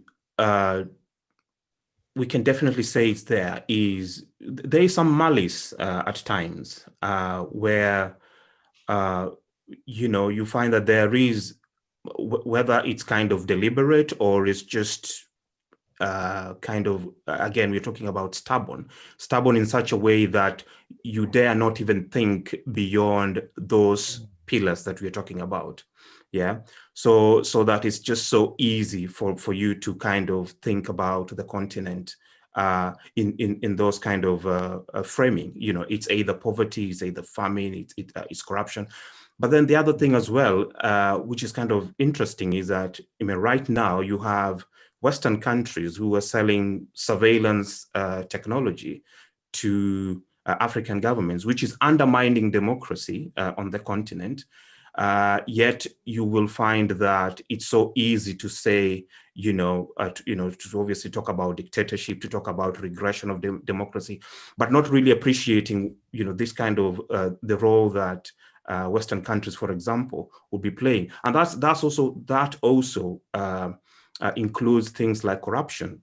Some of these leaders who are stealing money from the continent, they are actually, they have second homes and third homes and sixth homes, in Europe and in Western world. And those links are usually not brought up when you kind of telling the story. I mean, the thing is, one of the things that I think this one reason why we are having this conversation is because the African story, there's nothing necessarily distinct about it.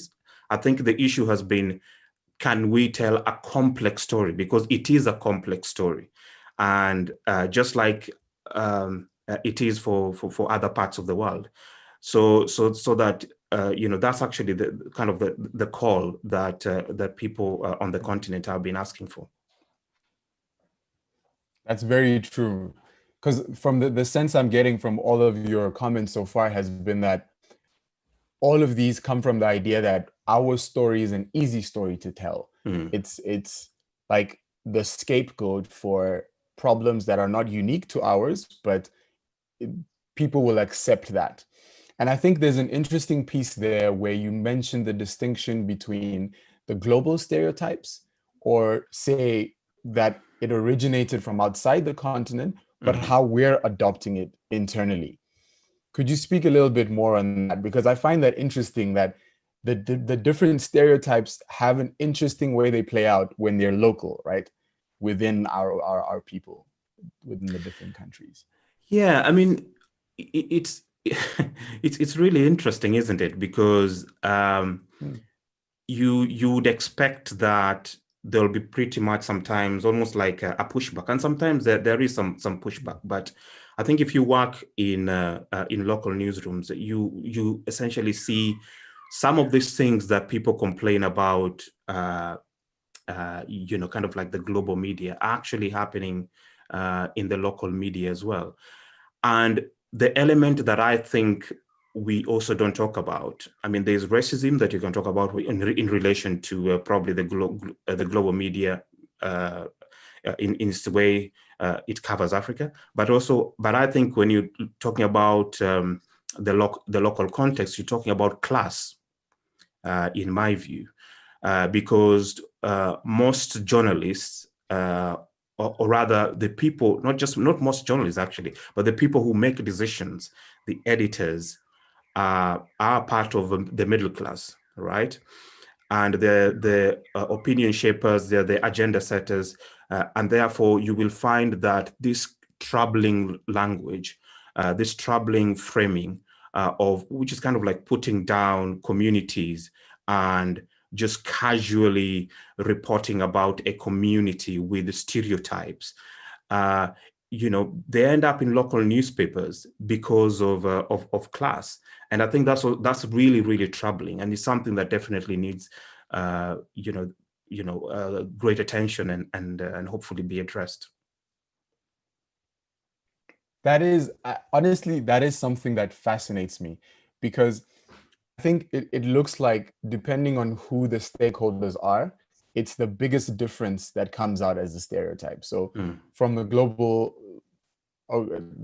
to Africa, it seems like race is sort of the biggest distinction. And then within the continent, the economic inequality sort of plays out in how journalism happens. Exactly. Those are very interesting. So if I tie this thread, there's a lot of stubborn stereotypes. There's this idea of Africa as the easy continent to report on. And there's a historical piece to this and how it developed, but it seems to be playing out locally in its own ways as well. Something that I don't think is appreciated enough is that these things do have serious consequences, right? Could you please outline some of the consequences you might have experienced or you think are important to highlight when it comes to our stories being told this way?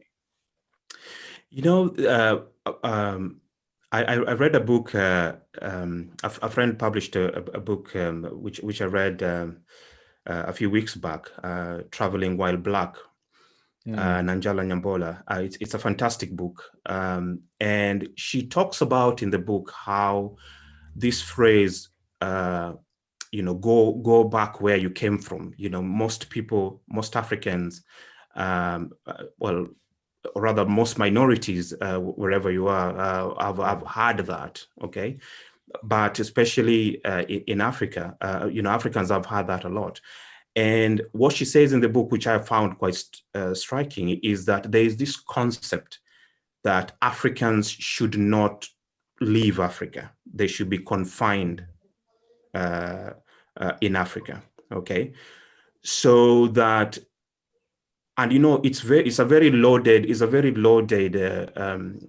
phrase actually, and it is based on how the world views Africans, yeah, and the daily way in which, every single day the media, decides what it wants to broadcast about Africa, and unfortunately, if going back to the pillars that we're talking about, if the narrative is still about, a continent in despair, a continent that is hopeless, then exactly, that's actually why, everyone in the world would be like, what are you doing here? Go back where you came from. There are opportunities sometimes that you might be not over because people just don't think that you're complicated or intelligent enough because of these stereotypes. So there are some real life consequences, which unfortunately it doesn't give a complete picture of the continent. And unfortunately, on a daily basis, there are people, because of what the media tells about the continent, they think, people just think, this guy is from Africa, let's just, there's nothing interesting or fascinating about him and stuff. I think that's something that whoever is watching and is from the continent can probably relate to so much, right? The idea that it's not just the place itself, but it's now the people who have been simplified, and that plays itself out, whether it's in professional opportunities, whether it's in travel. The interesting bit as well is that you seem to have touched on the end, this might be a self-fulfilling prophecy at some point, where we've established these things, we're seeing the effects it have on people, but then basically if someone was to dare cover outside of this scope, there wouldn't even be that much acceptance for that kind of stories, would there? I think you know, one thing that is really beautiful about this moment, especially in terms of the so-called digital disruption, is that the avenues through which journalism can be put out, you know, the kind of storytelling, the kind of narrative that you can bake in a story can be put out. You know, you just don't have like a limited number of media organizations that can publish a story. I mean, you can set up you know, your own Instagram, Twitter, YouTube, Facebook account, and you can do acts of journalism through there. So those, unfortunately, sometimes you know, they don't have the influence and reach that you'd expect, but it is something. You know, people are gathering in these spaces to try and challenge these stubborn pillars that we've been talking about. So there is something happening, and that in itself, it's something that definitely people should appreciate. But then maybe I should take this opportunity as well to just talk about you know, voices. So you have a situation where right now, especially now that we're in the middle of a pandemic, where sometimes journalists just don't travel as much, that it's been kind of like tempting to summarize like kind of like people's opinion or the public's view based on what's trending. Yeah, so that's just need to just throw that caution there. That tells you something, but it doesn't tell you everything. It actually tells you most of the time the voices of a vocal minority, right? So those are elements that you need to be you need to be really, you know, aware of, so that when you are definitely keen on telling the African story, or you know, bringing African voices in a story, just be aware of that. You might end up speaking to a privileged few who might give you kind of like a reality that does not reflect the majority.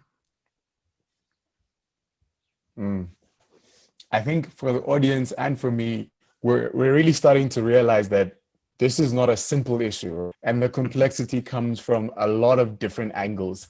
The point you raised, for example, that even within media and journalism, the rise of digital and how distributed all the different platforms are changes who is able to tell the stories and who's able to receive the stories as well.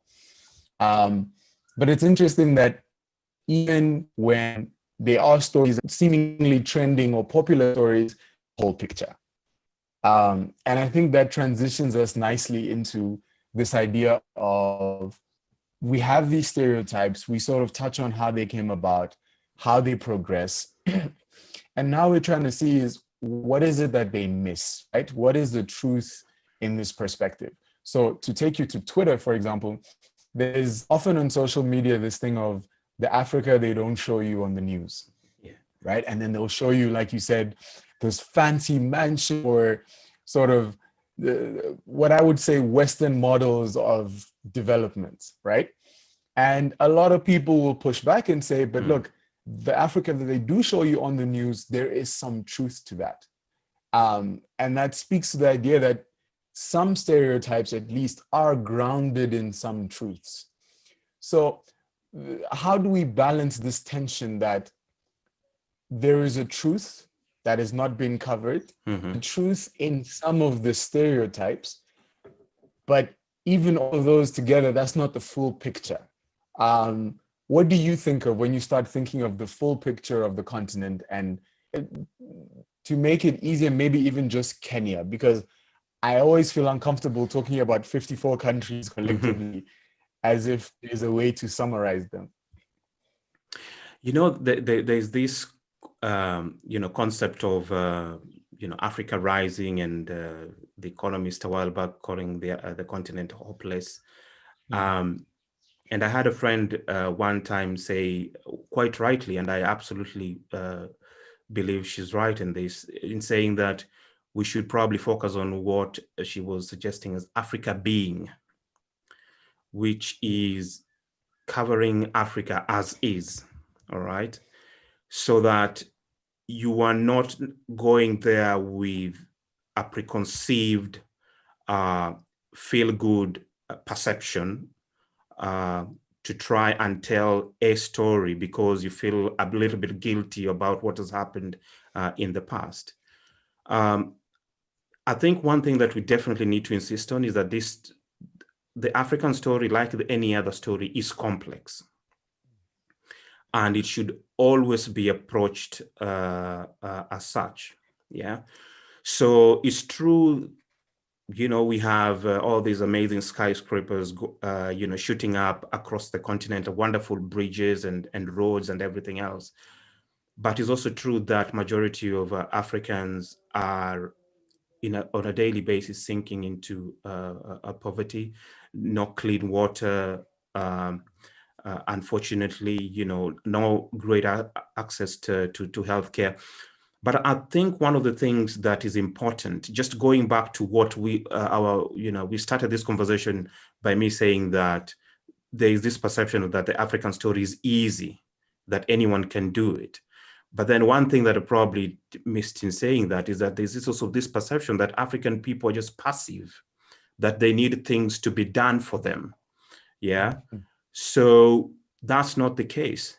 Even in this really difficult environments, you know, where people are really struggling for food, you know, to get healthcare, there is something happening. There are people who are working in to fix those structural collapse, you know, those visible and invisible structural barriers. There are people who are constantly trying to work their way around it. It's not ideal. We should not be applauding them that they're doing that. They actually should not be doing that, essentially, but they're doing something. And I think that's what sometimes the stories miss, that when you report a story, you kind of like reflecting the daily efforts of ordinary people who are trying to, you know, you're doing their damnedest every single day to make sure that they have a better life. And it's those efforts which are keeping people alive. It's those efforts which are keeping kids in school.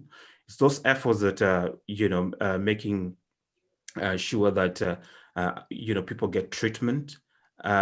So that's what I'm talking about, that people should be, you know, as journalists, we should be challenged every single day to think about how do we best reflect the reality that is, and not just be confined in these lazy stereotypes. In fact, that's what they are. Hi guys. That's a very... We have 4 minutes left, so if there's anything you want to conclude on, maybe it's time to begin that. Okay, got it. I really love this idea of Africa being, and I think it gives us a very good picture of how to conclude this conversation, especially because when something is being, you watch it unfold, you appreciate its complexities, but you don't try and twist how it is happening, right?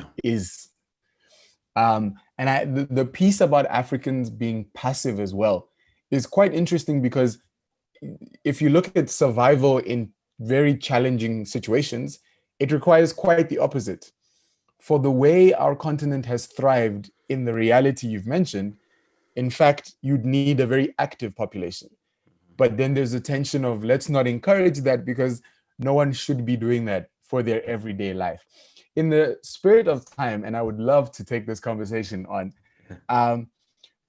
with all of this in mind, what do you think are things we can start doing in terms of the solution, right? What are the responsibilities that we have as media? What are the solutions we might have as journalists, and maybe specifically as journalists on the continent, or whose mandate are stories of the continent?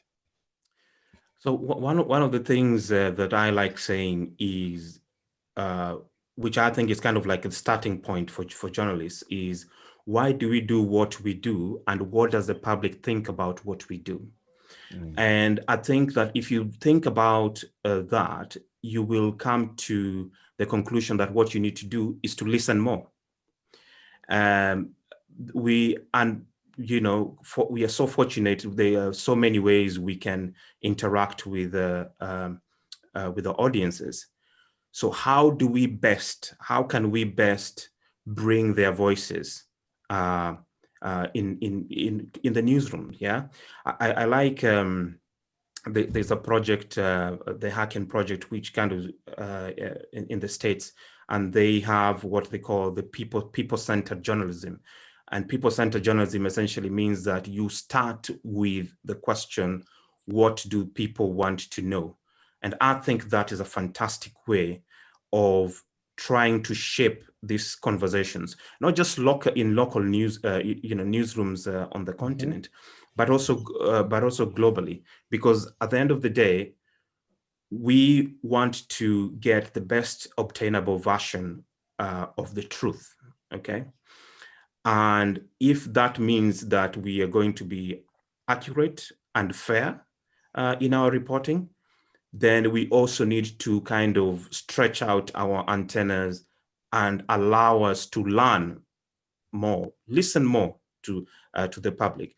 And also, I think this also challenges us as journalists. How do we measure journalism? How do we measure our impact?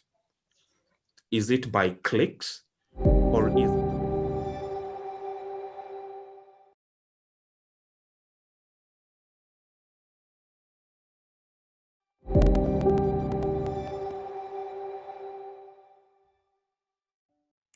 Now we will be moving a bit up north.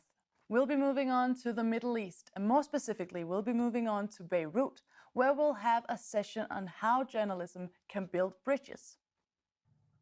Hi, my name is Luna Safwan, and I'm a Lebanese journalist. Welcome to Lebanon, Beirut, a city that has experienced one of the biggest explosions in 2020. In the past year alone, Lebanon has experienced 4 main events: mass fires, mass protests, people's money no longer existed in banks, and on August 4th, the Beirut seaport exploded. This torn city has been looking for answers for years to pressing questions such as, why isn't the system changing? Where did the depositors' money go? And who bombed the Beirut seaport? With no answers in sight, the media, both independent new media and traditional media, has been trying to answer these questions. Journalism is important because it often tries to answer questions that people in power don't want us to hear answers to. It's important because it aims at holding people accountable. It's important because it's one way to change the world through storytelling and documentation. I believe this session is important, first because a big portion of it is from Lebanon, a country that has always been known for its freedom of the press. It's also important because we need to discuss why media needs to change. I have been working in this field for almost 12 years now, and for the first time in 2021, I will be leading a new media project in Lebanon. What needs to change is that we need more women in higher roles, in places where decisions are being made. We need newsrooms led by women, and for that, we need more independent media that does not hesitate in exposing those who are breaking the laws, misusing public funds, or even hiding explosive materials at the heart of the capital. I hope that this session inspires us to look more into what we can do to give the media a more constructive role in Lebanon, in the MENA region, and worldwide.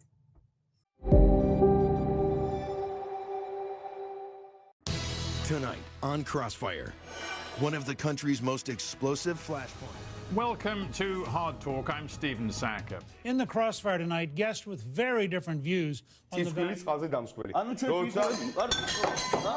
radical left. Will you shut up, man? One brief answer, and then we must move on.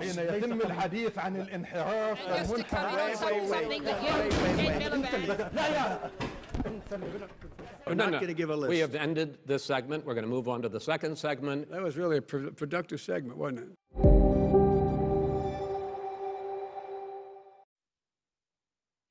Welcome to this session. It takes place in the Middle East, one of the trouble spots of the world. We're here because we want to examine if there's any other way where we journalists, we can frame set a discussion about conflicting interests? Can we do something else than duels, crossfire, hard talk, things that we get from the military? What can we learn from other professionals who are very good at trying to create an atmosphere where people listen and try to find compromises and way forward? Marriage counselors, and in this case, hostage negotiators. And I'm proud to invite one of the leading hostage negotiators of the world, Jens Serup, a former military officer in the Danish army, and now founding father of a company called The Guardian that helps media companies and private businesses dealing with terrorists around the world and making sure that they are secure if they do business in trouble spots around the world.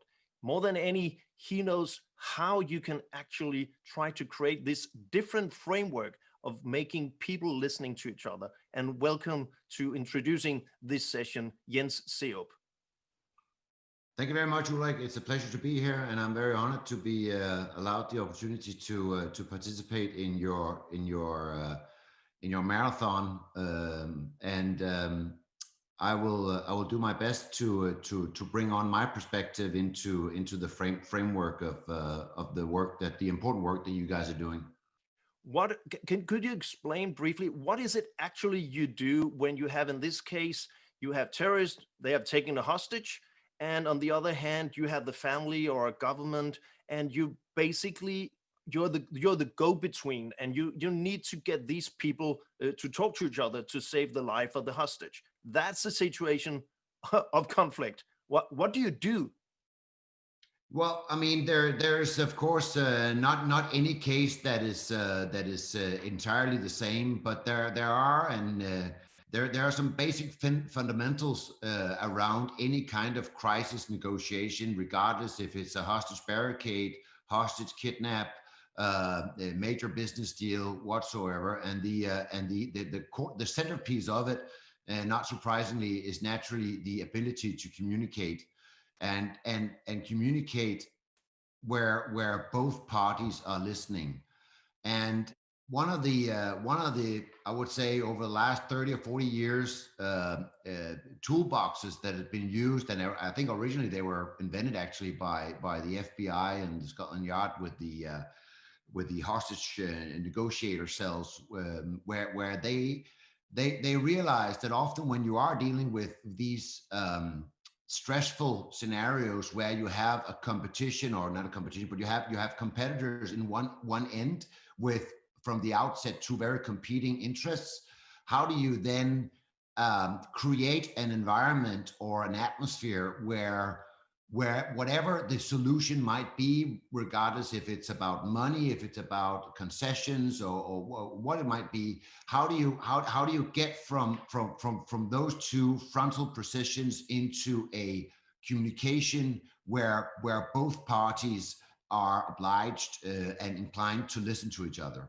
And they're actually what I've been learned over the years is that in this case, psychology, of course, applies, even though you might not be in the same room as the individual you might be communicating with, but the psychology behind communication is still the same.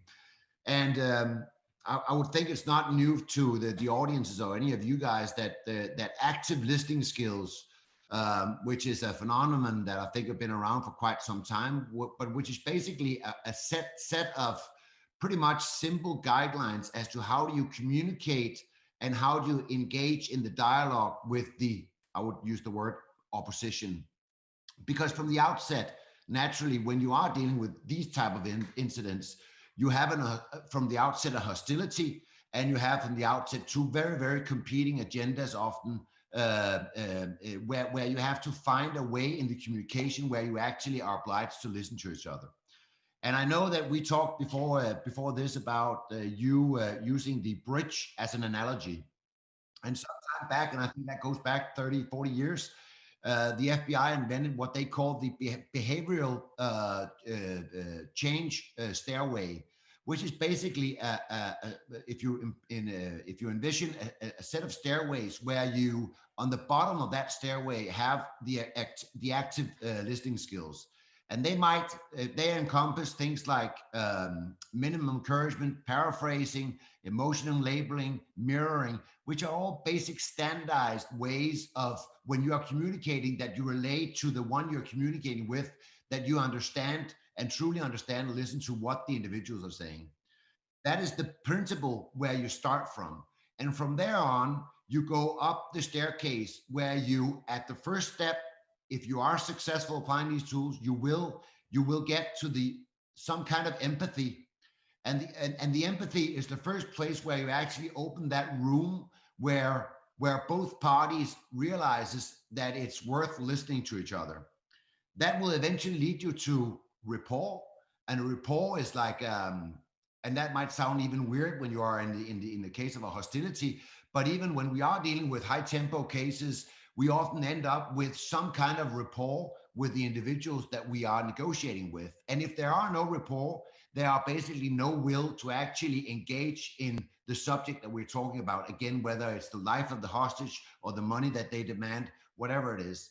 And once you come to that rapport, you get into the phase where we call influence, which is basically you have the chance now to influence and change the mindset of the other one. I'm not saying you will revert it completely, but you will influence, and you have the opportunity to influence what it is that you actually eventually at this point will see will be beneficial for both parties. And the key thing here is naturally to have a sincere, open dialogue where you are non-judgmental and where you mirror the individual that you're communicating. You're basically relying back to him, basically what he's saying himself, trying to put it through his perspectives. Yeah, Jens, when you personally watch a debate on TV, do you ever think that journalists need to learn from the skills you use when you try to do your craft of hostage negotiation? Yeah, one very clear example, and I agree with you, is that I don't understand quite often why open-ended questions are not more used.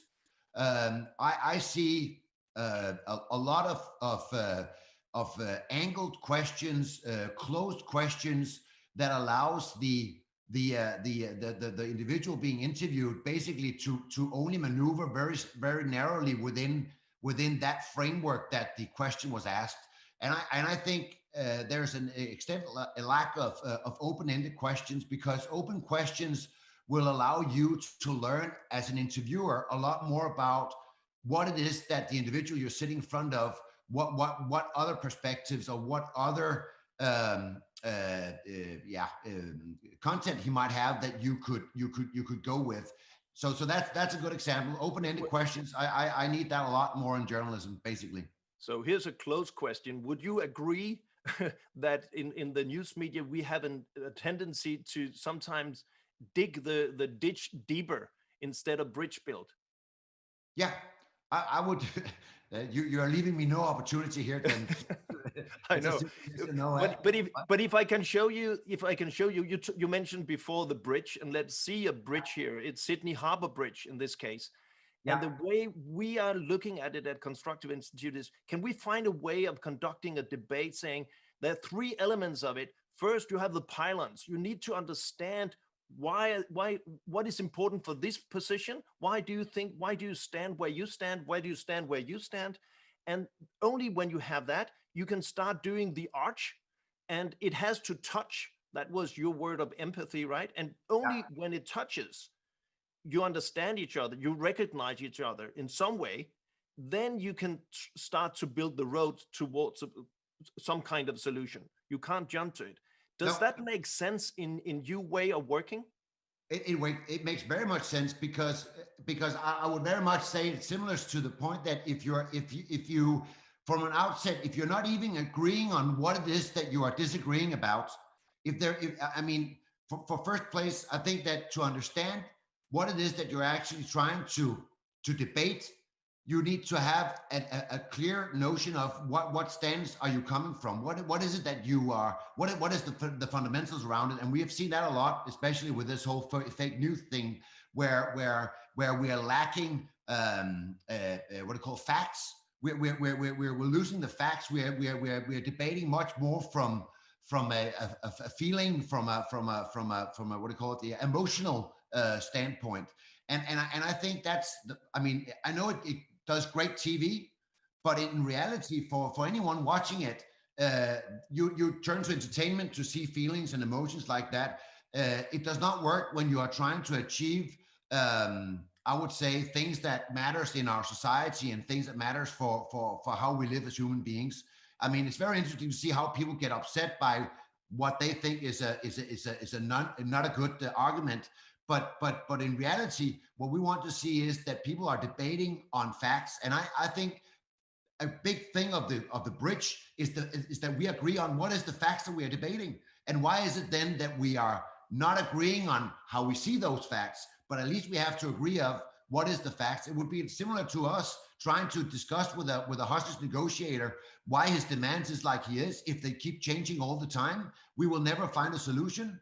So that's why we try to dig into the more logical part, which again comes back to you have to frame your dialogue and you have to frame that stairway to make sure that you are discussing and you're debating and you're having a dialogue based on facts and not emotions or various feelings of the subject that you have thrown into the arena.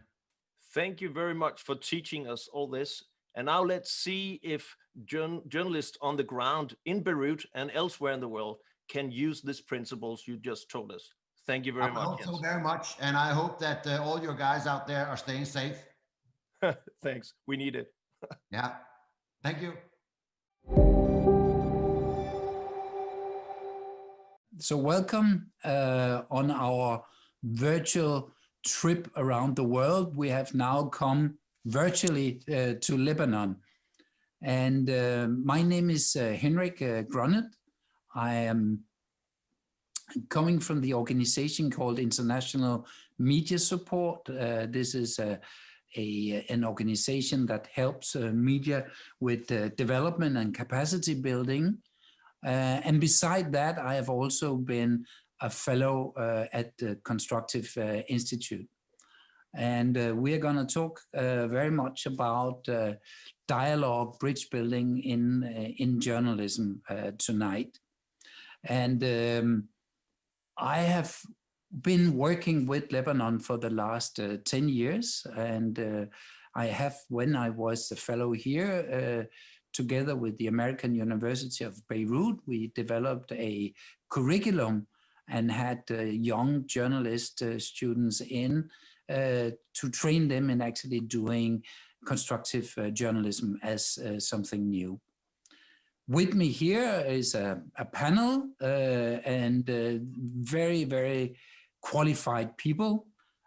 So I'll just introduce you.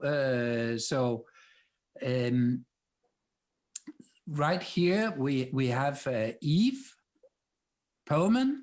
Eve, what can you tell about yourself? Well, first of all, thank you for having me. I'm honored to be here and looking forward to hearing from the other two folks and you also. I'm a journalist based in the United States. I worked in the San Francisco Bay Area in California for the bulk of my career. Wrote on lots of things: health, parenting, local news, government, education. Spaceship Media, which is the organization I now run, was founded in 2016. We began conceptualizing it in the run-up to our 2016 election, which was quite contentious.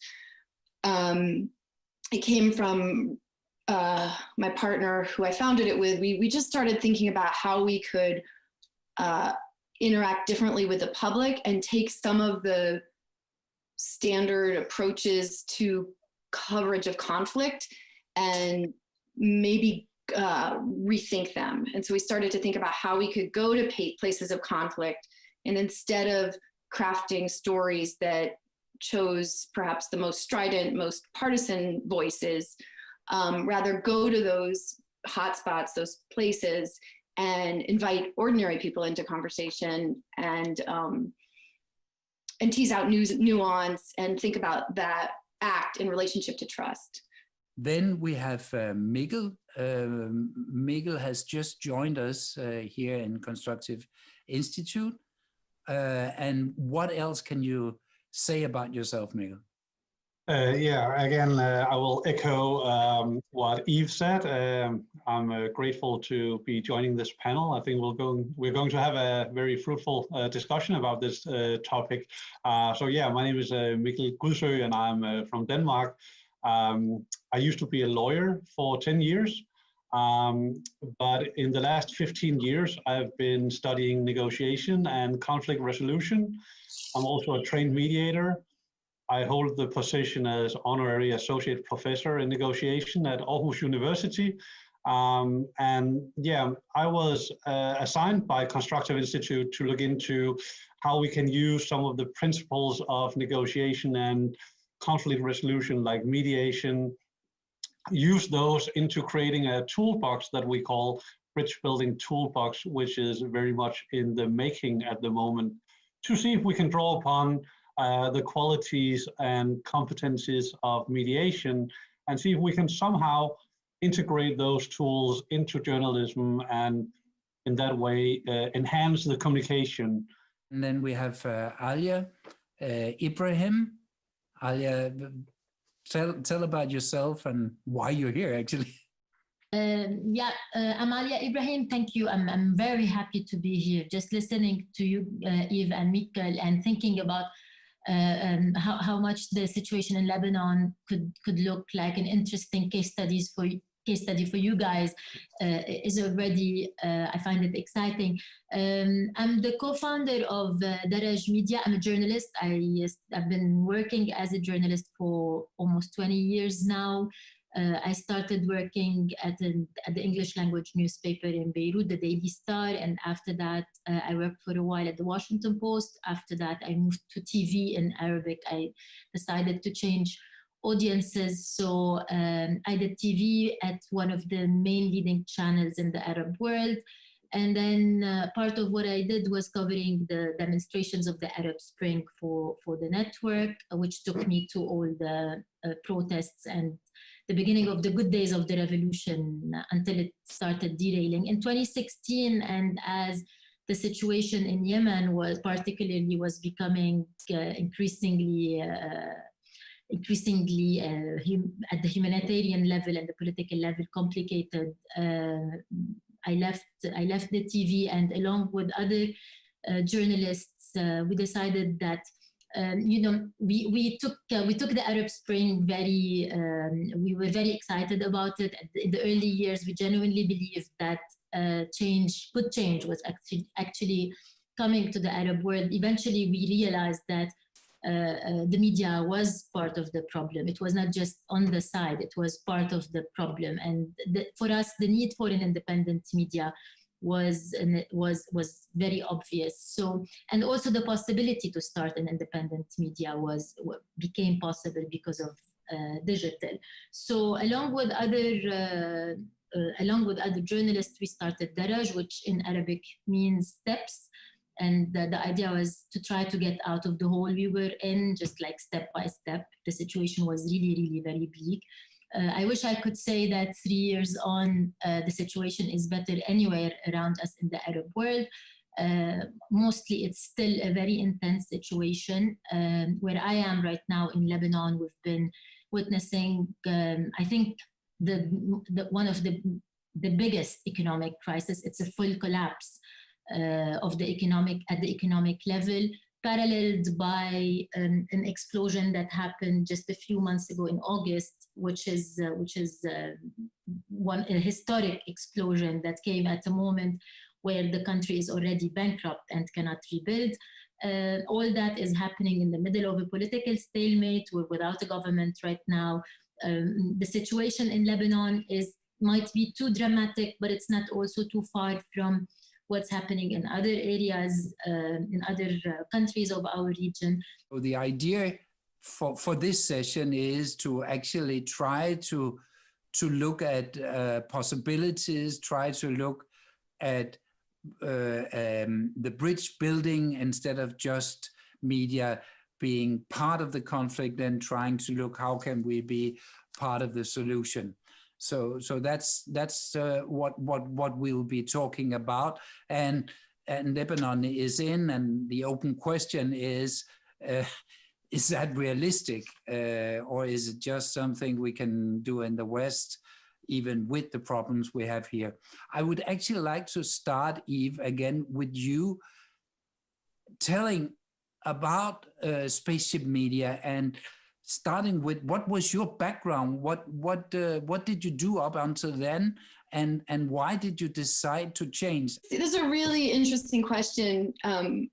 Why did I decide to change? And the way I think about it is I always felt to some degree at odds with sort of standard journalistic practices as I know them, and I can only speak from my experience, but as I know them in this country. And so I went to a very fancy journalism school here, and with my peers who believed in objectivity and neutrality and fiercely held a kind of hard, what I saw even then as a rigidity around their relationship to other people. And I have always tilted towards focusing on community, holding community, thinking about convening. And I always felt a little at odds with like other people.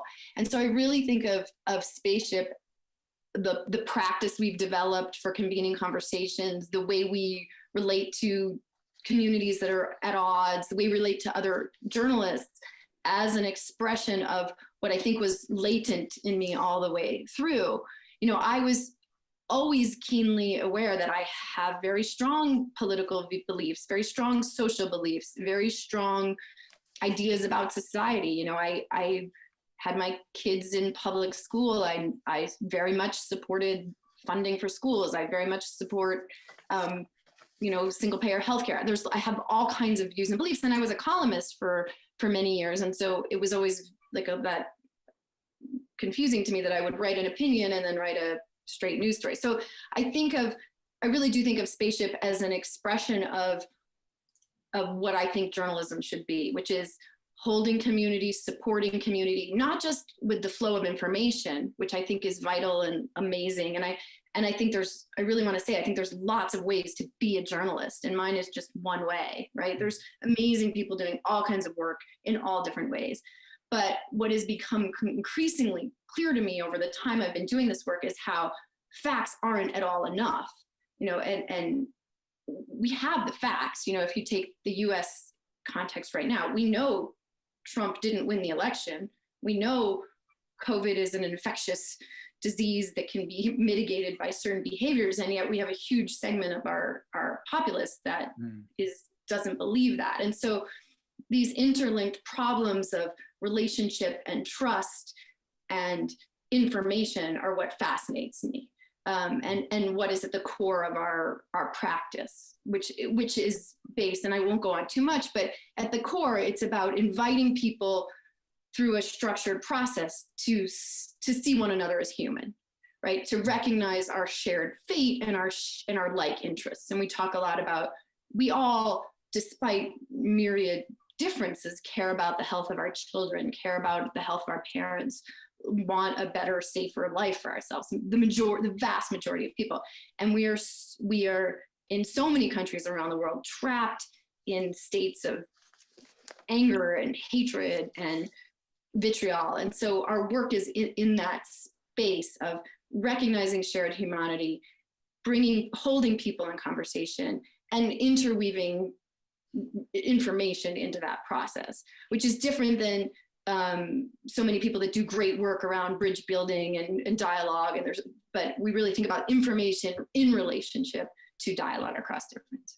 Yeah, thank you very much, Eva. I like to change into Lebanon, where we are, and show a little video clip first to show why there is a need for a dialogue and the media to have a role there also.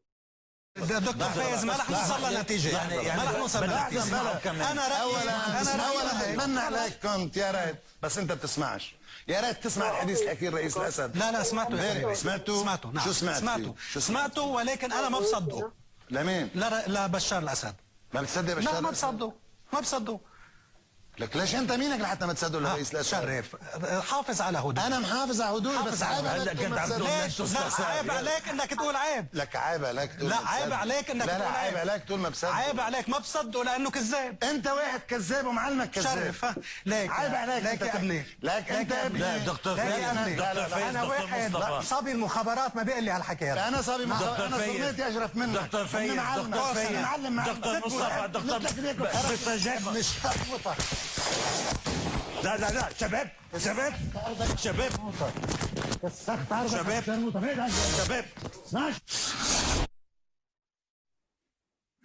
So Alia, this is not typical, but I would say if you Google Lebanon and politician fighting in TV, you can find quite a lot of examples. I wish I could say that's not typical. Obviously, you don't see it every day, but it happens a lot. It's not unusual either. Source of national pride, really. I think, yes, we really have a serious problem when it comes to dialogue. I think partly this is also, this particular type of shows is based on ratings, and it's based, there are a lot of factors that make sure when you invite these two people to the set, you know that they're going to give you a show. And this happens a lot on Lebanese mainstream media. This is obviously, there's no shame in it. Even the TV stations that encourage this have no shame in it. It goes viral for days. It's the talk of the town for days. It repeats itself because it's celebrated and it becomes a joke. Unfortunately, everything in Lebanon is a joke. I mean, probably a lot of people consider this part of our resilience. Like this is a country that 24 hours after a disaster is capable of creating jokes. And I cannot, like, honestly, after a while, sometimes maybe you need this kind of breathers to survive, especially when you're feeling completely out of control. But to stay focused on the idea of dialogue, the problem, I think, is not only that we are incapable of engaging in dialogue with people we don't like, with the other. Even dialogue among the people who agree on what they want, on the destination where they want to be, their values. They're incapable of engaging in a dialogue that wants to get somewhere. Like Eve was talking about the different stages, and I think if we look at the numbers, like I think what we've been having since October 17. In October 17 last year, we had popular protests that brought like a big majority of the people on the streets, and what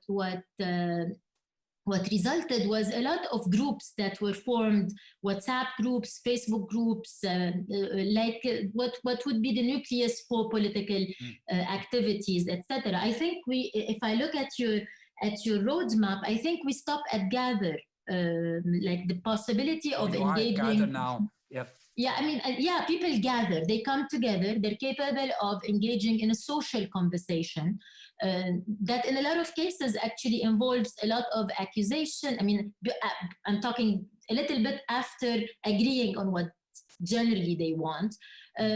When they start talking about a possible, like setting an agenda, setting a strategy, knowing where we want to go, building a structure for anything actually constructive is a serious problem. And a year later, very, very few groups were capable of actually getting started, like probably moving forward 2 squares on.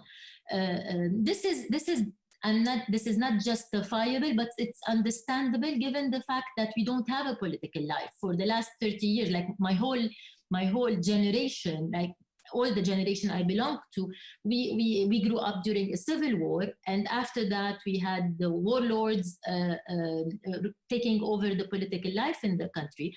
What we have, and we call political parties, are actually militias who made sure that no real conversation happens. We have a lot, I mean, Lebanon could be misleading, and it looks like we have freedom of speech and we have a rich political life, but we don't. We have this, we have like, it could be a little bit more, sometimes it could look like more, a better structured, more political, more, but it's really a fight, a match between what looks like opposition and what looks like the government, when it's really the same people talking to each other who are the political elite, and everybody else is outside the conversation. Exactly, and if you look at that media, they want a good fight, and that's what it's about. That's the entertainment they get out of it. So what and how much is the media thinking, like Eve is thinking, that we have an obligation, we need to get a dialogue? That's the core mission of media. At the level of the mainstream media, I'd say zero. Like, they're not interested in this. They are very much, the mainstream media in Lebanon is part of the establishment.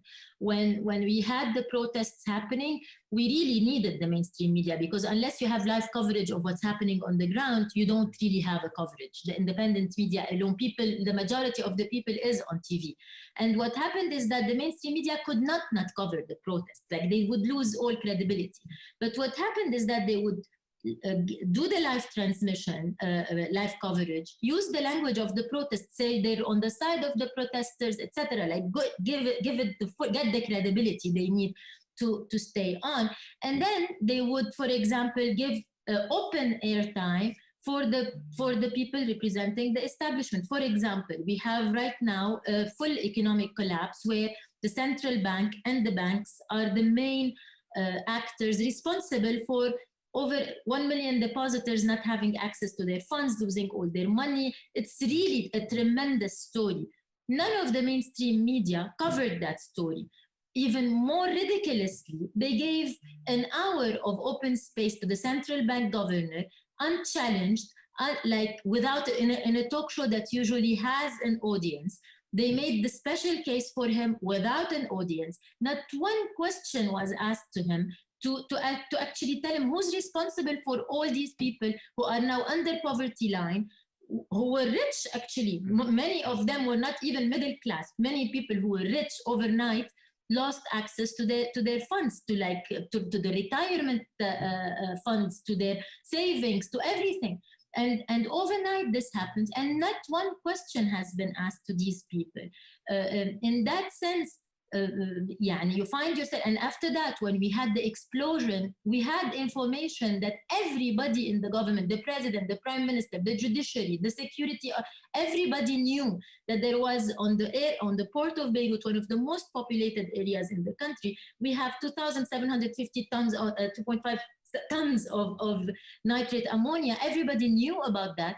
Nobody did anything. Until now, 4 months later, not one person has been held responsible, and the media is okay with it. So this is part of the problem. Now, as independent media, we found ourselves in this position where we had, especially after August 4, and I want to mention something here. As much as I agree with Eve, like, there is my instinct as a journalist who always felt that we're journalists because we want something good to come out of our journalism. After the Arab Spring, my conviction was to become more of the professional journalist because of the problems in the context we work in. We were getting because of the noise of the amateur journalism. It was really between fake news, between what you were getting. So the need for strictly objective, really like almost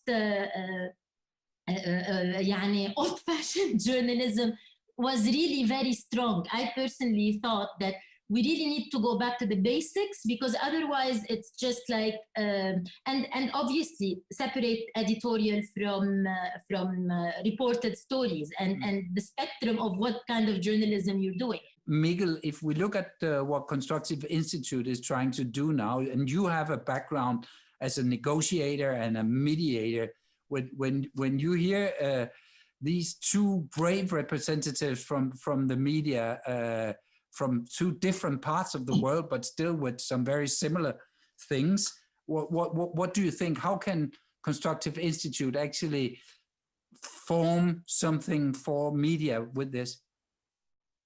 Yeah, so first of all, it's very interesting to hear, and I think the whole dialogue approach that Eve is representing is very attractive to many media. And I also think that what I hear from you, Elia, is that you're to some extent talking about also some sort of accountability and going back to being the public watchdog, where you're holding the responsible people responsible and the responsible institutions responsible. And that's very traditional journalistic. We at Constructive Institute, in our work with the bridge building toolbox that we're doing, we are not saying that the watchdog role that Elia is promoting is wrong. I think it's necessary. What we are also saying, however, is that in conjunction with that,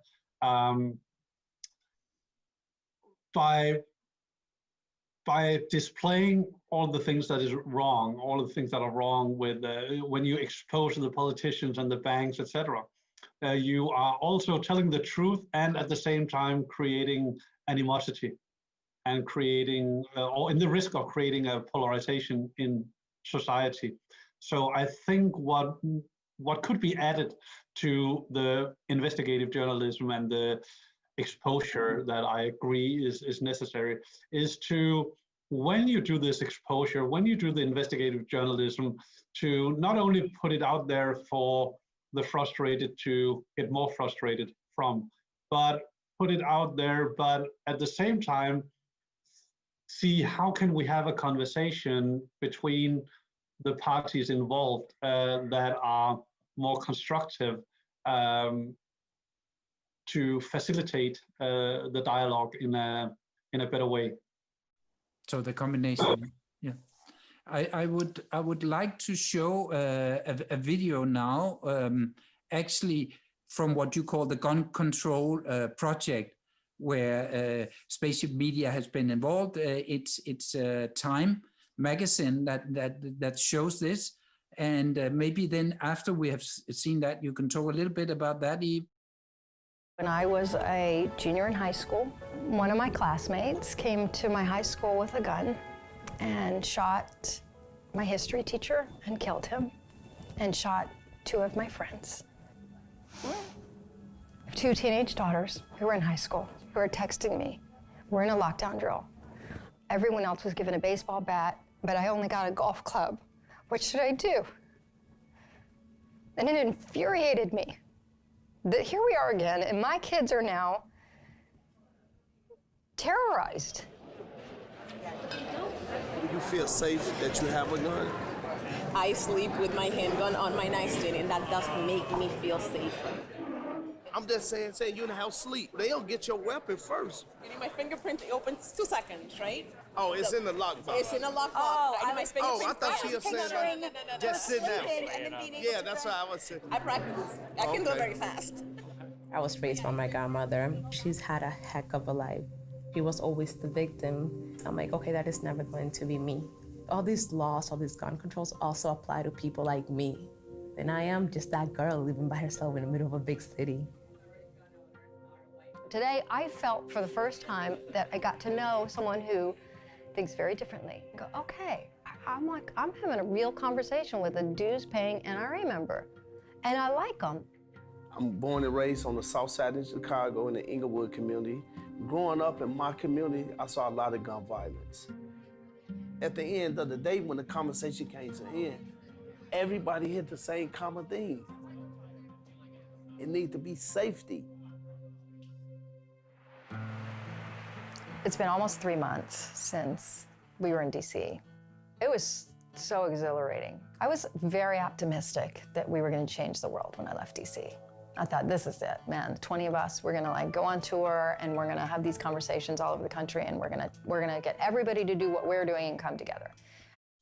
So this is about actually the when everyone can buy a gun in the US and what happens, and you have these two. I think it's amazing how you have these two sides brought together. Will this be possible in Lebanon to actually bring people together who are so different, and then they will treat each other because they have met, they will treat each other properly? Look, Henrik, I really don't think we have hope at all in getting, in building a country, in building a society, in anything, if we don't think that this is possible. Working for it, and I agree with Mikael that we have to keep trying to do that. The things is you see the possibilities. In a lot of cases, I'll give you one specific example.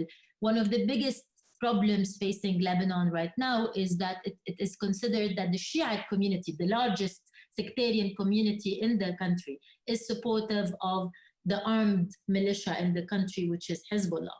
I personally think if we have a decent election with a decent electoral law, Hezbollah would lose the elections, because right now it's very different from 10 years ago. The public opinion has changed. What makes this impossible to happen is that a dialogue, a conversation is not happening. These people, the Shiite community, thinks if Hezbollah is gone, they're going to be second-hand citizens or second-class citizens in this country. And unless we start talking to each other as communities, we're not going anywhere. Is there anything happening along those lines? Yes, there is the beginning. It's very shy, very small, very unstructured, very small groups are doing it. And when they do it and they succeed, and some did and succeeded, they're being told it's not representative. These are people you put on somebody's payroll. It's really very problematic. What I think is good is that it's now in many people's mind that the only way forward to build a country is to actually we're a country that went out of a civil war, and we went out of a civil war without a national reconciliation. We just closed the war and made the warlords our leaders. Unless we go back and talk about these issues that remain the gun in our head, really, we can't move forward. We have to build the structure for this kind of dialogue, absolutely. How do we do that and who does that too? Because a lot of actors of civil society are building some spaces. Many people are preparing for the elections. And I think those groups working particularly for the elections, which is scheduled to take place in a year and a half from now, are actually working a lot along those lines. And what will the role of Dares be there? What can well, what we're doing, we're not announcing it really, but what we're doing is that we're setting the grounds and the space for people who otherwise wouldn't be interviewed. We're giving them the platform to talk about their plans, to talk about what they're doing, how they see the society moving forward. We're making them vocal. And eventually we're responding to the needs of the moment. The strategy is to arrive a few months before elections, and instead of having the usual scene that we usually have, which is like the usual suspects being on every screen in the country, to create this space where alternative voices have a chance to actually win an election based on an agenda that is usually not discussed. Miguel, a last comment on where you could see a constructive institute in these cases.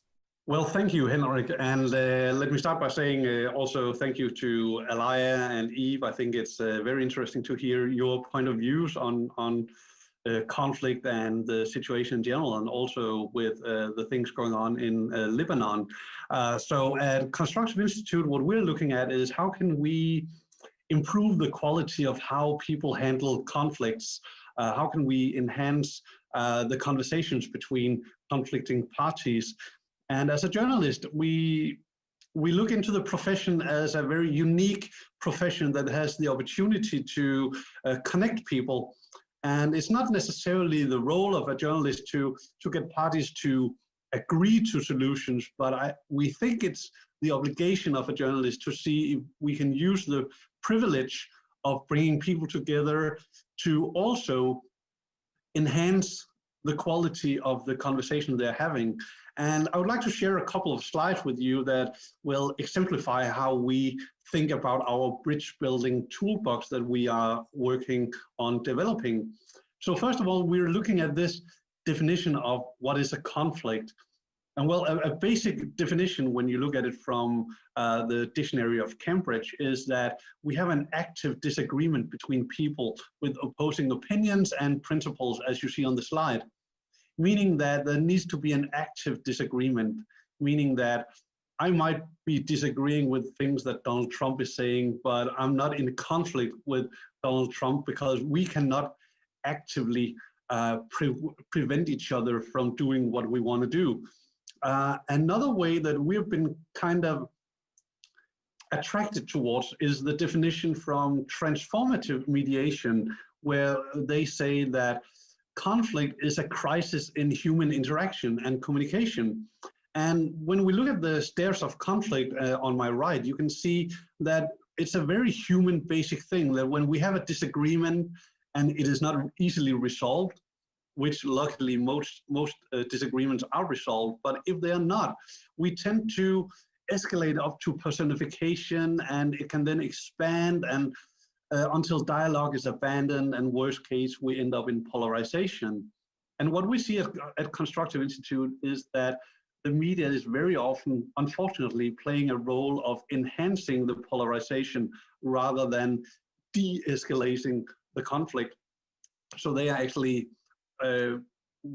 they are supporting the crisis in human interaction rather than helping it. So very often journalists in the hunt for a good story, they bring dynamite together with their microphone, and by that, I mean they are actually making the conflict more visible, more explosive, so to speak. So what we have done is we have looked into creating a toolbox where we take elements from the transformative mediation and look at how can we integrate this into journalistic practice. So what we see is in order to build a bridge, actually the foundation is the pylons on each side of the gap. The pylons are the foundation of the bridge. And in transformative mediation, we call that empowerment. We need people to be empowered, be assertive. They need to be so relaxed that they can gain confidence in their own position. And from that point on, when people are empowered, they can start recognizing each other to a higher degree. And that is what we call the connection. And when you have those two parts of the bridge, the empowerment and the recognition, now you have the construction that can actually hold a bridge, hold the road of the bridge. And then it's up to the parties if they want to cross that road, or if they want to find solutions or just accept each other as they are. So the final slide here just shows that when people are in conflict, they tend to de-escalate downwards or spiral down into a destructive communication where they feel weak, they feel self-absorbed, rather than when we empower them, when we make them have a greater sense of recognition, they feel stronger and they become more responsive, and that way they can be more constructive. And that model would be very, very interesting to introduce to the case of Lebanon. So we are working on this toolbox to create tools for journalists that can help societies and conflicts to be not necessarily resolved, but just having conversations about the conflicts in a much more qualitative way than just throwing dynamite and polarization into the conversation. Great. Thank you very much, all of you, for taking part in this. You're welcome.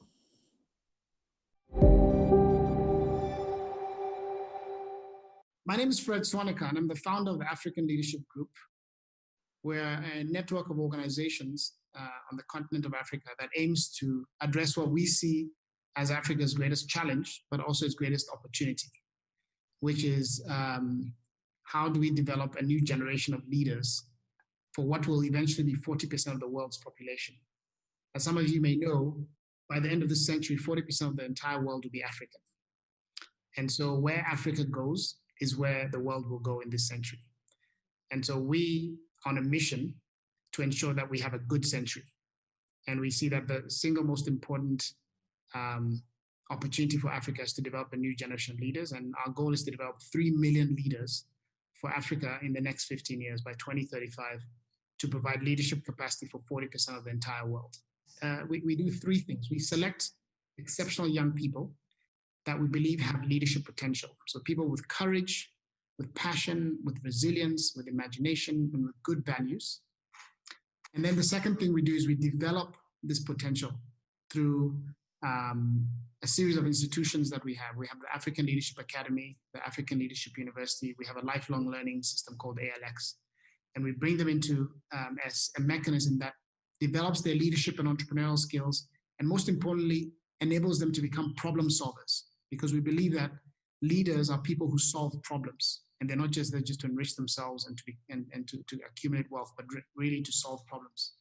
And then the third part of what we do is we then connect these leaders to each other into opportunities.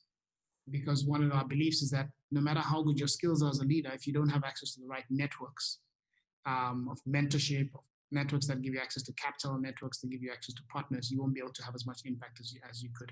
So it's selection, development, and then connecting these leaders to ultimately create a movement that can transform a whole continent. You know, today, the image of Africa is quite different from its reality. You know, most of the news that you see about Africa is about, you know, the stereotype of lack of infrastructure, poverty, political instability, warfare, you know, civil rights abuses, you know, hunger, so many things that, you know, Africa has historically been known for. But the Africa that I know and the Africa that we are building is a very different Africa. It is an Africa where, you know, when you look at, for example, the Economist rankings of the fastest growing economies in the world, between 5 to 7 of the 10 fastest growing economies in the world are in Africa. It is a continent which has the youngest population in the world, and where tremendous innovation is coming out of. Because one of the things I really believe is that constraints drives innovation. And in Africa, we have a lot of constraints. So that is forcing us to reimagine everything. So the future of healthcare is going to come out of Africa. The future of transportation is going to come out of Africa. The future of education is coming out of Africa. Similar to like what we have done in building a new model of education in the African Leadership University. Last year, when Fast Company came up with the list of the 50 most innovative companies in the world, number 15 on that list was Alibaba. Number 17 was Apple, and number 39 was ALU. An African university was the most innovative, you know, was the only university in the world on that list of the most innovative companies. It wasn't Oxford, it wasn't Harvard, it wasn't Yale, it was an African university. And that's because we've been forced to reimagine education. And so this is going to happen in all sectors. And there are, you know, tremendous stories like this that are not being told. And as such, you know, I see actually that, you know, developing a new generation of African journalists who think very much in the philosophies that you espouse here at the Constructive Institute, will actually enable a more balanced view. I'm not saying that we shouldn't tell the stories about, you know, the coup d'etat that might happen in Mali, or you know, the small civil war that might happen in Ethiopia. But those are very often, that is not the full story of Africa.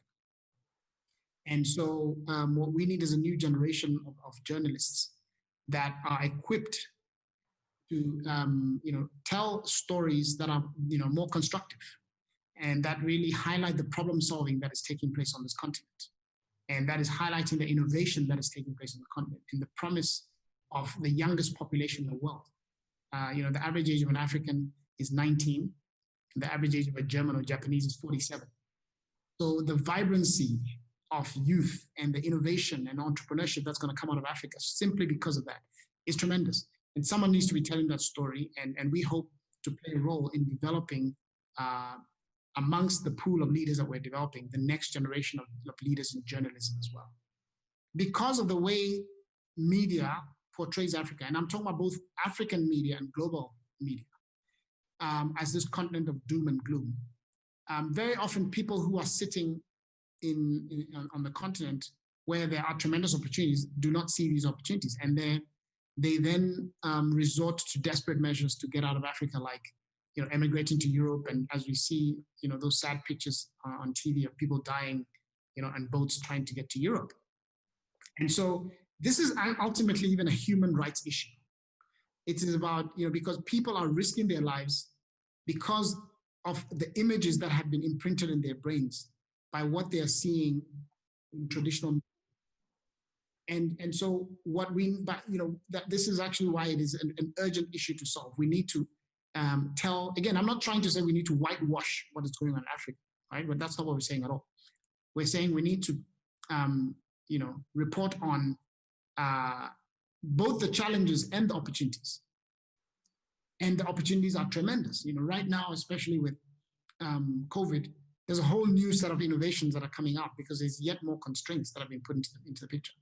And so until this changes, we're unfortunately going to continue seeing those sad images of young Africans who are desperate, trying to get out of the continent because all they see is, this image of chaos and negativity. And so that's why, I think that journalism can actually be a very powerful tool for development and for transformation of society. But it has been misused in the past to actually reduce the confidence of young Africans and to remove the belief of Africans in themselves and in the continent. And therefore, what we need to see is a more responsible use of journalism to actually create a fairer and a more balanced view of what the true situation is on the continent. And therefore, we can actually start to see the continent moving forward, which is ultimately what the whole world needs to happen.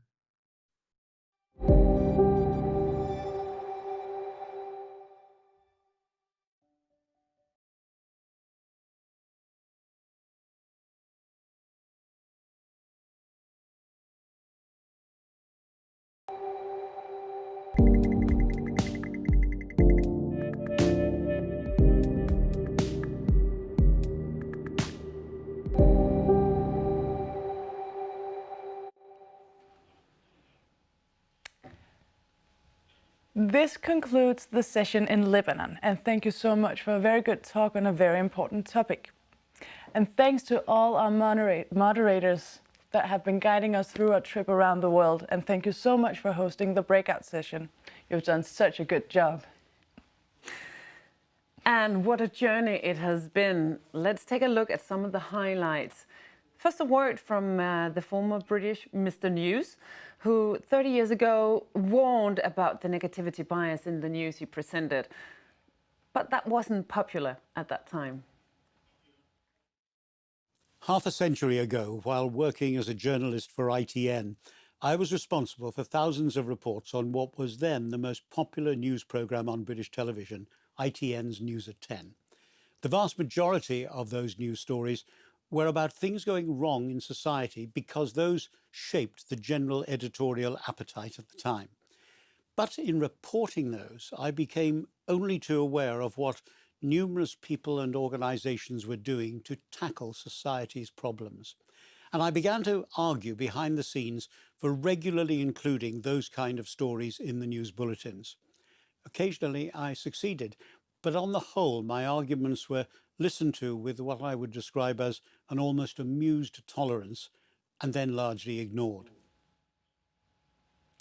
And then we went to Brazil to hear about polarization and how media create polarization. Here, president of the Brazilian newspaper organization, Marcelo Heck, spoke about the connection between media and social media. That social media is a business that produces a social pollution. So that's not their main product, but in their production process, they produce a social pollution. And the social pollutions should be cleaned by the specialists. And who are the specialists? Are the journalists, so the media, the professionals that are prone, that are skilled to verify, to check, to gather information and to process this information and distribute it to the public, in opposite to the social pollution, so the fake news, the radicalization, and the bubbles, etc., in the social media. So social media is not the enemy, but this dark side of the social media thing, the obscurantism, the pollution produced by social media. This should be our enemy, and is the enemy, I would say, the humankind. And from Brazil to East Coast, USA, and the session on how investigative journalism can be constructive. Dean of Media and Communication at Temple University, David Boardman. Some of the work we've seen here, I think the work that that John and others have done across borders, I think, is going to be essential because none of these problems exist within national borders. They're all, so many of them are international. We can learn from each other, both as journalists and certainly as societies. I think as investigative journalists, one of the things that we have to keep in mind is that the most important quality of all is curiosity, and not to be ossified in our own positions. The very best investigative journalists prosecute their own biases first, and you know, work against their own conclusions to begin with, to make sure that they're right. And I think constructive journalism, as its name implies, I mean, all of this is about helping us construct a better society going forward. And John is absolutely right. I mean, this 4 years for us in the United States have pointed out in the most dramatic way that democracy is a fragile entity that we cannot take for granted, and that journalism is at its very foundation. So not only am I hopeful that journalism and in both investigative and constructive journalism will play a major role, they must play a major role for us to survive. And then we continue to Kansas. News deserts spread around the world, but help might be on its way. The biggest marketing company in the world is now arguing to their clients to send back advertising to quality news media for commercial reasons. And I think that there's a real opportunity for news organizations in each country to get together, because you can put competitive differences aside. Once we've, you know, this is a problem for news globally and in every single country. We should put competitive differences aside and present empirical evidence to marketers to say, news is more effective, and you need to shift a certain percentage of your dollars back into news. In Silicon Valley, we had a talk with Google and Facebook. These tech giants have not only taken away most of the advertising money from the news media, they are also creating content. Facebook now even with their own newsroom in the United Kingdom. The tricky question for companies such like yours is, how do you define quality? And yes, but could you talk us through that? I mean, what is quality? Is that everything from Spiegel Online and New York Times? That is exactly the question that we are trying to find answers to, and there is no silver bullet to that. It's like there will be no metric that we can just apply and then say this is quality and this isn't. And we're trying to find ways to increase the exposure of quality news and see how it actually interacts with users. Moving on to the Pacific Ocean, to the island nation of Kiribati, where the consequences of climate changes are very visible, forcing the islanders to move away. Former president and climate activist Anote Tong called on the press to focus more on climate change issues. There is no doubt that the media has a very significant role to play in conveying the message. And if you've been following what's happening in Australia with the allegations against News Corp, that they actually been misinforming the people in Australia about climate change. Now, that is not the kind of journalism that is constructive to conveying the message. I think what we need journalism to do is to tell the truth. You know, analyze the information and interpret it for public consumption, rather than try to push personal or political agenda, which are not based on the reality of what the science is. I think we need more fact-based journalism rather than speculative and based on political agenda. Next up, New Zealand for a session about how journalists can cover terrorism without becoming useful idiots for terrorists seeking media attention.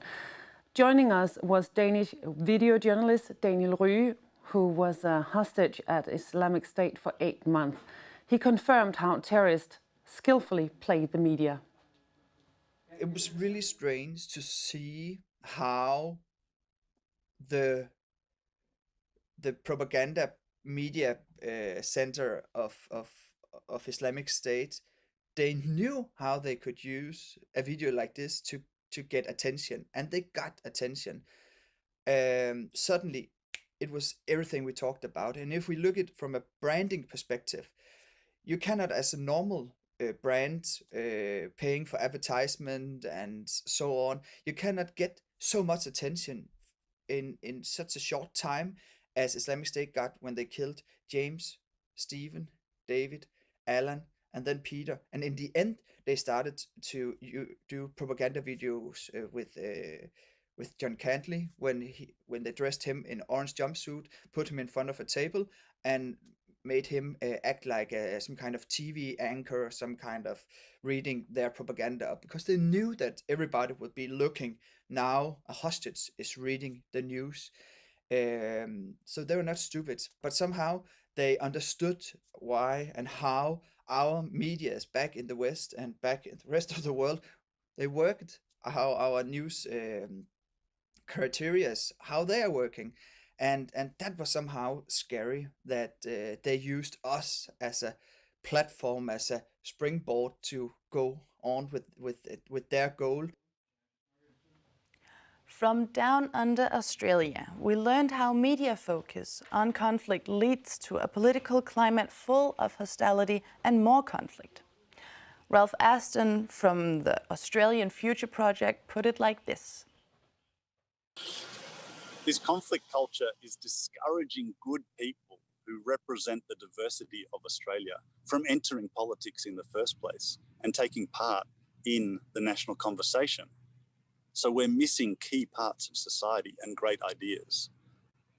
The conflict culture is reinforcing a political correctness from all sides, which is preventing us from having frank, open, exploratory conversation to tackle complex opportunities and challenges. And without that ability to explore things safely and constructively, we can't create the future Australia wants. And the conflict culture is instilling a sense of hopelessness in society, even amongst powerful people in Australia. Everything is conflict, everything is hopeless, everything is impossible, nothing is possible. What is my role? It creates a sense of lack of agency, a sense of being left behind. In India, we had a session on the biggest worldwide story of the year, the coronavirus. Gabriella Stern, Director of Communications at the World Health Organization, described what she finds is the best way to cover a story and a crisis like the pandemic. COVID-19 is new. Reporters have had to learn about it in real time along with scientists around the world. In my view, the best journalism has been done by reporters who are using their natural curiosity, their rigorous fact-checking, and their concern for their mission, which is journalism should help people fundamentally, right? It enlightens, it, as we used to say at the Journal, afflict the powerful and raise the poor. I forget what the cliche is, but the journalists who have taken that lens to COVID have done brilliant coverage, and there are many of them. Africa is the continent of restrictions, which is why innovation in Africa explodes. But few people know that, because local media and foreign news reporters mostly cover hopelessness. From Nairobi, we heard from Fred Swaneker, who wants the change to happen now? All they see is, this image of chaos and negativity. And so that's why, I think that journalism can actually be a very powerful tool for development and for transformation of society. But it has been misused in the past to actually reduce the confidence of young Africans and to remove the belief of Africans in themselves and in the continent. And therefore, what we need to see is a more responsible use of journalism to actually create a fairer and a more balanced view of what the true situation is on the continent.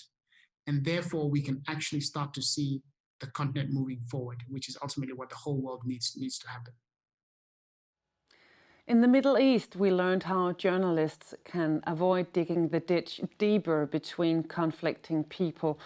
Jens Serup, a hostage negotiator, thinks that we journalists should learn from his skills to build bridges. If you're not even agreeing on what it is that you are disagreeing about, for first place, I think that to understand what it is that you're actually trying to debate, you need to have a clear notion of what stance are you coming from? What is it that you are? What is the fundamentals around it? And we have seen that a lot, especially with this whole fake news thing, where we are lacking facts. We're losing the facts. We're debating much more from a feeling, from a the emotional standpoint. And I think that's I know it does great TV, but in reality, for anyone watching it, you turn to entertainment to see feelings and emotions like that. It does not work when you are trying to achieve, I would say, things that matters in our society and things that matters for how we live as human beings.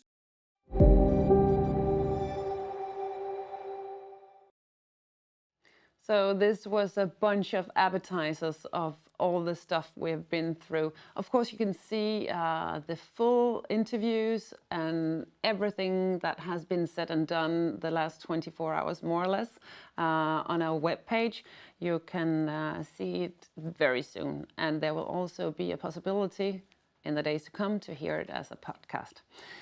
We've been around the globe for so many inspiring and talks about the future of journalism. But for us here in Aarhus, Denmark, we actually don't have to go that far. Because right in our backyard, we have the island of Fynen, and we could almost rename it as the Constructive Island, because the media has really successfully implemented constructive journalism. Good morning, Esben Serup, Director of TV 2 Fyn. Good morning. Good morning, Poul Kjærgaard, Managing Editor at Fyns Stiftstidende, a newspaper. Good morning. Yeah, and we're also going to talk with Morten Rønnelund from DR Fyn and Jakob Kwon, who is the head of news at TV 2 Denmark. Let's start with you, Esben. You have decided to become the most constructive newsroom in Denmark. Why?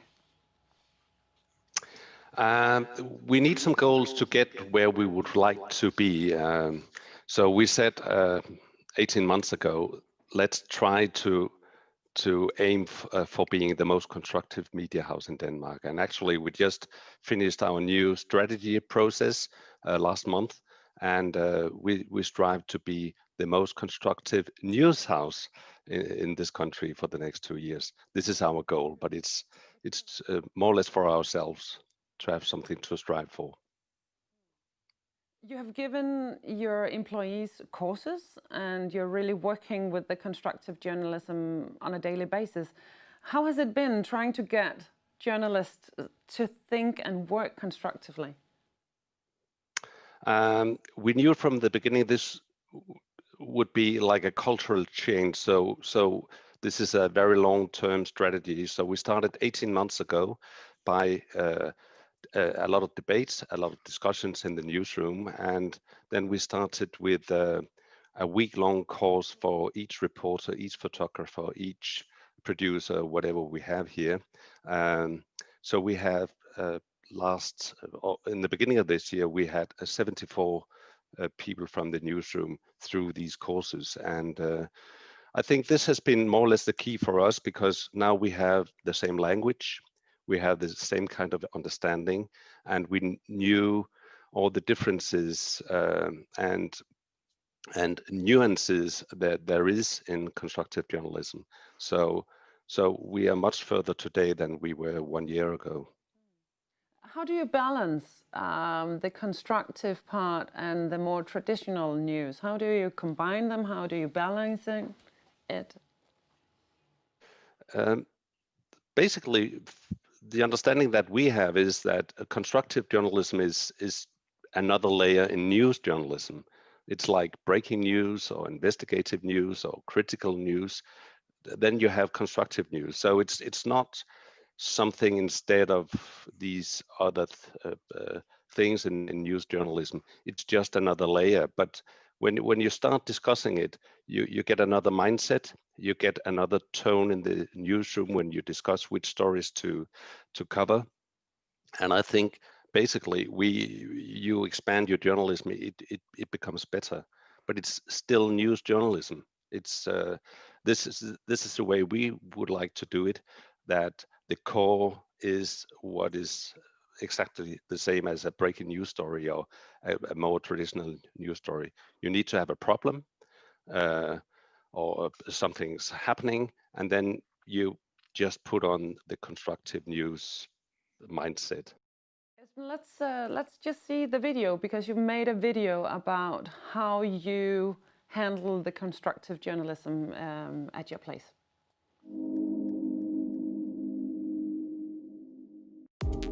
I 2019 fik alle vores biler ny folie på med ordene "Sammen gør vi Fyn bedre". For her på TV2 Fyn satte vi os den ambition, at vi skal være Danmarks mest konstruktive mediehus. Det er jo lidt et kulhønt mål, vi har sat os med at være Danmarks mest konstruktive mediehus. Men jeg tror, det var vigtigt for at få folk til at forstå, hvor vigtigt det var, at vi flyttede os. At vi så satte os et stort mål. Et af de første skridt var at ansætte en ekstra redaktør med konstruktivt fokus. Min rolle er at sørge for, at vi kommer til at arbejde med et konstruktivt mindset, når vi går på arbejde. At vi kigger efter løsninger, eller efter nuancer, eller efter en måde at få involveret fynboerne på, når der er mulighed for det. En af de første opgaver for vores konstruktive redaktør var at have alle medarbejdere på workshops i konstruktiv journalistik. Altså, vi snakker om journalistik, der sådan handler om i morgen. Noget journalistik, der skal inspirere. Hvad vil I gerne have, at de andre skal få ud af det? Håbet er jo faktisk med konstruktiv journalistik, at man også kan komme til at skubbe på den der gode udvikling, at vi ønsker at oplyse folk endnu bedre, end vi har gjort. Den uddannelse, de har fået, både fra skolerne, men også den uddannelse, de har fået i praktik, den har sådan set sendt dem i en forkert retning, er min påstand. Nemlig i den retning, hvor man kun beskriver det, der er forkert, og det, der er galt med samfundet, og ikke det, der også virker i samfundet. Så er vi nødt til at åbne hovederne på dem og prøve at få dem til at få en ny mening og en ny forståelse af det at være journalist. Det er i virkeligheden at komme hele vejen rundt om en sag, og ikke bare få ridset de der yderpunkter op. Jeg har egentlig oplevet, at der har været rigtig meget positiv velvilje i huset hos journalisterne, fotograferne og grafikerne til at være med på det her. De har godt kunne se meningen. Der var selvfølgelig også en eller anden form for modstand, fordi det der var et meget koncentreret fokus på, at nu skulle vi til at dyrke det her med at have et konstruktivt mindset, når vi går på arbejde. For at lave noget, der peger frem, hvor langt er vi med ligestillingen, og hvad er der af regeringsinitiativer på vej? Dem, der jo har været modstandere, er jo meget dem, man kan beskrive som dygtige, kritiske, undersøgende journalister, der ser deres opgave i samfundet som dem, der skal være vagthunde. Vi skal stadig være kritiske og afdække problemerne i samfundet. Massive problemer i Nyborg Fængsel. Men vi skal ikke slippe det ene problem for blot at gå videre til det næste. Med vores konstruktive kompas som pejlemærke går vi efter at komme hele vejen rundt. Med udgangspunkt i problemerne undersøger vi løsninger. Problemerne kan måske løses, hvis man vender blikket mod Halden Fængsel i Norge. Virkeligheden er ikke sort-hvid, og derfor skal vi have nuancerne med. Der er flere, der har sammenlignet det her salg med salget af Dong til Goldman Sachs. Altså, kan man det? Er det for, at de penge de kan gå til det her stadion? Hvordan vil det fx komme til at påvirke den grønne omstilling? Vores journalistik er til for fynboerne, og derfor skal de involveres. Vi giver fynboerne svar på deres spørgsmål, vi interagerer med brugerne, og gennem events og den fynske redaktion bringer vi fynboerne sammen og lader dem være medskabere i den journalistiske proces. Jeg synes, Linkkompasset er et godt middel til at have den konstruktive journalistik og de konstruktive tanker med os. For det kan være en udfordring i hverdagen i et mediehus, hvor tingene går stærkt, f.eks. på den digitale redaktion. Som det er lige nu, der sidder vi meget alene, og derfor har man ofte bare fokus på den næste historie, den næste deadline. Den måde, som vi har arbejdet med konstruktiv journalistik på, det er i større projekter, hvor man har lavet en mindre redaktion, og som er så blevet fredet til at lave en række konstruktive vinkler på en given historie i en periode. Man skal simpelthen huske, det tager tid. Det er ikke nemt at lave en dag-til-dag nyhedshistorie, som er konstruktiv, hvis man skal starte på dagen og slutte på dagen. Der skal lægges nogle kræfter i at researche, og der skal også, nu er jeg fotograf, skal der også lægges nogle kræfter i at få fotografen med over i historien. Som et konkret arbejdsredskab har vi udviklet en ny fortællemodel til de konstruktive historier. I KUB-modellen tager vi med en hovedperson gennem udvalgte vendepunkter, hvor modstand er vendt til læring. Så det bliver interessant at se, fordi der er de der vendepunkter, der gør, at det ikke bare bliver en positiv, glad historie, men det faktisk bliver en historie om, hvordan man har overkommet noget i en udviklingsproces. For at få endnu flere redskaber og mere viden, kommer en række medarbejdere på 1 års efteruddannelse som fellows ved Constructive Institute. Hvor jeg simpelthen bare kan få lov at fordybe mig i noget, som jeg jo synes, jeg også har manglet lidt viden omkring. Hvordan kan man lave konstruktiv journalistik til unge på de platforme, hvor de er, som jo udvikler sig så hurtigt? Hele den der faglighed, den blev bare styrket på alle mulige måder.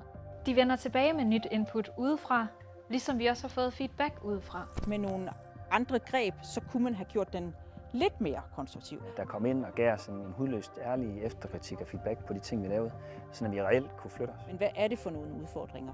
Der kunne jeg godt ønske mig, at man havde været endnu mere konkret. Jeg synes, at noget af det, vi er blevet helt vildt gode til, det er helt automatisk at kigge efter, om nogen har løst det her problem et eller andet sted. Noget af det, jeg synes, vi lykkes med på Bemærk, vores ungdomsredaktion, det er det her med at involvere brugerne. Det er pisse svært, men det er virkelig vigtigt. Ja, vi er blevet Danmarks mest konstruktive mediehus. Vi er i hvert fald rigtig, rigtig godt på vej. Det vil være min påstand, at vi er der næsten. Og så er det jo en position, man skal kæmpe for at beholde. Det har vi tænkt os at blive ved med, for vi tror på, at vi sammen med fynboerne gør Fyn bedre. So welcome back, and Esben, I want to ask you a question. Now we heard you before talking about changing mindsets, and we hear your employees talking about mindsets. What's your good advice? You've been doing this for quite a while, and now you say now you can feel that you actually feel the change. What is the good advice for anyone else who wants to go down that road? The most simple advice is just do it.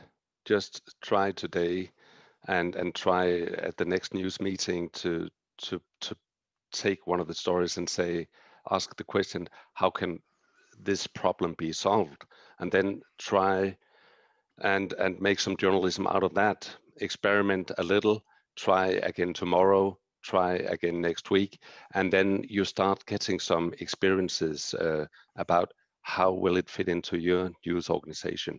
Basically, that's the way we have done it.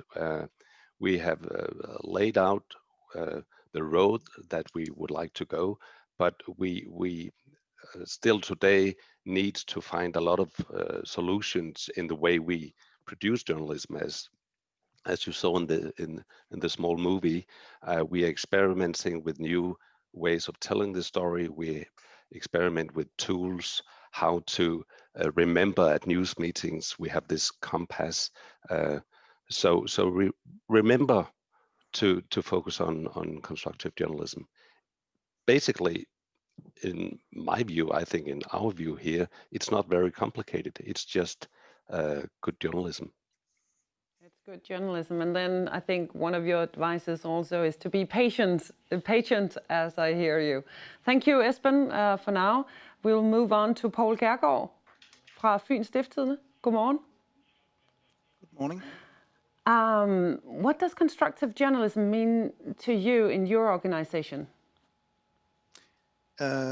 Constructive journalism is to minimize the gap between the expectations from our readers and what we actually serve for our readers. We don't want only to serve the problems. We also want to say, okay, that's how we can solve the problems in our society. Just see, because you all also brought a video with you. Let's just see it.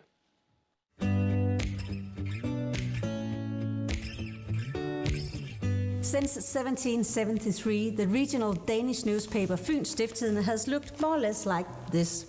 But if you go to the pages about the community of Middelfart, something has changed. During the last 2 years, the reporters have changed the way they're doing their journalism into a more engaging and constructive way. Fyns Stiftstidende er blevet meget mere synlig for os almindelige borgere her i Middelfart Kommune. Det, at Fyns Stiftstidende har fokus på at fortælle den gode historie, og ikke kun, når der er noget betændt, for selvfølgelig skal det også omtales. Men det, at vi får de gode historier, betyder utrolig meget for mig som almindelig borger, fordi den er med til at sætte fokus på, at vi bor et fantastisk sted. Jeg synes, at avisen er gået fra at være en avis, der skriver om det, der sker, til at være en avis, der involverer sig i det, der sker i byen, og er med til at løfte nogle af alle de projekter, som vi arbejder med. Altså, jeg synes, de er blevet gode til at fokusere på de ting, der fungerer, og altså, i stedet for altid at holde, eller ikke altid, men holde fokus på de ting, der ikke fungerer, men ligesom kommer med den gode historie. Og det er i hvert fald det, man godt kan lide som læser. In order to move the journalism closer to its citizens, we built the project on the journalistic model called STEP. Solutions, Trust, Engagement, Perspective. The goal has been to also research and tell about the possible solutions to the local problems, creating trust by engaging the citizens and give them a broader perspective on the situation in their local community. Det her projekt har været fantastisk for os. Det har betydet, at vi er kommet meget tættere på de læsere, som vi gerne vil være noget for. For eksempel så holdt vi et møde i byrådssalen, hvor vi inviterede vores læsere ind til at høre om, hvad sådan en budgetmappe overhovedet indeholder, før politikerne skal have fat i den. Det var der mange læsere, der var rigtig spændt på, og som fik meget ud af. Det vigtigste i det her projekt, det er, at vi er kommet i øjenhøjde med vores læsere. De er kommet tættere på os, og vi er kommet tættere på dem. But before all this started, we talked to the citizens of Middelfart to figure out if this was actually what they wanted from their local media house. Det vi fandt ud af, at læserne gerne vil have, det er en mere konstruktiv og involverende lokaljournalistik, hvor vi går ud og tager del i og forbedrer de lokalområder, vi dækker. Through the project, we developed a number of journalistic formats based on the desire for the journalism to be more engaging and constructive. One format is called 1010. Here the entire newsroom relocates and produces the news in 10 different public locations during 10 days. We also created a format where we research and show possible solutions to the problems we cover. Another format is called A Reader Gets an Answer. Here the readers ask the questions and we find the answers. The involved journalists all changed their way of working with journalism, and even if this new way of working seemed difficult in the beginning, they all want to stay working this way. Det første råd er, ryk ud, hvor din bror er. Råd nummer 2 er, inviter dine læsere ind i din verden. Lav et læsermøde, inviter dem ind i dit mediehus. Giv lidt af dig selv, det kommer kun godt tilbage. Det tredje råd er, spørg dine brugere, hvad de gerne vil vide noget om. På den måde sikrer du, at du er relevant for dem. The journalists are working in an engaging and constructive way when they do their classic journalistic work. That does not mean that they abandon the role of the watchdog. The newspaper still works with investigative and critical journalism. The reporters just think the stories further. They not only research for the problems, but also for the possible solutions. Jeg oplever, at der sådan set er flere rum, at man kan arbejde i. Der er dels et rum, der handler omkring den konstruktive tilgang, hvor vi kan bygge op. Så er det et rum, der handler om den normale politiske proces, hvor der bliver stillet kritiske spørgsmål og alt muligt andet. Og det er ganske fint. Jeg oplever, at vi sagtens kan navigere i flere forskellige rum på en og samme tid. Jeg tror, vi får bedre beslutninger ud af en konstruktiv journalistisk tilgang. When you look at the future, this one is not one that attracts the young people, but through this one. We are always close to the media users of the future. It just requires that we become relevant to them. In order to become relevant to the young citizens of Middelfart, we developed a teaching course in constructive journalism, which became part of the curriculum at the local high school. Jeg synes, det, at vi har haft Fyns Stiftstidende med i undervisningen, har gjort, at de har lært os om, hvordan man kommer tættere på de beslutninger, som mange af de her kloge mennesker sidder og tager. Og det har været rigtig spændende at se os selv at skulle komme ind i den verden, for det er utroligt svært, men det har også været rigtig lærerigt. Vi valgte at være med i det her projekt om konstruktiv journalistik, fordi det giver vores elever en mulighed for at være engageret i noget af det, der foregår i deres lokalmiljø, og så også være med til at lave nogle ændringer. Jeg synes, det vores elever får ud af at være med i det her projekt, det er, at de oplever, at de bliver en del af den demokratiske proces, hvor der er nogle politikere, som skal træffe nogle beslutninger, men som har brug for at vide, hvad er det, som optager unge mennesker for eksempel. Og dem får de adgang til, og de oplever vores unge mennesker, at de faktisk lytter, og at de gerne vil være med til at løse de problemer, som de står med. Jamen forskellen på konstruktiv journalistik og den traditionelle journalistik for mig, det er, at den konstruktive, den blander mig med ind i problemstillingen og løsningen, frem for at den traditionelle journalistik, der bliver måske informeret om et problem, men som jeg har absolut ingen måde at ændre noget på. After a year of working engaging and constructively, we again asked the citizens of Middelfart what they thought about their local media house. Readers' satisfaction increased during the project by 23%. Also, the satisfaction with the local coverage increased, the trust was intact, and the perception of the value for money increased as well. The results of the project in Middelfart have been so good that the editor-in-chief is now in the process of rolling that way of working out across the entire newspaper. Det er ikke nok for os kun at pege på problemerne. Vi er jo sat i verden for at gøre Fyn til et bedre sted at leve, så derfor skal vi også være leveringsdygtige i løsninger. Og de løsninger, dem finder vi altså bedst sammen med fynboerne. Når jeg taler med læserne, og det gør jeg faktisk tit, det gør man, når man er chefredaktør, så hører jeg, at de har faktisk en oplevelse af, at vores mediehus, deres avis, er kommet tættere på. As you can see on the front page of today's Fyns Stiftstidende, the newspaper tonight gives the people of Fyn the opportunity to ask questions to the Danish Prime Minister. In this way, Fyns Stiftstidende involves the readers and gives them the opportunity to talk about possible solutions with those in power.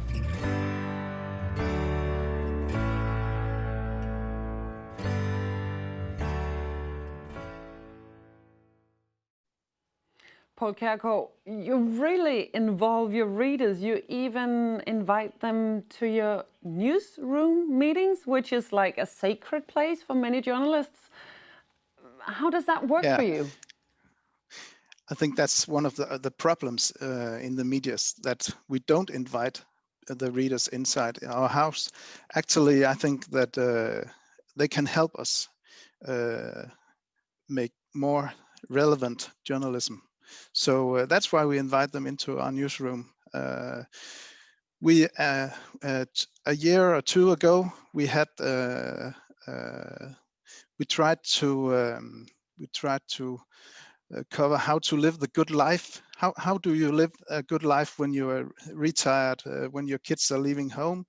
And instead of figuring out how to describe it, we invited 64 of our readers into the newsroom. And I can say that they really helped us figure out some good ideas. It was a very, very brilliant brainstorm. Why do you think it's so important to involve with your readers and let them decide or come with all these ideas? I think there is a gap between what's in a journalist's mind and what's happening outside the media houses. 25 years ago, I was a carpenter, and I didn't have this connection to my local media. I actually think there was a huge gap between me and my life and the local media house. And that's what we want. We want to close this gap. That's why we invite them into the newsroom, because they know how life is outside the newsroom. and that's important for us to know. What does your journalist say? Because it's another way of working, I guess. Yeah, it's a new way of working, and I can tell you that we have been working with this new culture for more than 2 years. Actually, we have been working with this constructive journalism for 10 years, and still today we have to keep the focus. Because else you do like you learned it when you was a new journalist, and that's why when you're editor, you really have to keep this focus. Because I think that we journalists, sometimes we think we know how the world is outside, and I'm not sure that we always do. How do you think it affects your product?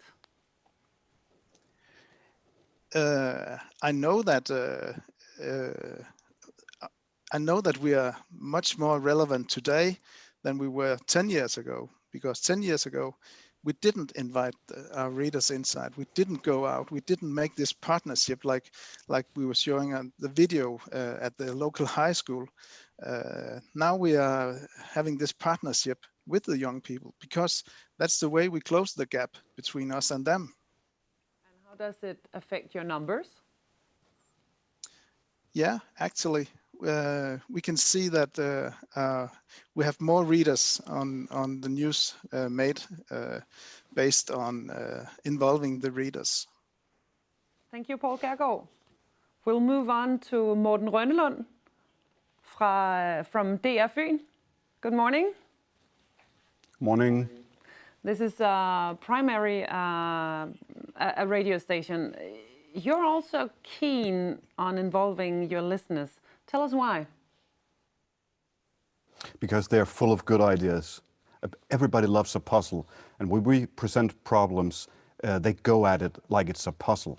And the more we describe the problem, the more they understand it, the better ideas they come up with. We've had some phenomenal ideas from listeners in our national program with constructive news.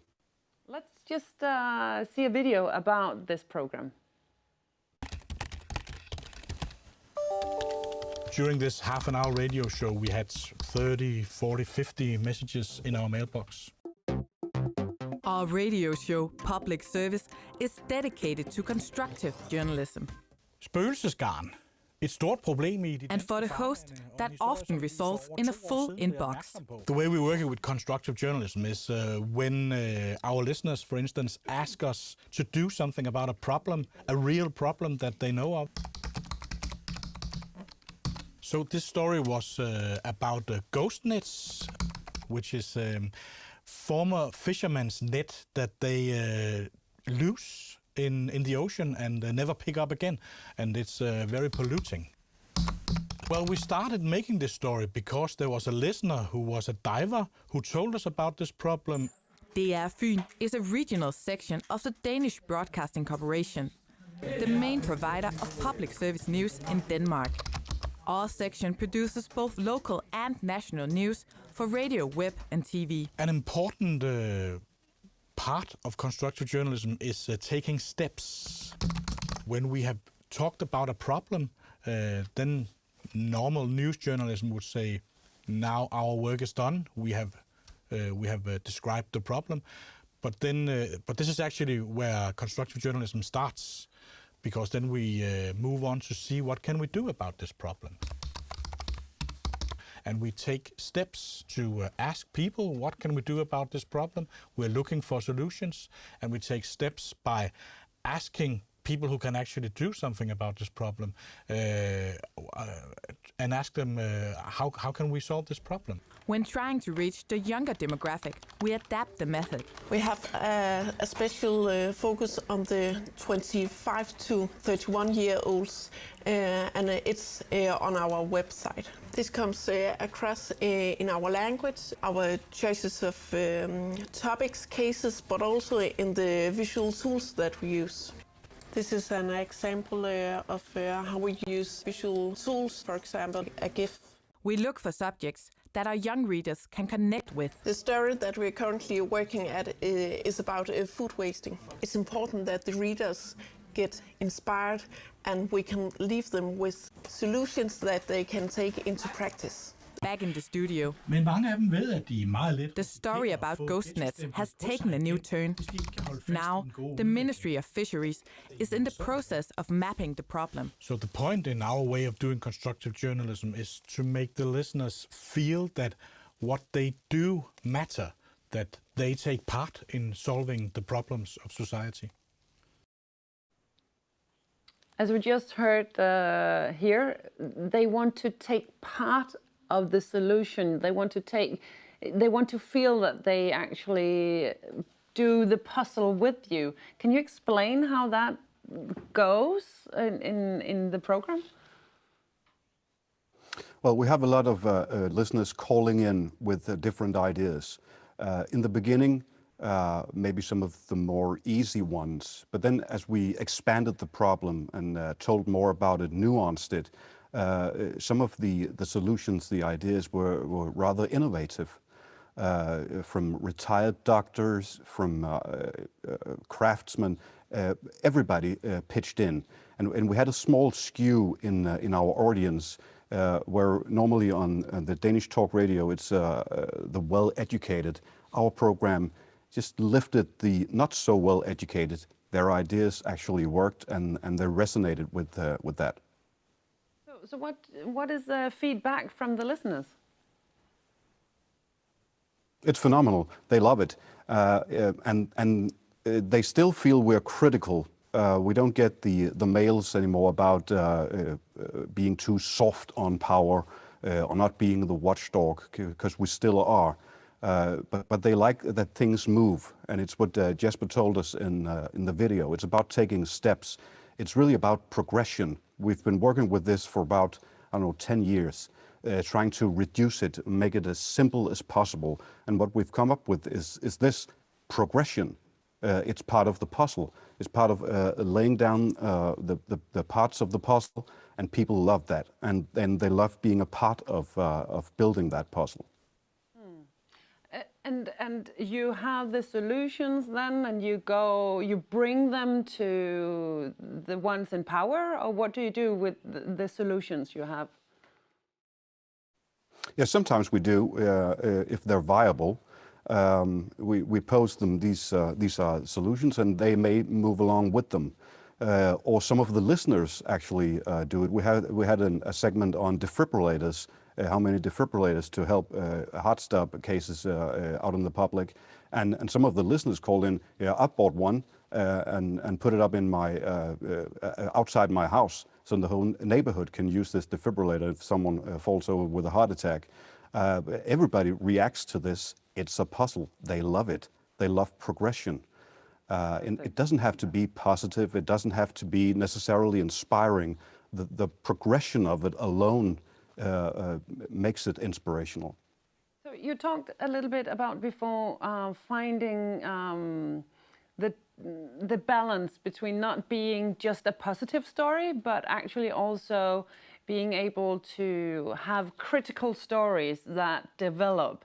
How do you go around that? We only do important stories, and we really don't care if they're positive or not. We do important stories and we try to move them along. That's the constructive part of it, moving them along and insisting on that they actually move.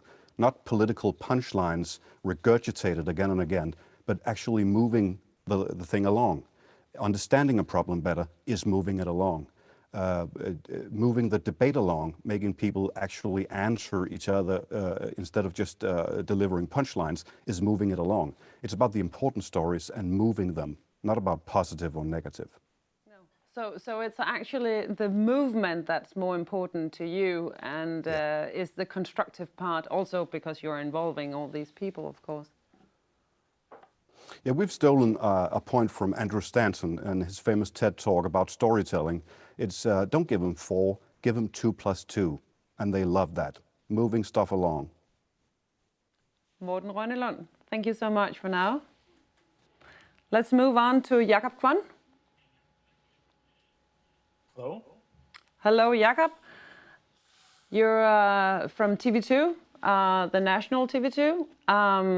Let's just see a video about your constructive work, which is a segment in the news broadcasting daily at 7 o'clock in the evening. Det, der står under unge generationer. Hvad med Danske Bank? Hvad skete der med det?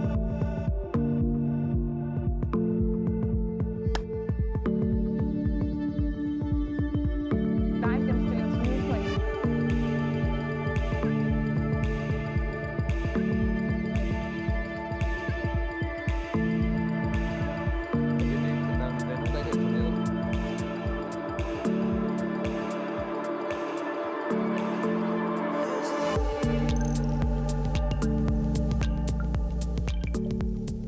In 2016, TV2-nyhederne introduced 19 Inspiration, a new concept for constructive news. Nu til et nyt fast element her i 19-nyhederne. Vi har besluttet os for, at vi hver dag vil bringe et indslag, der kan give os alle sammen inspiration. Et indslag om noget, der går godt, eller om nogen, der har fundet deres løsning på en stor udfordring. Ja, altså, der hvor den for alvor udvikler sig i dag, det er, da Mogens af sig selv går ud og siger, jeg trækker mig som minister. Hvordan blev det så modtaget blandt chefredaktører og redaktører og dem, der ligesom skulle implementere de her ting? Jamen, det var let nok at få igennem ledelsen. Det tog kun 11 år. Så var vi på skinner. Ej, altså, sådan noget her, det er så meget op ad bakke. Altså, det går fuldstændig imod den journalistiske kultur. Så det var faktisk først, da Kvon kom til som nyhedschef, at han tænkte noget i retning af, hvad fanden, vi prøver det der, og så ser vi, hvad det kan.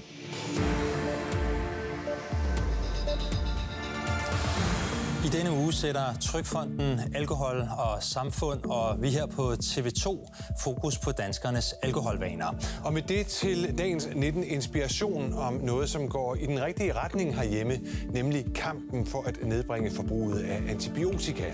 En af dem, der har set sandheden i øjnene, skal vi møde her. Jette Brødbæk, hun vil gerne være med til at bryde tabuet og nuancere billedet af, hvordan en alkoholiker ser ud. Hej Jakob, det er Vicky Iversen, jeg ringer fra TV2-nyhederne. For me it's very rewarding to work with constructive stories because I've been a news journalist for 12 years. And at some point you get fed up with the problems of society and you want to seek the solutions of society. And in this way I contribute to that picture also for our viewers. Hvordan hedder det? Christian Karl eller Karl Christian? Jamen, så hvad tænker du sådan overordnet om den her video? The investigative journalists have a tendency to look upon constructive journalism as purely fascinating or inspiring. They don't see the layer of data or research that's also in the stories. And I hope that picture will change. Jeg tænker, det var det. Seerne elskede det jo fra dag 1. Altså, det var det vilde ved det. Altså, vi synes herinde, at det er problematisk at gå ind og også lave konstruktiv løsningsorienteret journalistik, fordi det er ikke den fine gammeldags journalistik, men det ved vores seere jo ikke. Altså, de synes bare, det er fedt. Now we would like to raise our journalistic expectations to the constructive stories. Some of the main things we're focusing on are for the stories to be more societal relevant, more critical, more solutions-oriented, and to have fewer nice stories. Konstruktiv journalistik skal ikke stå i stedet for breaking news. Det skal ikke stå i stedet for undersøgende journalistik. We invited a greater part of all the journalists and all the editors to workshops where we discussed how the constructive journalism at TV2 should look in the future. Det kan nemt gå hen og blive lidt en inspiration som det samme som i dag, hvor man bare lige stiller et spørgsmål til sidst. Of course, we already had some ideas that we introduced, and then we asked them to participate and give us ideas and join in on a development of some kind of concept for the constructive journalism at TV2. Så kan man lave et koncept, som både rummer de løsningsorienterede historier, som jo er sådan relativt. Hvad tror du er vigtigt, at vi får gjort ved den genre? At tage de gåseøjne hårde historier, de store samfundshistorier, og få et konstruktivt lag på dem. Altså at vi i højere grad bevæger os fra kun at præsentere problemer, til at præsentere problemer og bud på løsninger. Tak, Mathias. Hvad med Danske Bank? Hvad skete der med den? What can you do as an editor to push on this development? I think I can do a lot. I can make sure that I choose not to let that story fall. If something else comes up that is more important, that I basically prioritize it higher. Hopefully this is something that will stick and something that we will see in our daily broadcasts, and hopefully it will also be something that the journalists will be more eager to actually make. Vi skal også stille kritiske spørgsmål, ikke? So as we raise our expectations to the journalism that we want to put into our constructive journalism, my hope is also that this is something that will be more prestigious for the journalists to do.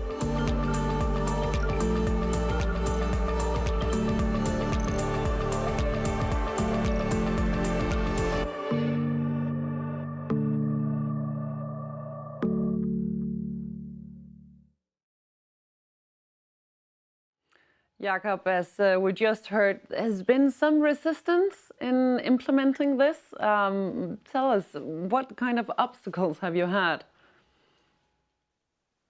Well, I think the same obstacles as we've heard from some of the other participants, and it was mostly in the early days. We've been working with this for nearly 5 years now, and in the first year or so, there was some kind of resistance towards this genre, because, as we also heard from some of the others, some of our reporters and journalists, they didn't consider it to be proper journalism, and they had to be convinced. But in my opinion, it happened fairly quick. It took a year or so, but that's also quick in our business. And from then on, the resistance has not been very heavy.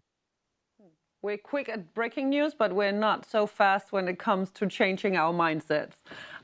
Jakob, why do you think it's important for you to have constructive journalism in your news broadcasting? Because it's relevant to our audience in their lives. Everything isn't bad or critical. There's also good things happening to people all around Denmark and all around the world. And I think it's important for us to have a balance and to be a mirror of the lives that most people live. We also do traditional journalism, critical journalism, journalism about subjects and things that doesn't work, and we will continue to do that. But we need to balance it, so it's not only journalism about things that doesn't work, but we also do journalism about things that goes well. You've had this segment we just heard about, 19 Inspiration, and sometimes when you see it, you have the feeling that it might be, you know, the soft ending of the news broadcasting, the thing we all fear, but we need an up in the end of our broadcasting. How do you balance that so it doesn't tip over and just, you know, so we just see nice, cute puppies and kindergarten kids doing something really fun? Well, we're working with the next level of 19 Inspiration, and what we'd like to do is to get more journalism that's important to society and more journalism that's solution-oriented. So we are trying to move a bit away from the journalism that's very individual-oriented. We've had quite a lot of stories about people making a big difference, and there's nothing wrong with stories like that. They are very inspirational, and I'm pretty sure that our audience have enjoyed those kind of stories. But I think the time has come now to develop this 19 Inspiration genre and to make it a little more important to society as well. What difference would that make? Well, it would be easier for us both to have more of this kind of journalism, and it'll be easier for us to prioritize it higher than we do today. I have a good example that we did a few weeks ago. It was in the city of Kolding, a Danish city, where the doctors are working on limiting the use of antibiotics to children. And because the doctors in this city they have gone together and now are aware of not using antibiotics unless it's really, really important, they have managed to reduce the use of antibiotics to children substantially. And that's the kind of stories that we'd like to do, because it's relevant to society, it's relevant to the individuals, and it's something that we will be able to prioritize higher. So actually, we can see when you have implemented your 2.0 version of the constructive news that it actually also will be in other parts of the broadcasting instead of just being in the end? Yes, definitely. That's and you can already see that, and you have been able to see that for quite a time now. So that's definitely the hope that will continue. Thank you so much, Jakob, for being here and joining us at this conference, and good luck. You're welcome. With taking it to the next step. Now we have heard from Esben Serup, Morten Rønnelund, Poul Kjærgaard, and Jakob Kwon. Thank you so much, all of you.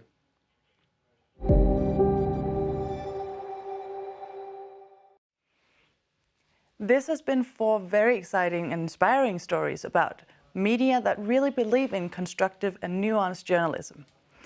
And they all agree that it has a positive impact. But could that impact be measured? We have tried. Hi, I'm Lindsay Greenbarber. I'm the founder and CEO of Impact Architects. We do strategy and research with media companies, journalism organizations, and philanthropic supporters of news and information to develop and measure high impact reporting strategies and audience engagement strategies. Over the past year or so, I've had the pleasure of partnering with the Constructive Institute to think about the impact of constructive journalism. About a year ago, just before the pandemic, we set out to design a research process to see what do we know about the impact of constructive journalism. That research was altered in the wake of the pandemic, but we were very pleased to be able to do part of that this year. There are 2 phases. First, we did a literature review focusing on scholarship in Europe and the United States. We also did primary research with newsroom interviews across Europe. We do hope to do a phase 2 in the coming year to broaden the geography of the research and to include more newsrooms and also to add in some audience research. I'll talk more about that at the end. And we do hope that some of you all will want to participate in that project. So just super briefly, what did we find in a literature review? In other words, what do we already know about the impact of constructive journalism from research that's been done inside of academia and in industry? We looked again in Europe and in the United States, mostly due to time constraints at this point. But what we found in this research is that constructive journalism seems to prompt news consumers or audiences to think more critically about solutions to problems. Researchers have found that constructive journalism emits positive emotions from news consumers, and that solutions-oriented reporting can actually result in more positive feelings of the news consumer, the audience person, towards the news organization itself. We've also found in the United States that solutions journalism increases individual sense of self-efficacy and intent to take action, meaning audiences are more likely to go and do something with information if it's come through a solutions-oriented story. But the real focus of this work was the primary research, where we did interviews with 13 newsrooms and across Europe. The interviews were 45 to 60 minutes, and I'd like to recognize my colleagues Ellen Heinrichs and Alexandra Hatterlein, who conducted interviews in the German newsrooms in German language, and their findings are grouped together with ours here. So one of the things we wanted to know is just what are people's motivation inside of newsrooms? What are these leaders thinking, and why are they introducing constructive practices in the newsroom and building processes around that? And nearly all leaders said that they were initially attracted to the constructive approach because they saw the unintended, sometimes negative consequences that were coming out of increasingly rapid and negative news, particularly with the advent of the internet. So this story was kind of a common thread across all of these leaders, and they're looking for a new approach. For many, it was something that happened kind of organically, and then they found the constructive movement and were able to find processes and language to put around the kind of feelings that they were already having. We then looked at what is the editorial strategy? So if you want to have more constructive reporting, how do you actually then implement that inside of a news organization?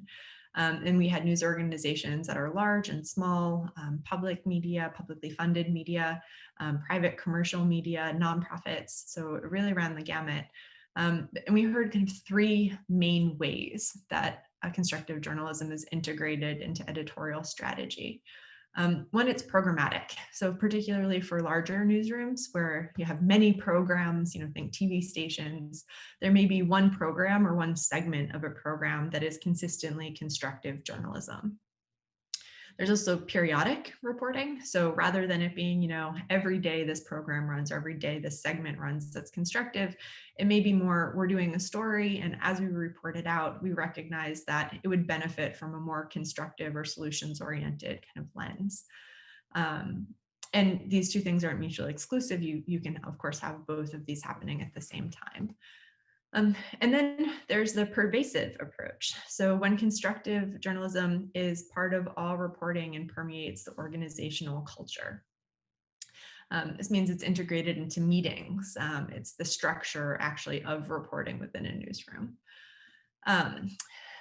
And when we asked, well, how do you get there? How do you get a program? How do you get a pervasive kind of culture of constructive reporting inside of a newsroom where that may not be journalists' kind of first instinct? We heard two things. One, that trainings were necessary, but not sufficient. So many newsrooms said that they have periodic trainings, or that they would kind of refer their staff to different types of resources out there. But they said that wasn't really sufficient to affect an internal culture shift.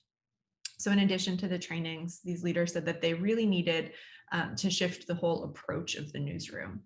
And in these cases, they say, in meetings and when they're having story selection processes, they add questions to these saying, what perspectives are not included that we should be including? What's the long-term trend rather than what is the top line breaking piece of news or information?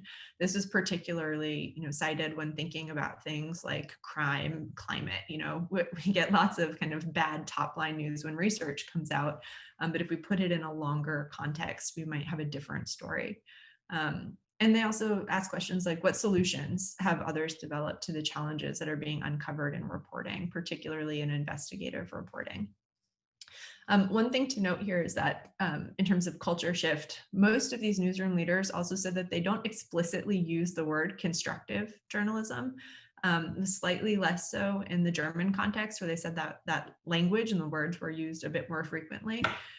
But it seems like different newsrooms use different language and kind of have their own internal ways of talking about this type of reporting, but it all comes back to that more perspectives, a longer term lens, and thinking about solutions to stories. And then finally, we wanted to know, what do we know? What questions do we have about the effect of constructive journalism on audiences? And newsroom leaders say that they believe the constructive approach is building brand value and loyalty among their audiences. They say kind of anecdotally that they see deeper engagement with digital content. And in some cases, they've been able to tie, again, at least anecdotally, increased revenue, particularly for those that are working with a subscription or membership model, to their more constructive approach to reporting.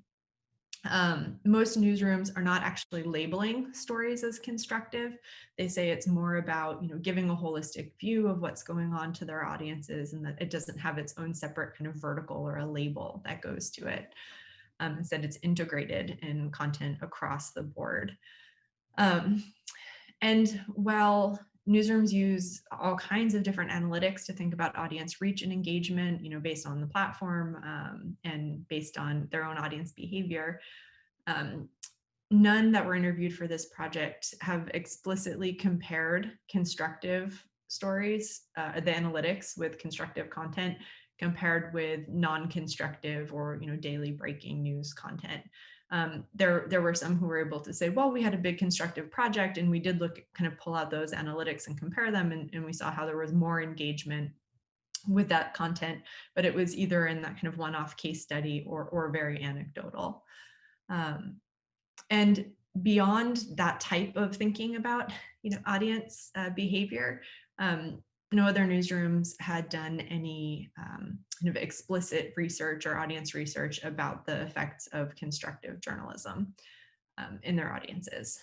One thing I will say, though, is that many anecdotally talked about the type of feedback that they hear from audiences, both requests for more constructive content and kind of gratitude and praise for that content that is coming out, that's giving a more holistic picture of what's going on in the world. So that brings us to, what are the gaps in knowledge? What is the net impact of constructive journalism, and where are we going to go next to try to answer that question? There are some things that we think we know, again, often anecdotally or maybe a bit more than anecdotes, but we don't have hard answers. So we think that constructive journalism results in audience loyalty, and we'd love to know more about that. We think constructive journalism contributes to organizational financial sustainability, but there's a lot to dig into there. And we think constructive journalism results in more constructive public debate or conversation. But newsrooms really were only able to point to this in kind of anecdotal ways, and many shared that they have that same question and they would love to do some deeper learning. Which brings us to phase 2 of research. Where are we going with this next?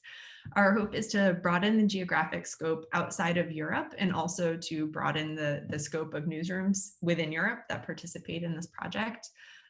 We'd love to compare those analytics that newsrooms are using in a more systematic way to see, what do we learn about audience engagement with constructive content compared with non-constructive content.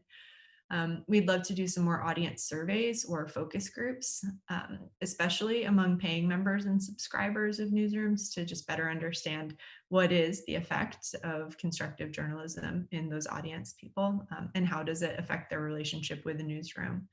And then we love to do some more case studies to see, what does this look like at a societal level? How does increased constructive reporting actually contribute to more constructive public debates?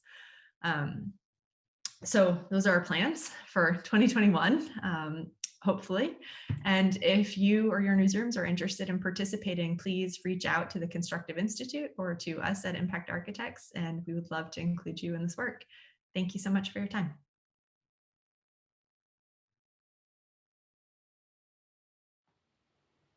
And thank you, Lindsay. Now let's hear from some of these European real-life examples. We'll go on a regular tour de force to 5 European news media. So good morning, everyone. Morning. Good morning. Philip Fagel from German Side Online, Gro Engen from NRK, Norway's public broadcaster, Martin Jönsson from Swedish Dagens Nyheter, Finnish journalist Matt-Lena Julkowski, and managing editor and co-founder of the Danish media Zetland, Lea Korsgaard. Welcome to you all.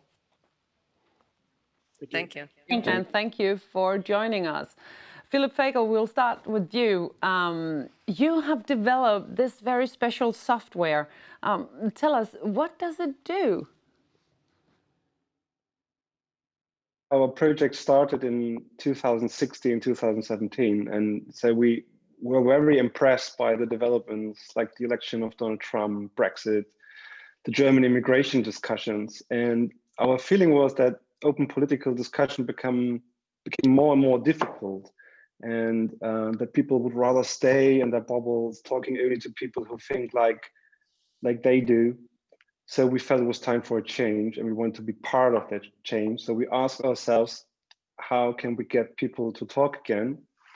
And we came up with an idea, and the idea was like, let's build a Tinder for politics, a dating platform for political discussions. And we started the project in 2017 and called it Deutschland spricht, Germany talks. And the process is very simple. So we ask our readers 5 yes or no questions, about political topics like immigration, nuclear power, or same-sex marriage. For example, did Germany take too many refugees? And then we matched people together with the furthest possible opinions who live as nearby as possible and asked them to have a one-on-one conversation in real life. Of course, that was in pre-corona times. Nowadays, the talks are all digital. So when we started that, we only expected some 100-ish people to register. But after one day in 2017, 1,000 people had registered for that project. And in the end, 12,000 Germans had signed up for that. So given that at that point, we had nothing except an idea, we really had a problem. So we built everything step by step. We built an algorithm with our tech team that was able to automatically match people with people with opposite opinions, and then invite them to meet up. And of course, I mean, like one question that we hear very often, yes, we had many concerns. So one concern was, what if nobody actually shows up? Maybe there's an ex-murderer in the database or whatever. But then in 2017, something very beautiful happened, because thousands of Germans met in pairs and talked about politics peacefully. And that was really exciting for us to see. And afterwards, we were also really excited and wanted to expand the diversity of people and include other countries to have a cross-border exchange. So in 2018, we developed a real platform and a software. It is called My Country Talks. And since then, we are sharing our software with media companies across the globe. So a My Country Talks event already took place in more than 12 countries, in Italy, the Netherlands, Finland, Norway, Belgium, Switzerland, Sweden, and so on. And at the same time, in 2019, we hacked the algorithm a bit and allowed the software to match people not only in a national context, but cross-border. And we called this project Europe Talks, and we set it up together with 15 international media partners. And this time, people argued about European topics. And just last Sunday, thousands of Europeans had a video call with a stranger about politics, and at the second round of Europe Talks. And our algorithm matched pairs with totally different views on climate change, migration, and of course, how to deal with the pandemic and the coronavirus. You bring people together, you build bridges, and you make people understand each other. It sounds also like a really good business model. Now you're giving it all up for free. Why? Well, we hear this question also very often. So what's in for a media company to do that?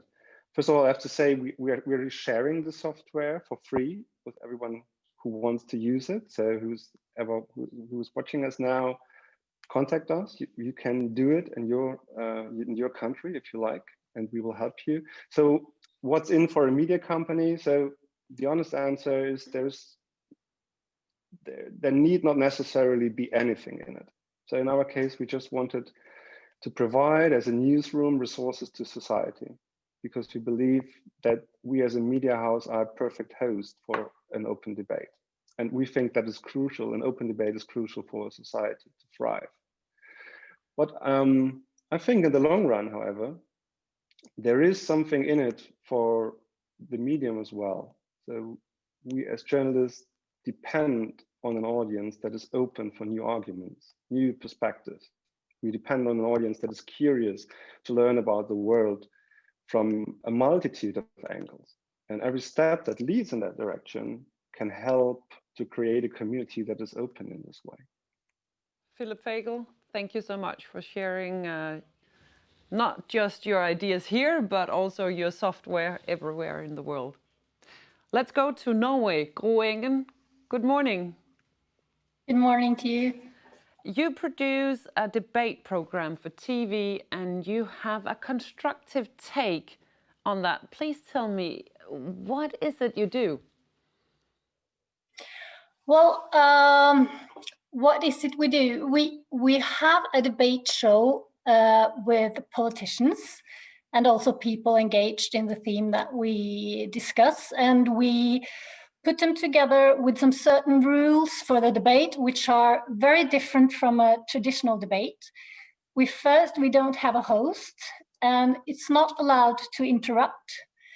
And the most important thing in the debate is actually to listen to your opponent or the other participants and to be curious and ask questions to find out just how you could be so completely different in your point of views. And you found out how to do this by actually listening to what people in the panel said after the camera was shut down, because that was where they were telling the good stuff. What is it people tell off screen? Well, it's true. It all started out with two colleagues of mine that were the host and the editor of the biggest debate show in Norway on television. And what they found out was that the debate didn't change very much during when they were on live. But when the cameras were turned off and the lights were turned off, they spoke more naturally, like we would do when we meet each other. They let their shoulders down, they were more curious. And that was the debate that they really wanted to make.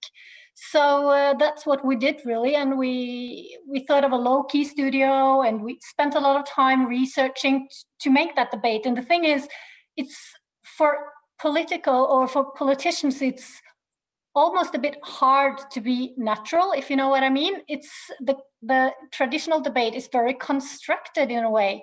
It's like you rehearse so much that you sometimes don't have the ability to listen what the host really asks you, and you have decided on beforehand what you're really going to say. So what we tried was to avoid all those pitfalls by focusing, practicing on just listening. And without the host, you also get sort of a more interaction between them. We did try with the host, but then you had them all turning to the host for sort of an acknowledge. But without the host, they take the responsibility themselves and sort of run the debate towards the listening and asking questions and doing the discussion, which is really nice. What is the reaction? I mean, both the people that's participating and also the audience. Well, the reactions were very positive from both sides. We were very happily surprised. We got a lot of international reactions, which are not very normal for a small country in Norway making a news program. So the international focus from big medias around the world, what are you doing in little Norway, making a debate by trying to make people listen? And also from the politicians, where the reactions sort of, I like to do it in this manner. I think it's difficult to always be in a studio to try to win the whole 5 votes back home with the way I'm doing it. So many of them thought this was, at least they did it in practice, and also intellectually they understand that it is actually a very good way to do it, to listen. It's like when you and I meet, or we meet at a dinner party, and we know we're going to meet a lot of people that have the total opposite opinion of us. But we are really happy to meet them, even though we just sit and discuss across the table. It's not like we're trying to win a war or trying to interrupt or trying to just scream out what I mean. We are really curious. So maybe the only ones that really doesn't like the idea is the host, because they're unemployed. What we do interrupt if the debate just goes in around and say, okay, I think we're finished here. So we do have some control. But no, the host that didn't spend time as the host on this show was very happy. Thank you so much, Gro. We'll move on to Matt-Lena Jelkowski in Finland. Hi. Hi. That is not Matt-Lena. There we go. Matt-Lena, you have a concept called conciliatory journalism. Tell us, what's that about? Well, it's a kind of a toolbox for journalists to provide high standard journalism that values diversity and listening and social responsibility. And our aim in conciliatory journalism is to first help people understand social conflicts better, and secondly, find ways to deal with the conflicts. So our idea is not to wipe off the conflict, but to use journalism to support people's ability to live with the conflict and those people who are so different from themselves. So the point of our conciliatory journalism is not to end the conflict with proposals for solutions, but to support fair public handling of the conflict. So that's the main idea. And it also affects the way you work as a journalist? Oh, yes. It's when I do this conciliatory journalism, I think very carefully at every point of the process how my different choices affect whether the article strengthens the conflict in question or brings more nuances and understanding in it. And for example, what kind of viewpoint I choose on the subject. So I'm not choosing a viewpoint that is for and against, but I'm introducing a dilemma that invites you to reflect and consider the issue. What is it all about? And then who do I interview? So I don't choose the extreme voices, but someone who represents a silent majority, like in between these extremes. And I will choose like as many interviewees as possible and try to make sure that they are able to discuss the subject constructively. So I actually bring them together. I interview them together. And yeah, and when I yeah. Oh, sorry, go ahead. So when I interview them, I spend a lot of, actually before interviewing them, I spend a lot of time on background discussions to understand myself as deeply as possible what the subject is about and where the actual problem lies. And at the same time, I build trust between me and the interviewee, and then between the interviewees also, to so that they can trust that they can take part in this project. It's safe. And in the interviewing, sorry? You also told me that you choose your words very carefully when you interview. Yeah. All this, Madalena, it sounds quite time-consuming. How do you fit this dialogue into daily deadlines? Well, if you want to make conciliatory journalism, you need more time for it. Absolutely. So it's not like everyday work. You do it on the conflict-prone issues and not everything. So there are the daily news and then there are a longer process of conciliatory journalism. Madalena, thank you so much for joining us. Thank you. And now let's go to Sweden. Martin Jönsson. Good morning. Hello. Hello. So many newspapers struggle to keep the readers, but let's just take a look on a slide you sent us. Can we get it on the screen? Yeah. This is not the slide I want to see.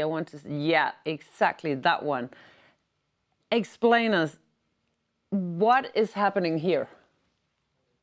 Well, I guess what you see is the curve of the diagram of our digital-only subscribers, because I don't see the graph, but so it's we started in 2015 when we decided in our strategy that we would not in the future be able to run sustainable business on advertising. So we had to focus much more on reader revenue, on digital reader revenue. So we started to make that our main priority. So we went from a situation where we had 2,000 digital subscribers, and today we have grown into 215,000 actually digital-only subscribers. So it's now a majority, and we have grown our total number of subscribers in this period, making this year, 2020, in spite of the pandemic, our most successful year financially for 20 years.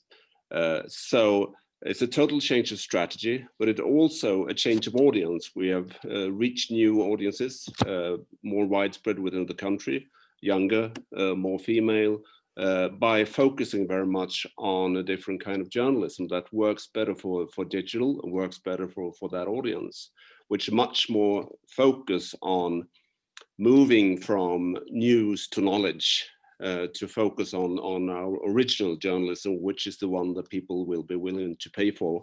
Actually, the kind of journalism that requires special competence, takes a lot of time, requires presence in different countries and regions, much more expensive, but also much more valuable journalism for the readers. And to focus less on news and try to go deeper into the explanatory and the fact-based journalism, which has worked extremely well, both in storytelling and in in-depth reporting. Can you give an example of what a story that worked very well?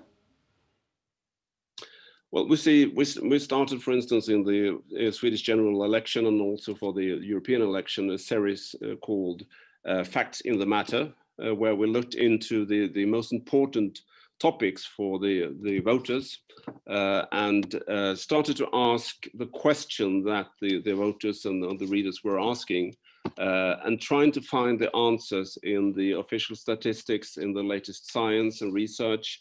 And just by asking the questions like, do the police solve less crime? Are public schools worse or better than private schools? And then try to just find the facts. So often there were no news in that reporting, and the reporting in itself was almost like a scientific research report. We used help with perhaps 15 to 20 academics in the process, and we had two economists that were looking into the way that we were reporting, making sure that we were handling the statistics right and so on.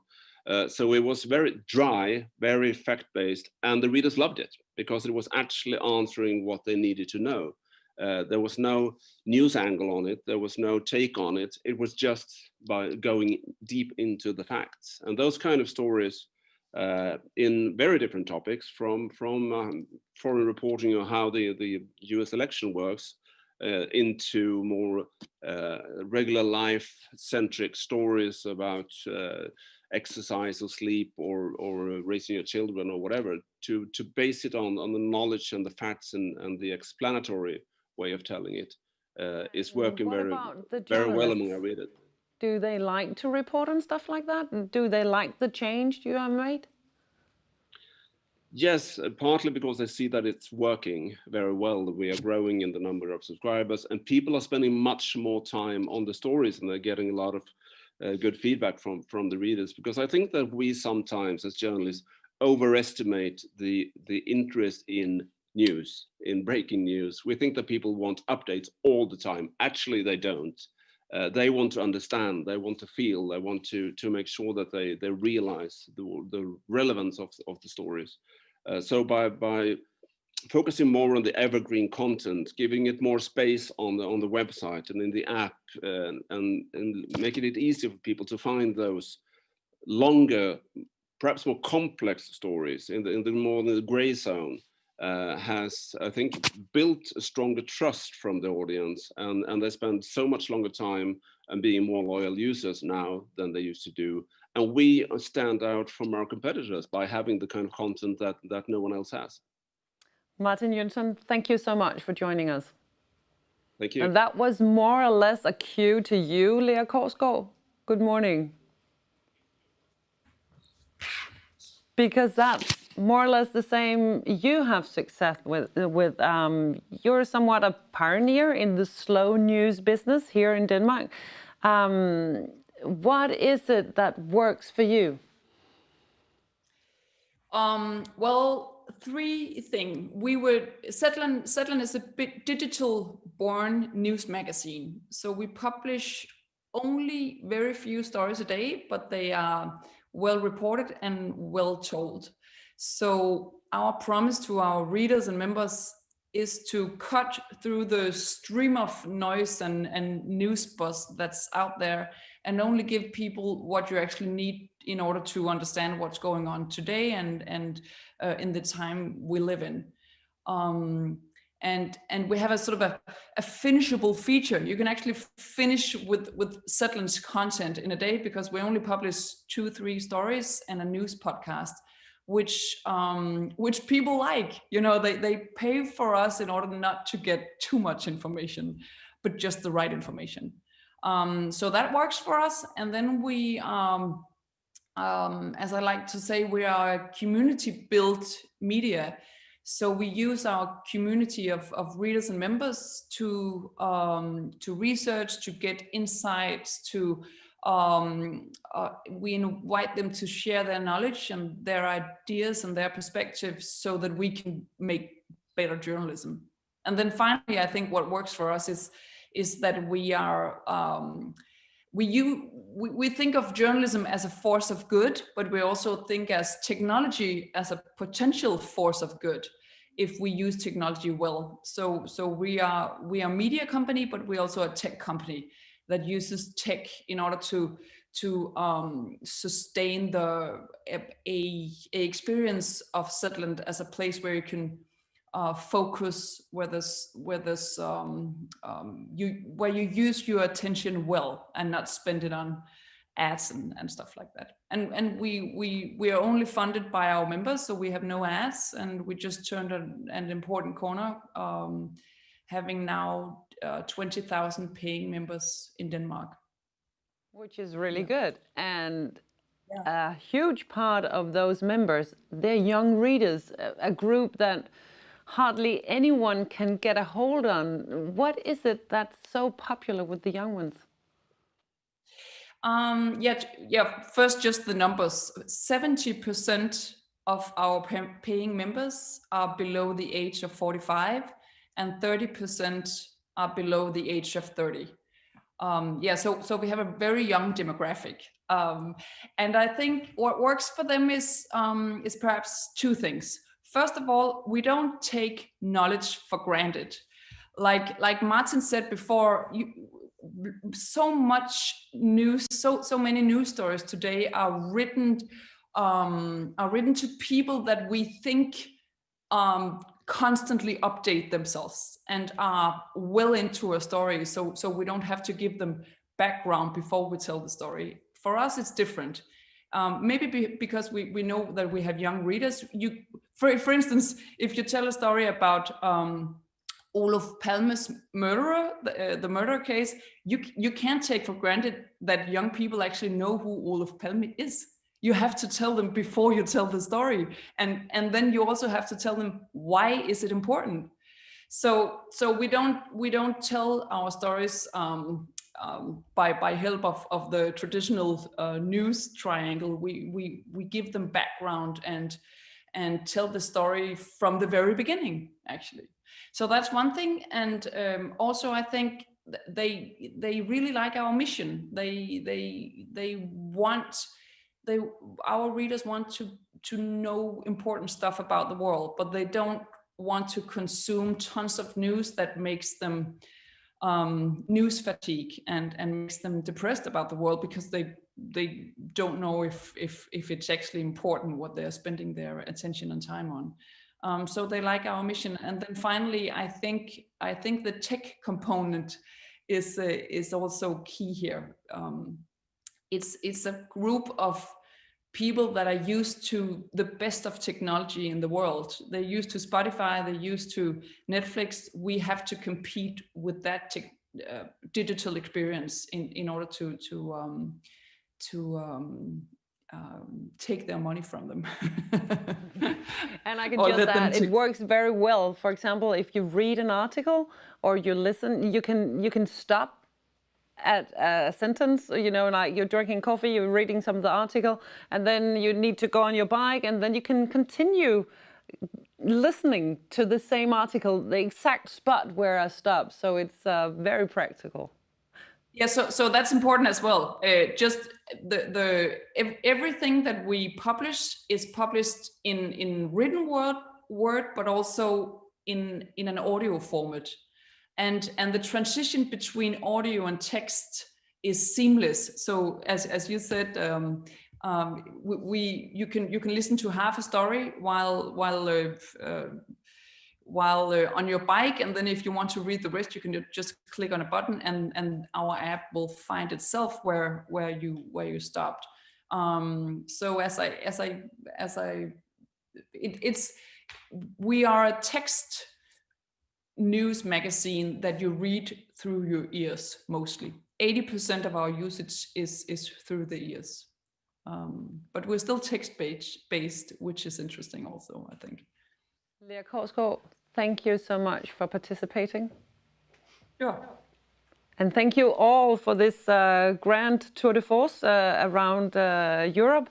Philip Fagel from German Site Online, Gro Engen from NRK in Norway, Martin Jönsson from Swedish Dagens Nyheter, and Madalena Jelkowski from Finland, and last but not least, Lea Korsgaard from Zetland here in Denmark. Thank you so much, all of you. Bye. Take care. Thank you. Bye-bye.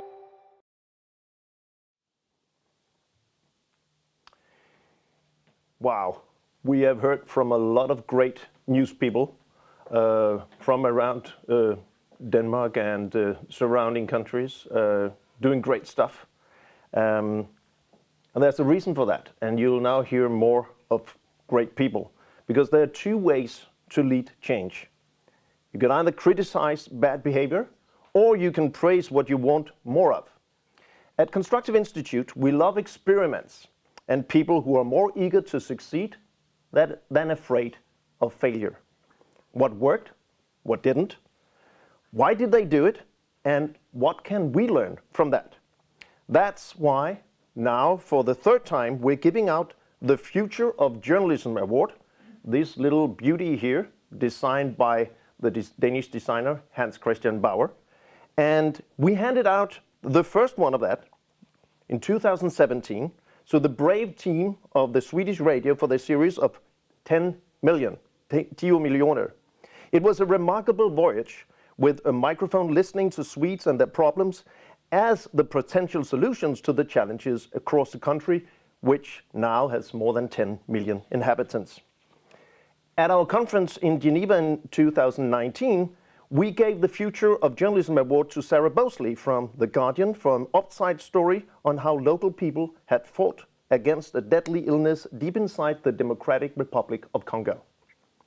In 2020, the biggest story has been, of course, the pandemic affecting us all. But amidst all the news about infections, death, and endless lockdowns, newsrooms have also included constructive stories. One of them deserves the Future of Journalism Award 2020. Again this year, we have selected it as a partnership with our friends at Solution Journalism Network in New York.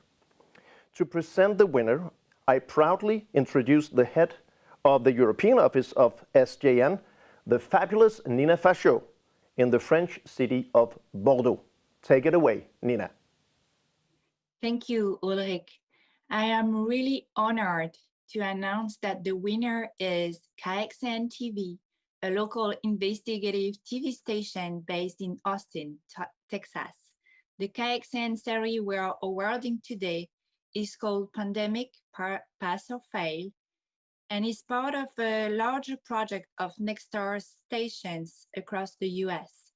The journalists were exploring what has been done to help the thousands of students and families who have been set back the most by the COVID-19 pandemic. It included local investigation on equity in education, but also virtual events where the audience, the journalists, and experts could exchange around the topic. Here is one example of one of the stories that were done around how people could connect with the thousands of students who lost contact with their educators at the start of the pandemic. Here's the clip.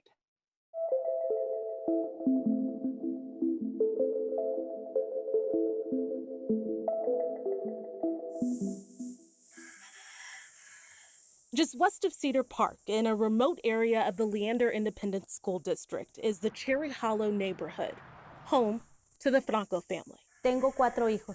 It's midday now, and Katie and JL are headed back to their virtual classrooms. Que somos muchas familias en necesidad. After months of communication and technology barriers, Mom Elva Franco feels a little more at ease this time around. But when the COVID-19 pandemic hit in March, she felt like families here in Cherry Hollow were falling through the cracks. Spotty internet and cell service hindered contact between them and the district.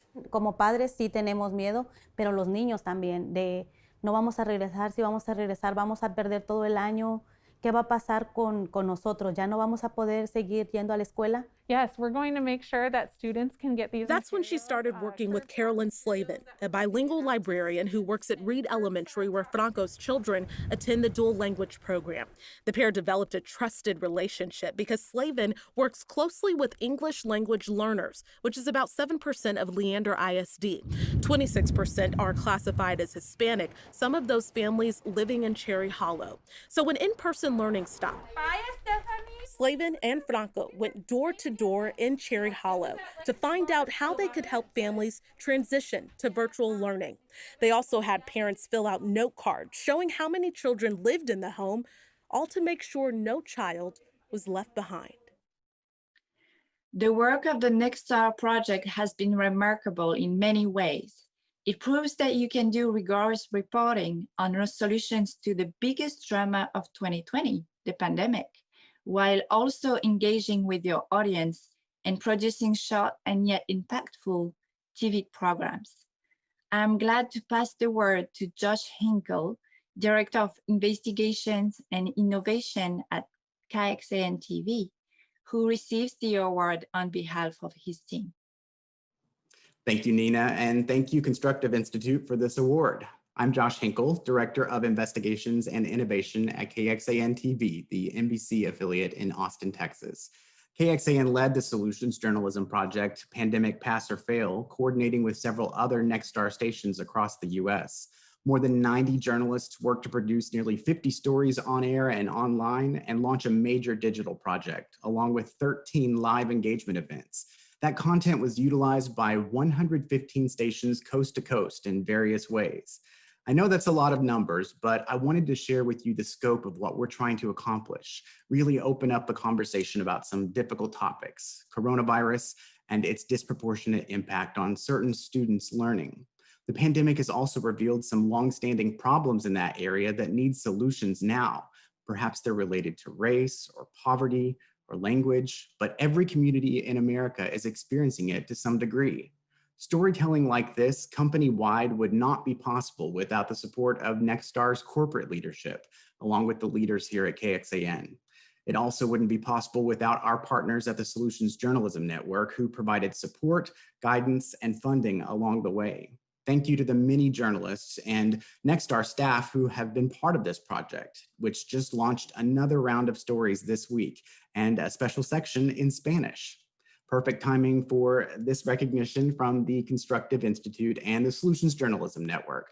The Future of Journalism Award is quite an honor I share with all of my colleagues. On behalf of Nexstar, thank you for this and for your dedication to our industry and to the world.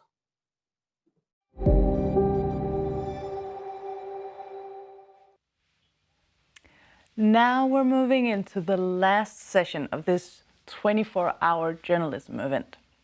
In this session, we're turning to how or what journalists can find from inspiration in other professions.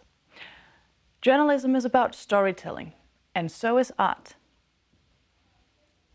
Hello, my name is Erlend Høyersten, and I'm the museum director of Aarhus Art Museum. I'm now in Your Rainbow Panorama, a big piece by the world-famous artist Olafur Eliasson. I started actually working at the museum as a director almost 7 years ago. And through those 7 years, we've been talking a lot of what is the role of the museum, what is the reason why, and where are we heading. A lot of museums look the same. They do have the same kind of exhibitions. It looks the same in the way they present art, and that they very often show the same artist. And then you should, of course, ask you the question, why? I think a big part of it is the idea of conformity. The idea that if you're proven by your colleagues by your equals, then you are a success. I think maybe the idea of conformity is dangerous. The problem with conformity is that the idea of doing something wrong is stronger than the wish to do something right. So when you go to museums and they look the same, it's because they want each other's approval. At ours, we try to think museums in a different way. We think about a museum as a mental fitness center.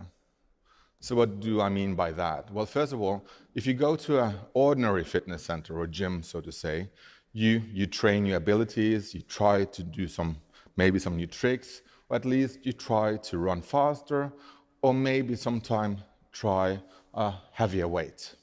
You develop through your praxis. And so goes on also with the mental fitness center. It's somewhere you go and train your mental abilities.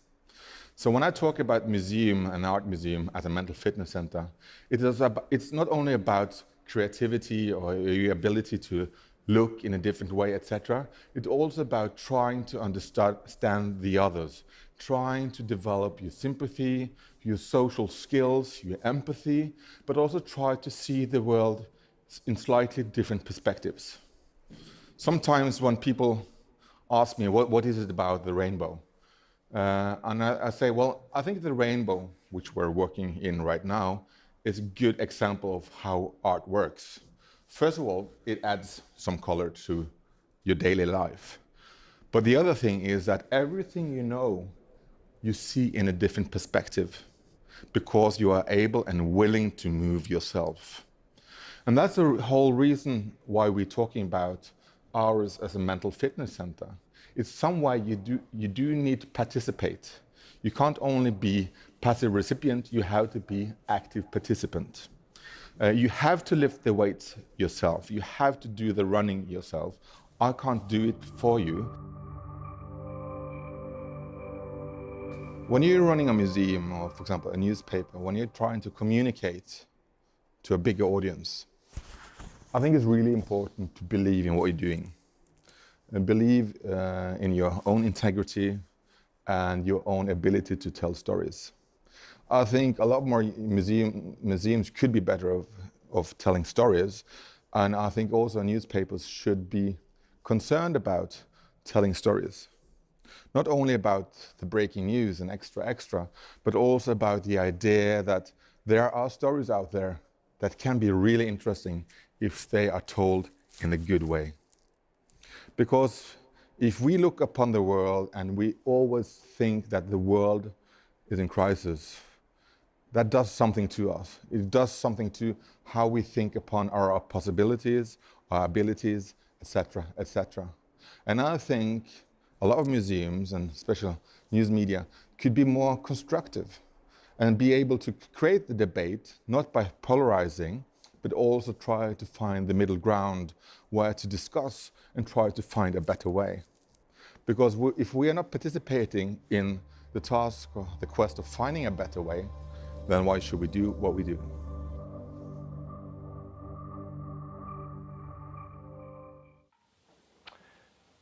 For about close to 23 hours now, we have been looking at the problems for the news industry. And we have also been inspired by a lot of great colleagues around the world who are doing great stuff, trying to reconnect with audiences and rethink and change their mindset. And we have also heard that it's not really easy to do that. So now, wrapping up these 24 hours, we try to look at some industries that might be able to inspire us. We just heard from the art director at one of the biggest art museums and most successful art museums in Northern Europe, ours right here in Aarhus. And they do something different. They don't ask the customers what they want, because if they do, they will just say, we want an exhibition from painters we know already, like Picasso or Monet or Munch. But they say, our job is something different. Our job is to give people something that they don't know that they will end up loving. That's a mind shift change, and they are successful with that. Let's now turn to some other companies that has really been able to rethink their own identity and the way they're thinking about themselves and the role they do, to do good for society and also for their own bottom line. And first, I would like to welcome the guy who, in 2008, working for the Danish oil and gas company, nationally owned, basically producing oil and gas, polluting the air and the world, went up to his CEO and said, "Hey, buddy, I think we need to change." So welcome, Jacob Asgaard Bøss. You work at the company which is now called Ørsted. Welcome here. And you're behind a screen with a lot of it doesn't look like coal and oil and gas, but windmills. What was your idea? What were you thinking back in 2008 working for Danish oil and gas? Well, back in those days, we were seeing some early trends that the future of energy could be changing. We were seeing a number of scientific reports come out. Al Gore's movie An Inconvenient Truth, Lord Stern's report on the economics of climate change, and the IPCC's report that came out in 2007 saying that it was quite clear, more than 90% probability that climate change was man-made. And all of these trends we were seeing sort of pointed to the fact that long-term it would not be sustainable for the world to produce energy through fossil fuels. And those we were beginning to have those discussions in the company, and we sort of came to the conclusion that if we wanted to be at the forefront of the energy industry, we needed to set a long-term vision of transforming ourselves from black to green energy. The name to Ørsted, and you changed the mindset. And fast forward to today, could you explain us how big Ørsted is now? It is actually the second biggest company in Denmark, right? Only exceeded by Novo Nordisk selling insulin. Yeah, so we are the second largest company in Denmark when you measure on market value, and we are the fifth largest renewable energy company in the world. And that has been quite a transformation, because 10 years ago, we were emitting 1/3 of all Danish CO2, and our core business was in fossil fuels. Back in 2007, only 7% of our earnings came from renewable energy. So it has been a massive transformation of the company. We were named the most sustainable company in the world earlier this year. So obviously we've taken a massive and significant change of the company over the past decade, because we wanted to position ourselves for a future that looked very different from the past we came from. And right now, looking back on it, it seemed like that was a logical decision, and of course you should do it, and everybody could see that. But the case was, not many people could see that. A lot of oil companies in the world right now, they didn't take that decision. They didn't see that. They didn't dare changing their core product or their values or their identity, their mindset. So how has that? What has that done to a lot of these energy companies? Well, I think a lot of energy companies are starting to see that this is the new reality, and that they are starting to set ambitions to transform. I think our advantage has been that we started this journey 10, 12 years ago, which means that today we are the world leader in offshore wind. We are the company by far that has built the most offshore wind capacity all over the world. So I think by sort of taking a look into the future and projecting yourself not to where reality is going to be in 6 or 12 months, but maybe where it's going to be in 10 or 20 years, and saying, okay, how can I sort of align myself with that future and start creating it, ideally before everybody else starts doing the same. That really enables you to get ahead. A lot of energy in that story also for us. If you, I mean, you're a news consumer yourself, and if you look at us from the outside, Jacob, what do you see? Well, I see that we live in a world that's characterized by information overload to an extent we've never seen before. And when I then look to what are the solutions, I don't really find any good solutions. I mean, who will help me sort of create an overview of what is actually happening in the world? I just don't see those products out there. There are clearly very, very good news media doing great jobs, but I think there is some more innovation to be done here, helping to navigate this this information overload that we are in the middle of, and it's just getting worse and worse. So with your experience, I mean, if somewhere in a newsroom can see what we do is maybe not sustainable for in the next 5-10 years, maybe we need to think differently and do something different and not do the same as everybody else, with the price going to the ground. What would your advice be to those people? What was your experience doing that? Well, I think a lot of successful innovation happens when you go out and actually look at what it is the customers need, and don't necessarily ask them what they want, because or at least add something to that.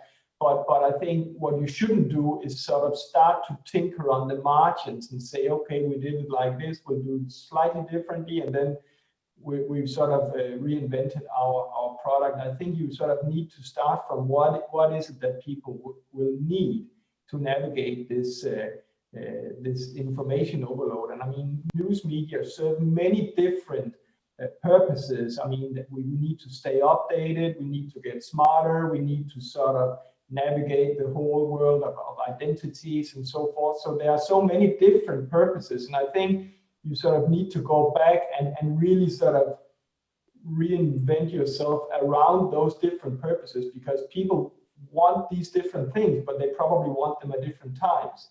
I mean, there's a difference between what I read over the weekend and what I read during the week, for example. So your point is, if you had gone out on the streets in Denmark and asked people, hey, wouldn't it be fair if you threw out your oil polluting central heating system and instead got your power from and heating from windmills? What would they have answered back in 2008, the consumers?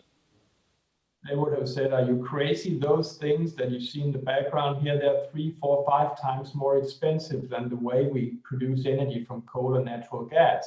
So that will be way out in the future. So really take that thought out of your mind, because that's not really cost competitive. And I think that's the truth of many innovations. I mean, if it's an obvious alternative right now, then it's probably not a big enough innovation. The challenge then is, of course, to say, okay, if it is radically different from what we're doing today, what do we then need to do to realize that idea, that concept? That's what we did in offshore wind.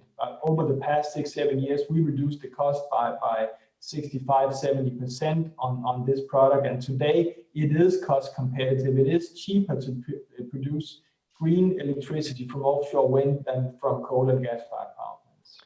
Jacob, it sounds very easy, but take us inside Danish oil and gas in 2008, 9, 10, and give us a picture about, I mean, when the CEO went out and told the staff, now we're doing this major transition, we are throwing out everything we did, even our name, and we'll do something completely different. Was everybody applauding, saying, that's great, you are heading for the future, buddies? Or what happened? Well, not initially, but we sort of put out the analysis and shared the analysis saying this is where we believe the world is going long term. We didn't say this is going to happen in 6 to 12 months, but we put out what we believed was a fairly powerful sort of analysis of where we saw the long-term trend going. And then we said, in 2040, we want to have 85% green, and as opposed to today where it's 85% black, and just setting the direction without sort of saying that will have to happen in 6 months from now. I think that sort of starts to align people behind a vision. and then you start working towards it. And today we are at more than 90% green energy in our portfolio. So we are today where we wanted to be back then in 2040. So I think it also shows that if you sort of set the right direction and then you really start working towards it, then things will accelerate. If you also, I mean, we've also been part of a mega trend, you could say, in society around green energy. So we've also been lucky. But what I want you to talk about is culture change inside your organization. And if you are completely honest, and you could be here, it's only us and a few 100,000 people watching here. What did people say? What was the reaction? I mean, everybody wants progress, but nobody wants change. Is that right?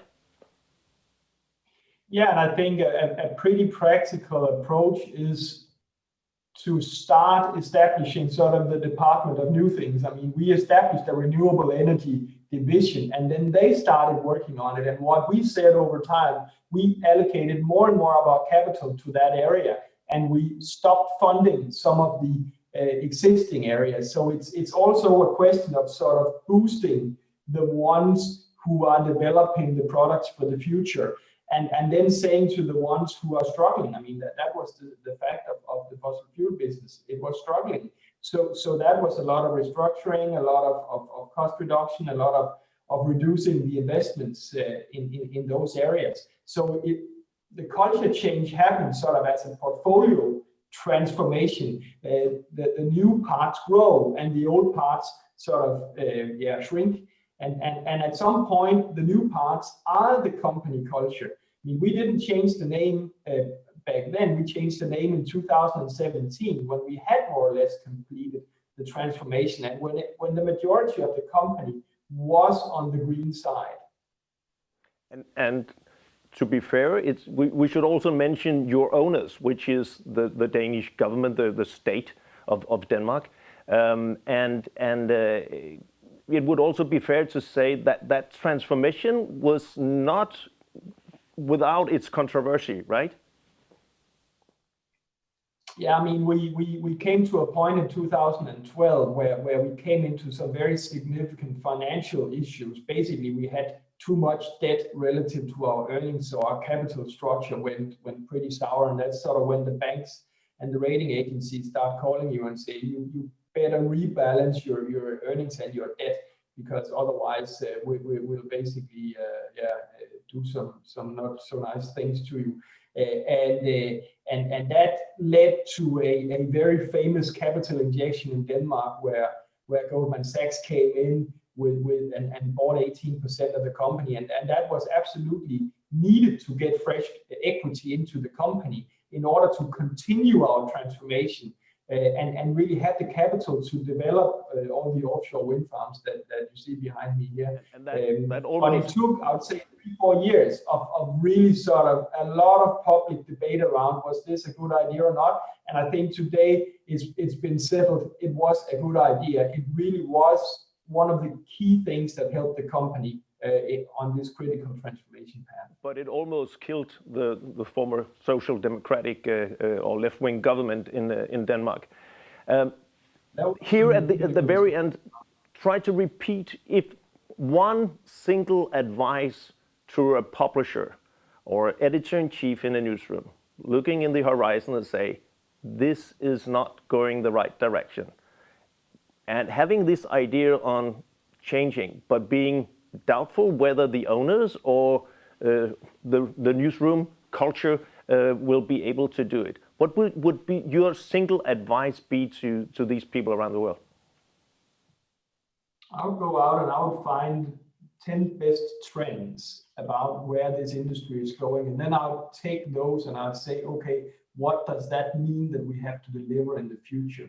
And then I would go to my board and say, this is what I believe is sort of the future product that we need to deliver. If we can agree on that, then let's start getting constructive about how we could create it. I think that's how you sort of change your future. Jacob Askov Bøs from Ørsted, thank you very much. And let us take the next example. It is from something very different from the news industry, meaning the fashion industry. It is, also in Denmark, we have some of the biggest fashion companies in the world. Scandinavia is well famous for it. But we also know that the fashion industry around the world is one of the most polluting industries. Producing these fast fashion is not, yes, it might be easy, but it is also not always doing good to the environment doing it. And you're dealing with that, and you've done that for many years. Eva Kruse, you're from the Global Fashion Institute in Copenhagen, and you have spotted this trend that fashion needs to change. Why?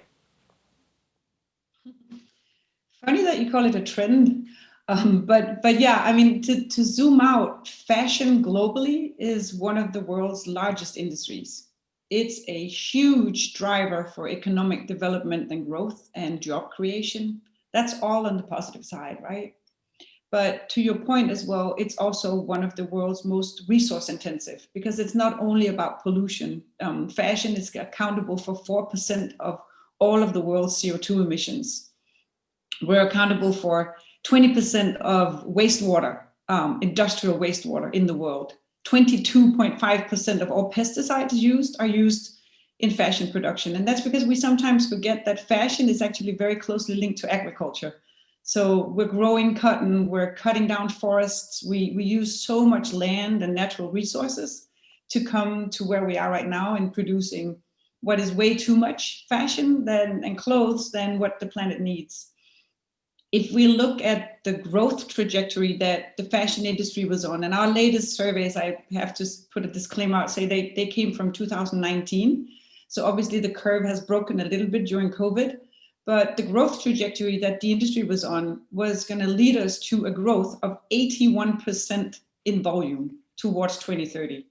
And knowing that if we respect what scientists call planetary boundaries, we're already at a stage where we're exceeding what the planet has in its budget in terms of natural resources. We cannot not absorb more CO2. We don't have more land or water or capability to take chemicals and pesticides. So it simply is not a feasible model going forward that we would grow 81% regardless of a small break on that curve. So we need to find new ways of setting up our business model. So a little bit, building on what Jacob said, this is about creating a resilient future business model. So this is not a philanthropic quest about doing good. This is actually, if business leaders are embarking on this journey, they do it because it's good for business. Because if you are going to have a business in the future where we are going to have to see higher prices on water, higher prices on any type of use of natural resources and so on, this definitely, you need to sort of steer your business in a different way. And that's what we could see back in 2000, same years actually. So in 2006, when Al Gore's Inconvenient Truth came out, and it sort of arose to a more common knowledge that this is what we're talking about. Fashion, but climate is something that we all have to relate to. And then eventually other, different things occurred. But at the moment, the fashion industry was not talking about sustainability. We knew that we had issues in the supply chain of child labor and exploitation, which is still big problems with fashion, not only the environmental, also the social. And then the UN Climate Summit came to Copenhagen in 2009. And that's when we set up the first Copenhagen Fashion Summit, which was sort of the first international gathering of industry leaders across the world to discuss, how do we do this going forward? And that has sort of picked up pace, and now it's one of the biggest topics for our industry going forward. And let's stay at the problem first in order to see that. I mean, when I was a little boy, it's a long time ago, but not so long ago. The fashion, if you went into a fashion store, they might have a spring sale, or they had spring collection and they had autumn collection, and that was about it. Talk us through if you look at Zara or you look at H&M, or is it true they have maybe 8, 10, 12 times a year. They change completely their collection, right? That's called fast fashion. Is that so? Well, yes and no. I mean, there are some that actually push new collections out 52 times a year. That doesn't mean that they change everything that they have in store, but that there is always new deliverables and new collections for people to come in and purchase every week.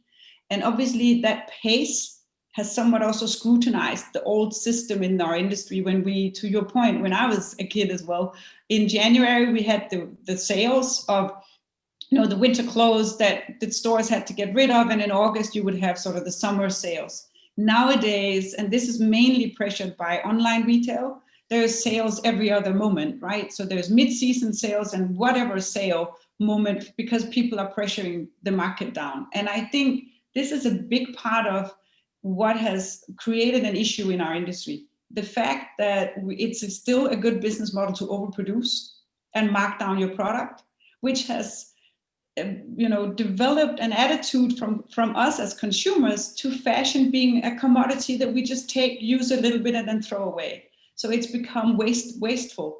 And I think this is one of the big issues that we have with our industry generally, is that the prices have become so low that we don't value product anymore. I also think that when you and I grew up, Ulrik, we bought less and we cherished it longer. And, our grandparents were repairing things, and, people had a different relationship to what they bought to. And this is definitely something that is scrutinized by the markdowns, but also, of course, fashion chains that are putting really cheap product out and allowing us to buy way, way more than we need. So in Europe, we buy 60% more clothes than we did 15 years ago. 60. And we use it maybe half the time. Eva, what happened when the store take in a new collection and they have marked down the old one, but they couldn't sell all of it? What happens to a lot of these clothes that is not bought by consumers? Well, a lot of it ends on different types of outlets or are being marked down, again and again. And very little is actually being collected and put into recycling. Some of it is incinerated or in other ways ending in landfill. So about 72% of all clothes end in landfill, and they end in what we call mixed household waste, and that means that it won't get recycled. And there's a lot of potential. Isn't it true that it also get burned? Some of it gets incinerated. Yeah. Yeah. Some clothes, but that's also in Denmark we have a lot of efficient energy use of incinerating waste. So I mean it's a common thing. It sounds dreadful. It's a little bit like when we saw trucks of tomatoes sort of just being dumped because the supermarkets wanted to keep the prices up and so on. So obviously this feels appalling to people that perfectly good goods that are could be used by somebody are being incinerated. So we're talking about an industry which, not all of it, but we talk in broad terms. Focus on speed and produce as much as possible at the lowest price. Would that be fair to say? That has been the trend for a long time, yeah. Which industry could you mention where that is also the case? This is a leading journalistic question. Well, I think there's a lot of industries, unfortunately. I think we live in a consumerism world and a world of abundance where there's simply a tendency for us to want more and more and more. And I think we've just passed the Black Friday, which I think is something that the devil created. This is markdowns on perfectly good product that should have a price because externalities should be taken into the cost of a product. So what has this cost the world? I mean, not least the hands that created whatever product it may be, but all of the externalities, the river that didn't send the invoice, the forest that was never paid. What about all of that into product and price? And I think we've come to a stage where we're pushing prices to too low a point that makes us buy 3 rounds rather than 1 and have an overproduction, both overproduction, but also overconsumption attitude. And that goes across many industries, and fashion industry is definitely one of the ones that are, encouraging, pushing that as well. Because fashion at the end of the day is an emotional choice, right? It's not really a rational choice. We buy food because we want to, because we're hungry, and we buy maybe ecological or organic food because we want to give our kids things that are with less pesticides. But if you buy clothes, I mean, apart from if you're cold or warm, you buy clothes because you want to look good or feel good, and you're going out on Saturday, when we did that back in the days, and so it has a different set of rules behind it, and fashion has therefore been creating needs, right? The need for purple, the need for a new length, the need for a new waistline or whatever. So it's not a rational choice, but I think that fashion can become a really exciting enabler in terms of educating and enforcing people to think about what they purchase, because fashion is also, like media, part of setting the mood and the trend of things. So what we talk about, who's hot, what's not, fashion influences a lot of other cultures and cultural disciplines, you could say. So therefore, I think fashion is a really strong communication tool. If you have a fashion company today and you look at this, what will drive your desire to change your mindset for this? I mean, what's the key driver for it? Is that it's the consumer, or is because you are worried about the planet? Well, I think, unfortunately, I wish it was consumer-driven demand, but unfortunately, that's not what we're seeing. So even though, and during COVID, we've seen a rise in consumers' interests towards more sustainable products and caring more, I think mostly driven by fear, because we're afraid of the future. We know climate crisis is, right on the next brick, and being in a global pandemic obviously also raises fear generally, but it doesn't really show in people's behavior. So people still purchase really crap product and go for the cheapest bargain. So I think fashion has to change on its own. It has to change because it decides to. And obviously there we need bold leadership, and a little bit like what Ørsted has done in that transition, it shows that what created that change was not a consumer demand, but a decision taken by leadership who drives that through. I think right now, and over the last 10 years, we've been able to, in the fashion context, to prove the business case. And I think this is critical, that this is not a philanthropic quest. You can do well and do good at the same time. And actually we can prove that companies that has been the most resilient also in the COVID crisis are the ones that has the most control over the supply chain, the least fragmented supply chain, the closest relationship with their suppliers, and those who are most effective, that has the minimum sort of overuse in overproduction. Otherwise you sit with huge inventory you can't get rid of. Those who are optimizing on water usage, chemical uses, energy uses, and whatnot. So I think the business model is pretty clear. And those companies who are changing their behavior and their business model right now are the ones that we're going to see survive over the next 10 years. The others will not be able to survive. The prices on all of the externalities are going to be, and all of the natural resources are going to be too high. If it's so obvious to do this, why is it then so difficult? Well, I think it depends on, again, leadership. So do you have short-term incentives or long-term lens, right? So are you looking at how do we survive the next quarter, or how can I come out at the end of this year with good numbers and my shareholders are going to be happy? Or do you have the long-term lens where you think 10 to 20 years ahead? And I think that's simply what differentiates people's mindset. And I do think also that, of course, there are some that maybe don't feel they have the investment ready needed to put behind this, because of course it takes something, it costs something. I'm sure that Jacob could speak to that as well. In Ørsted's case, it isn't an easy turnaround, right? It looks beautiful when you look back at it, but it's a big cultural shift, but it also takes a lot of investment and maybe shifting out people and suppliers and ways of doing things that you've done traditionally. You're a citizen. You're a news consumer. Tell us what you see when you look at our profession. In terms of?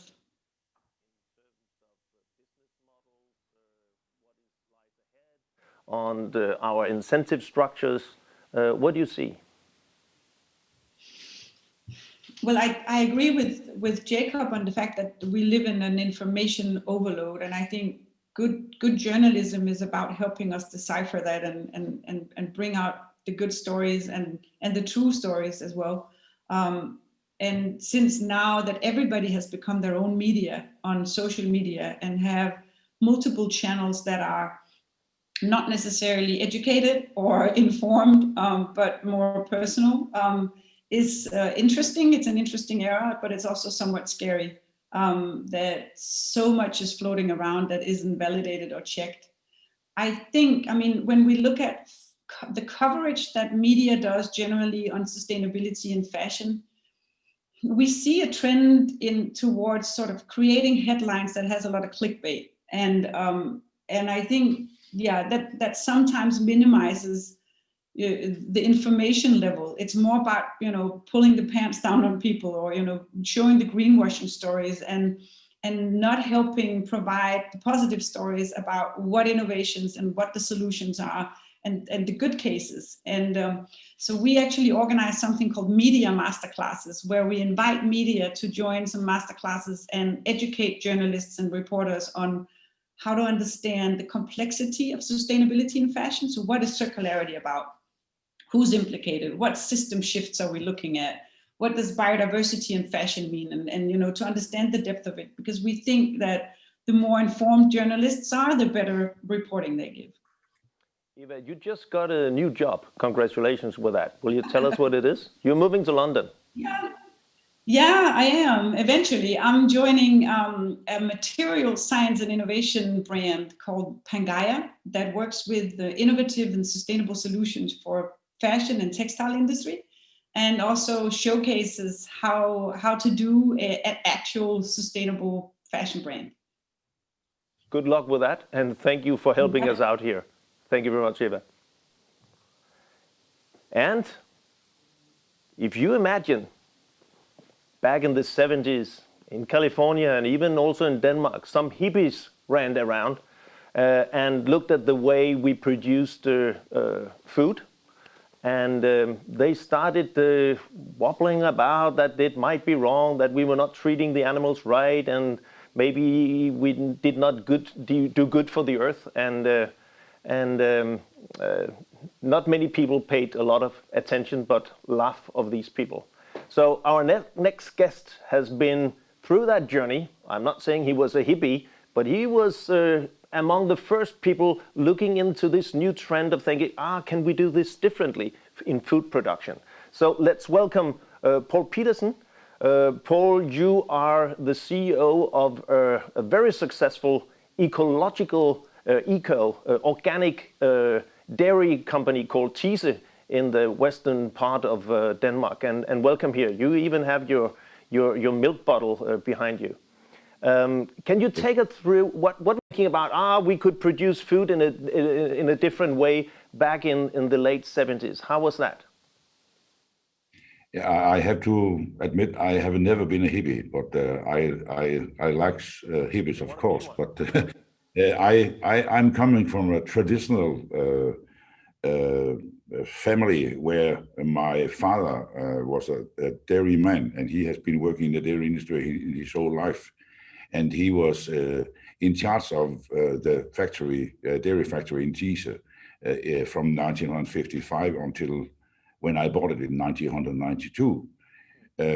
And we came in contact with the hippies, I would say, in 1988, where some of the organic farmers, the first movers of organic farmers in Denmark, and they were in the late 70s, where you're referring to, it was not calling organic, it was poisonless, poison-free farming, it was called. But then that's not a good thing to start to say that you are when you are living in a conventional agricultural area. Then the neighbors don't like you. So I think it was necessary to call them something else, but it was called poisonless farming. So it went out to be ecological farming. And then in the mid of the 80s, late 80s, organic farming was absolutely not a big thing in Denmark, but very few farmers decided, leadership decision, we want only to deal with organic farming because we are convinced, we believe that organic farming is the only way to survive for us and our farm. So they took that decision, and they took also the decision to say, if this is not going to work, we are going to do something else. We are going out of the agricultural farming business, because that they didn't want to live with that if it was organic. Some of them were hippies. They were from Copenhagen, terrible people, but even, of course, friendly people. They were good people. And then there were traditional farmers that could see that what they had done, what their parents had done, was not correct. So then they took the decision, we want to be organic farmers. And they asked a lot of dairy companies, don't you want to buy our milk as organic milk and pay us an extra price, because you are not producing that much milk if it's produced organic, but it's at least organic. It's produced without pesticides. It's produced without fertilizers, so high degree of animal welfare. That was not something conventional dairy people was, let's say, that was not a kick from them, poison-free pesticides. That, but we lived up by that, or in this part of the area of Denmark. But then they came to my father, and they asked him, Mr. Petersen, do you want to, could we rent some facilities at your plant, because we want to be organic and nobody wants to help us. And my father was close to 70 at that time, and he called me, do you think these organic people, there's something for us, Paul? And I said, yeah, what the hell? Nobody are believing in let's say, in a conventional cheese production plant in Thiesse in 1988. The big thing in these that was industrial scale, merging from 1,700 dairy companies until one MD Foods. And where should Thiesse be in that part? We were going to be killed, we were going to be destroyed. And then he said, yes, you are welcome to come here. Then they created their cooperative. Nobody wanted to give them a loan, but they found other. That was the start of Merkur, the bank, where they got a loan, and it started up, and it was a disaster. Nobody wanted to buy it, but they still their products, because it was sold as organic. It was sold as organic whole milk from Thiesse and organic fermented milk from Thiesse. And we thought that is enough. That was not because it was organic, but that was not, people don't or didn't want to buy organic milk from Thiesse for an extra price of 25% just because it was organic. Of course not, because as my colleague Eva Kruse says, that Danes are really good to see on price. So why the hell buy for a product for 25% more when you can't see the difference? We learned the hard way how to survive as an organic company, and we were helped by, I would say, a conventional farmer here in Salling. He went to our cheese shop where we had a sample of old-fashioned buttermilk. And he was absolutely not an organic consumer, I can assure you. He was going into the cheese shop not to buy some conventional. We were still producing conventional cheese at that time, and it was good conventional cheese. And my mother asked him, don't you want to taste our buttermilk? And it was for free. And then he decided to taste it, of course. And then he said the wise words, at least for us, I want to buy that, even that it's organic, because it has a good taste. It was organic, yeah. Even if it was organic. But Paul, all these, fast forward to today, just to give people an idea, because it started off as something that was almost being ridiculed. And today, would it be fair to say that Denmark is probably the country in the world where most organic products are being sold per capita? Yes. It's a billion. It's $1 billion business right now. It's big business, and we are the largest independent organic food company in Denmark. We have a turnover more than 1 billion here from cheese.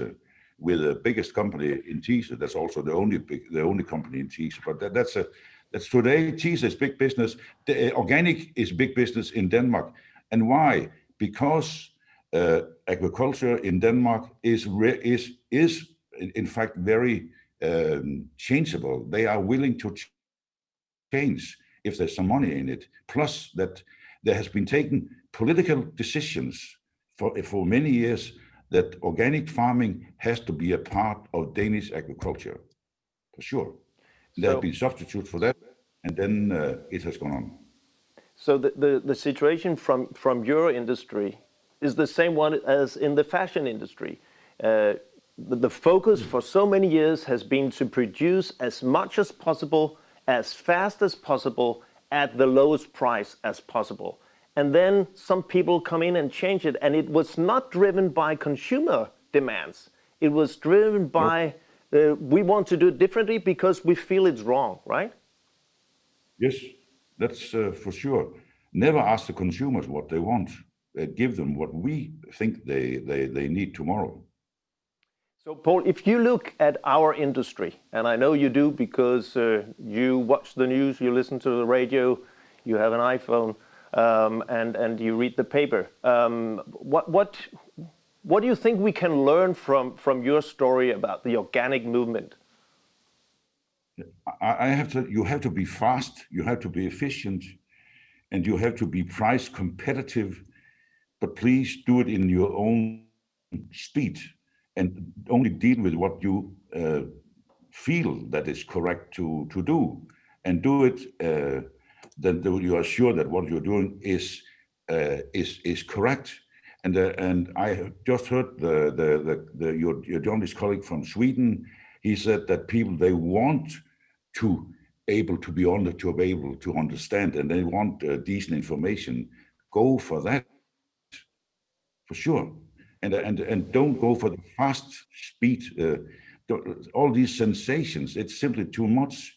You need to decide as a journalist, I don't want to use my life for looking for fast sensations. Of course, find the sensations, but find it when you have done your homework before you are, let's say, publishing it.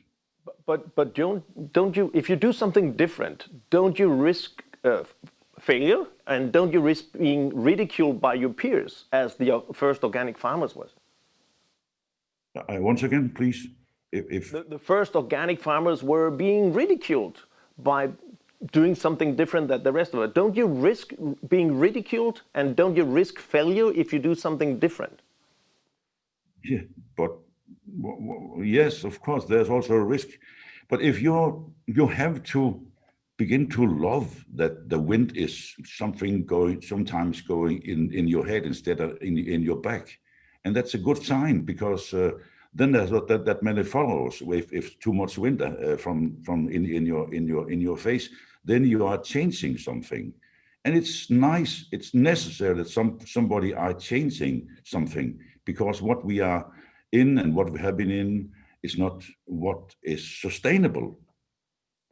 If you should give Paul, if you should give one advice to the news people watching you now, just one advice, what would that be? That's really difficult. But act fast, slowly, but do it slowly. It's really the competition is so terrible, also in the journalist world. I know it. Then you have to ask to work even more fast, but launch it first when it's something that's valuable to be listened on, and it's also correct in a year. That will help us a lot. Paul Petersen, thank you very much for that good advice. This conference started 23 hours and 35 minutes ago. And one of the first sessions was actually with another industry.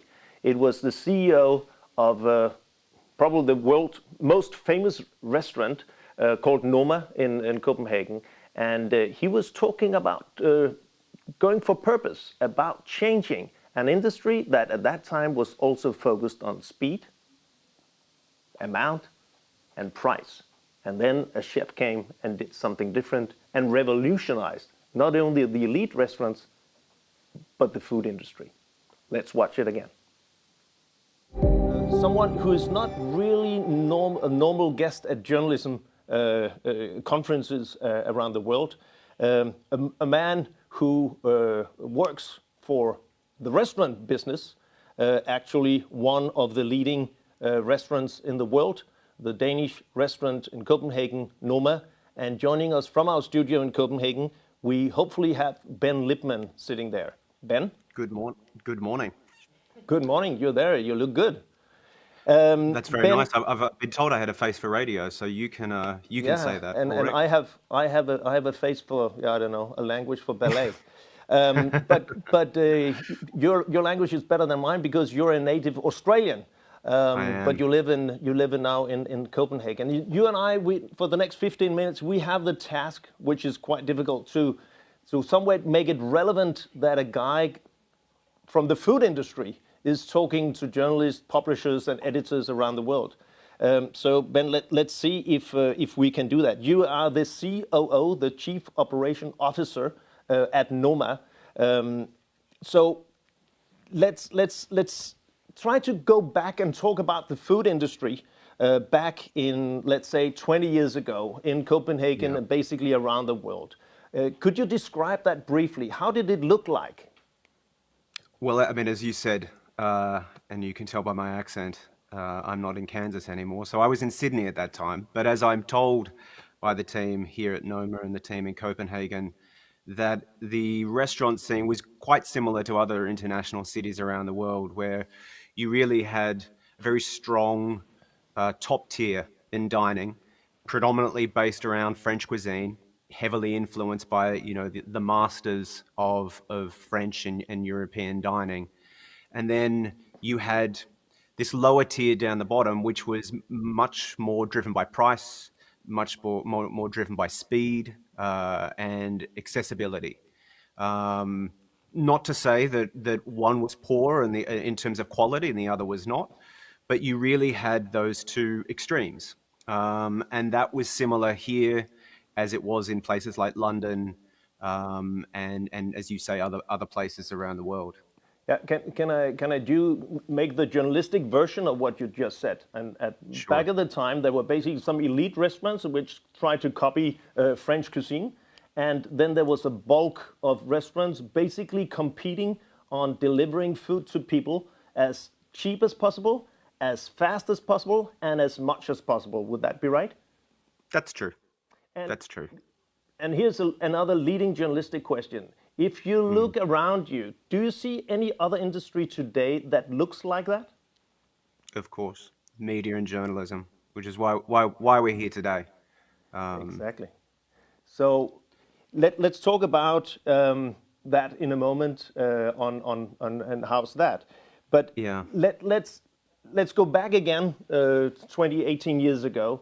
There was a Danish chef, son of an immigrant, René Redzepi, who started to rethink the food scene, rethink the concept of a restaurant in Copenhagen. What was it? What was the driving forces, the focus points of that? Yeah, I mean, René had traveled the world like many young cooks, young chefs of his age had done. He had worked under some of the greats in the United States, in France, in Spain, and was coming back to Copenhagen to really start his project, his life's work, and happened upon an opportunity to create a restaurant a couple of kilometers from where we're sitting today on Copenhagen Harbour, with what started at the time with the simple premise of cooking the cuisine of Denmark, and driven by a very singular mission, a very singular purpose, the North Star, as he has referred to it, of Noma, which was time and place, which was that wherever you were in the world, that one should cook drawing upon the produce, the provenance, the storytelling of where they were, and the time of year that they were operating in at that time. And as you say, it was a different time. As we touched upon, you had this very high-end, heavily influenced by French and European cuisine. You had this lower end based on price point. Again, I don't want to make that distinction in terms of quality. But really what you had was this gaping middle. And really over the last 15, 20 years, both within the restaurant itself, but very much outside of it in the work that he has been doing, was also set upon trying to reposition the way in which we value food, which again, perhaps is a theme for this conference and the people gathering today, is to value where food comes from, to value the people that produce it, to value the people that serve it and create it for you. One of the other things that was important to Noma at the beginning, and something that you and I have touched upon in our conversations together is this idea around putting constraints around creativity. That when you put constraints around creativity, and in this case it was this idea of time and place, you force creativity to burst through in unexpected ways. Now, what did that mean for Noma? Well, when you are cooking with what the landscape can give you here in Denmark, and if you could see what I walked through this morning, it wasn't sunny, it wasn't warm, it was grey and it was cold. You immediately limit what you can access. Things that many other restaurants, many other creators within our industry take for granted. Olive oil, herbs, spices that have become commonplace, citrus, things like that. What that forced was the restaurant to kind of go back to the beginning with a clear sense of purpose, with a clear sense of value, and to explore the country, the landscape around them. And that was really the basis of their creativity. So you mentioned a word, purpose. Yes. The purpose could be, give people some good food. Isn't that purpose? Make some money on people being hungry? Yeah, although I would say if that was its purpose, if profit was purely its purpose, there are far easier ways to do that, both within the restaurant and hospitality industry or just industries across the board. This is a very labor-intensive, time-intensive industry. There are other ways of doing that. I think what Renee wanted to do and what the team continue to do is create an experience. If all you were looking for was sustenance and to be fed, don't come to Noma. That's a part of it. The bigger piece is the experience and then the storytelling that weaves through that. And the primary way to tell that story is through what we serve our guests 5 days a week, most weeks of the year. It's through our sense of service and hospitality, but it's also the storytelling that wraps around that as well.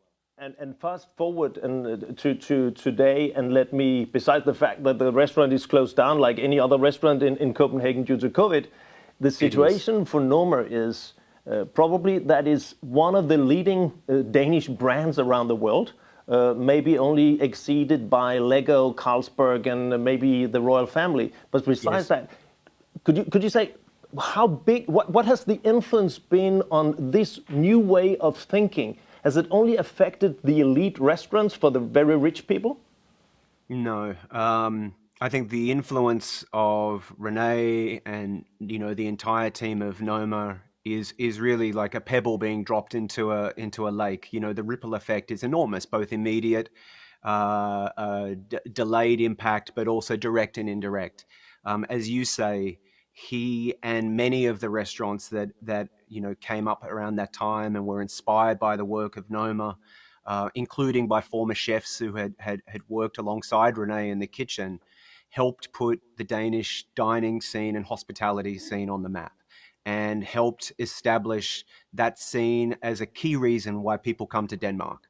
I can't remember the statistics that the industry shared earlier in this year, but I think it was anywhere between 10 and 15% of all people who visit Denmark come primarily for some type of dining and culinary experience. So the front page version of what you just said is that it was not only affecting the lead, it has piled down, it has changed the focus of the whole food restaurant business. I mean, even the burgers at McDonald's have improved in quality. Would that be fair to say?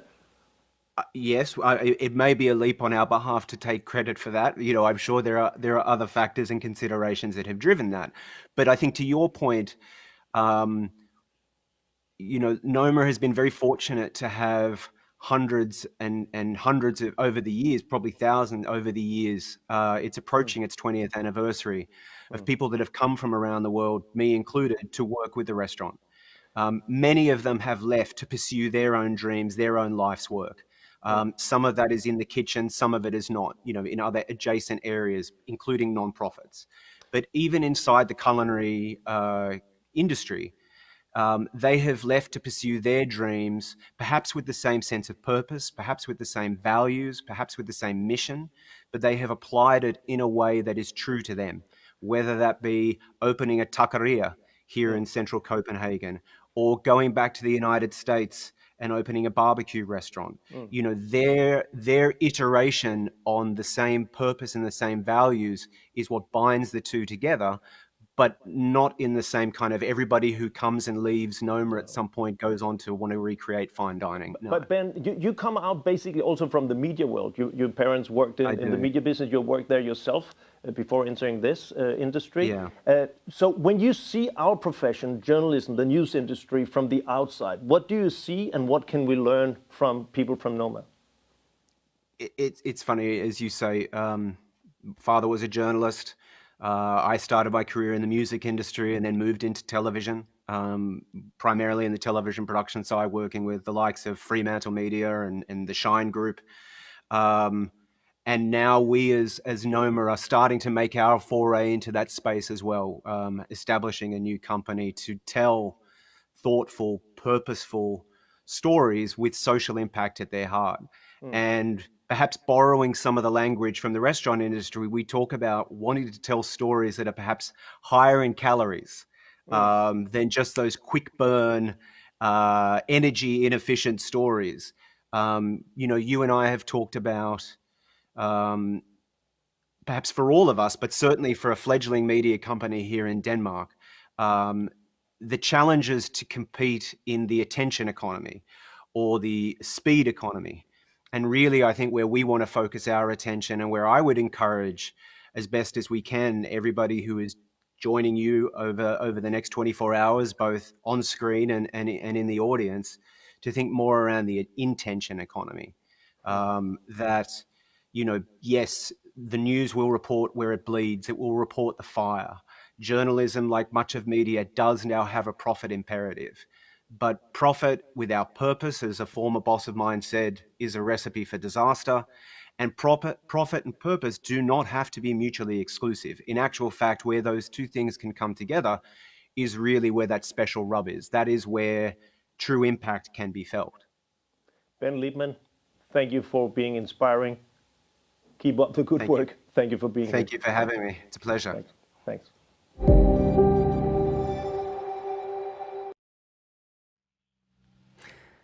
Our conference has come to an end. You might not think that it was perfect all the way, but you cannot deny that it was long. Journalism has problems, constructive journalism as well, but the marathon around planet Earth shows us that we all share hope. Hope for our profession, hope for our democracy, and hope for the future. We are humble, proud, and a little bit tired after 24 hours of passion, ideas and inspiration and tools from so many great people around the world. More than ever, people need trusted, nuanced, inspirational and engaging reporting. And we have seen so much curiosity and so much willingness to experiment across all generations of media professionals. We will now collect all the ideas, the insights and the advice coming out of the debates, the keynotes and the interactive sessions. In the days to come, we will use all this input to create an Aarhus Charter of the constructive principles for the future of journalism. Thank you all for taking part in this experiment. You can find some of the sessions that you might have missed out on our website, on YouTube, and soon on podcast. Please send us some feedback on #ConstructiveConference. Thank you so much to you who followed us, our partners, our participants, our moderators, our technical team, and to our old and new friends around the world. Please go on being more eager to succeed than afraid to fail. Journalism needs your courage. And now, let's end this 24-hour ambitious marathon by returning to Danish singer-songwriter Mads Langer and his song Breaking News. Goodbye and thank you from all of us at Constructive Institute.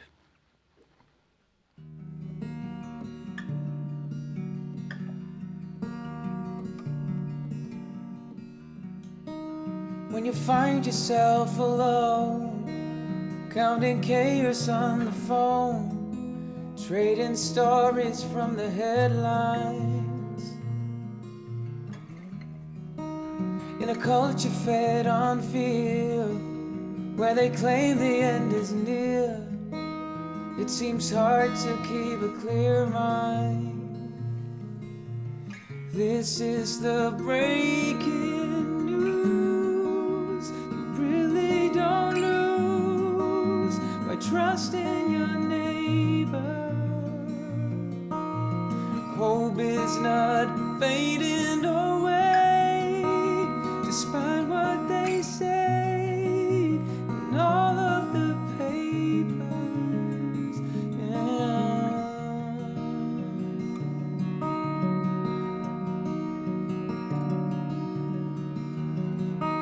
20 soldiers killed today, 40 creeps that got away.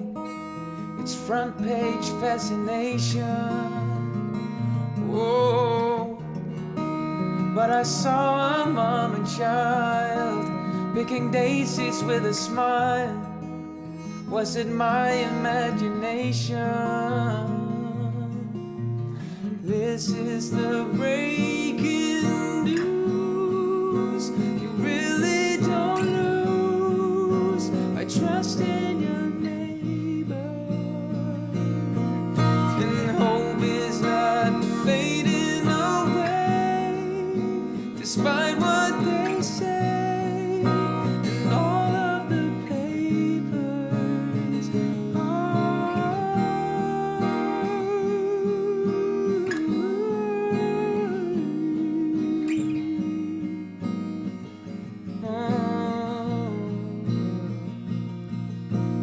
Turn off the evening news. It is nothing but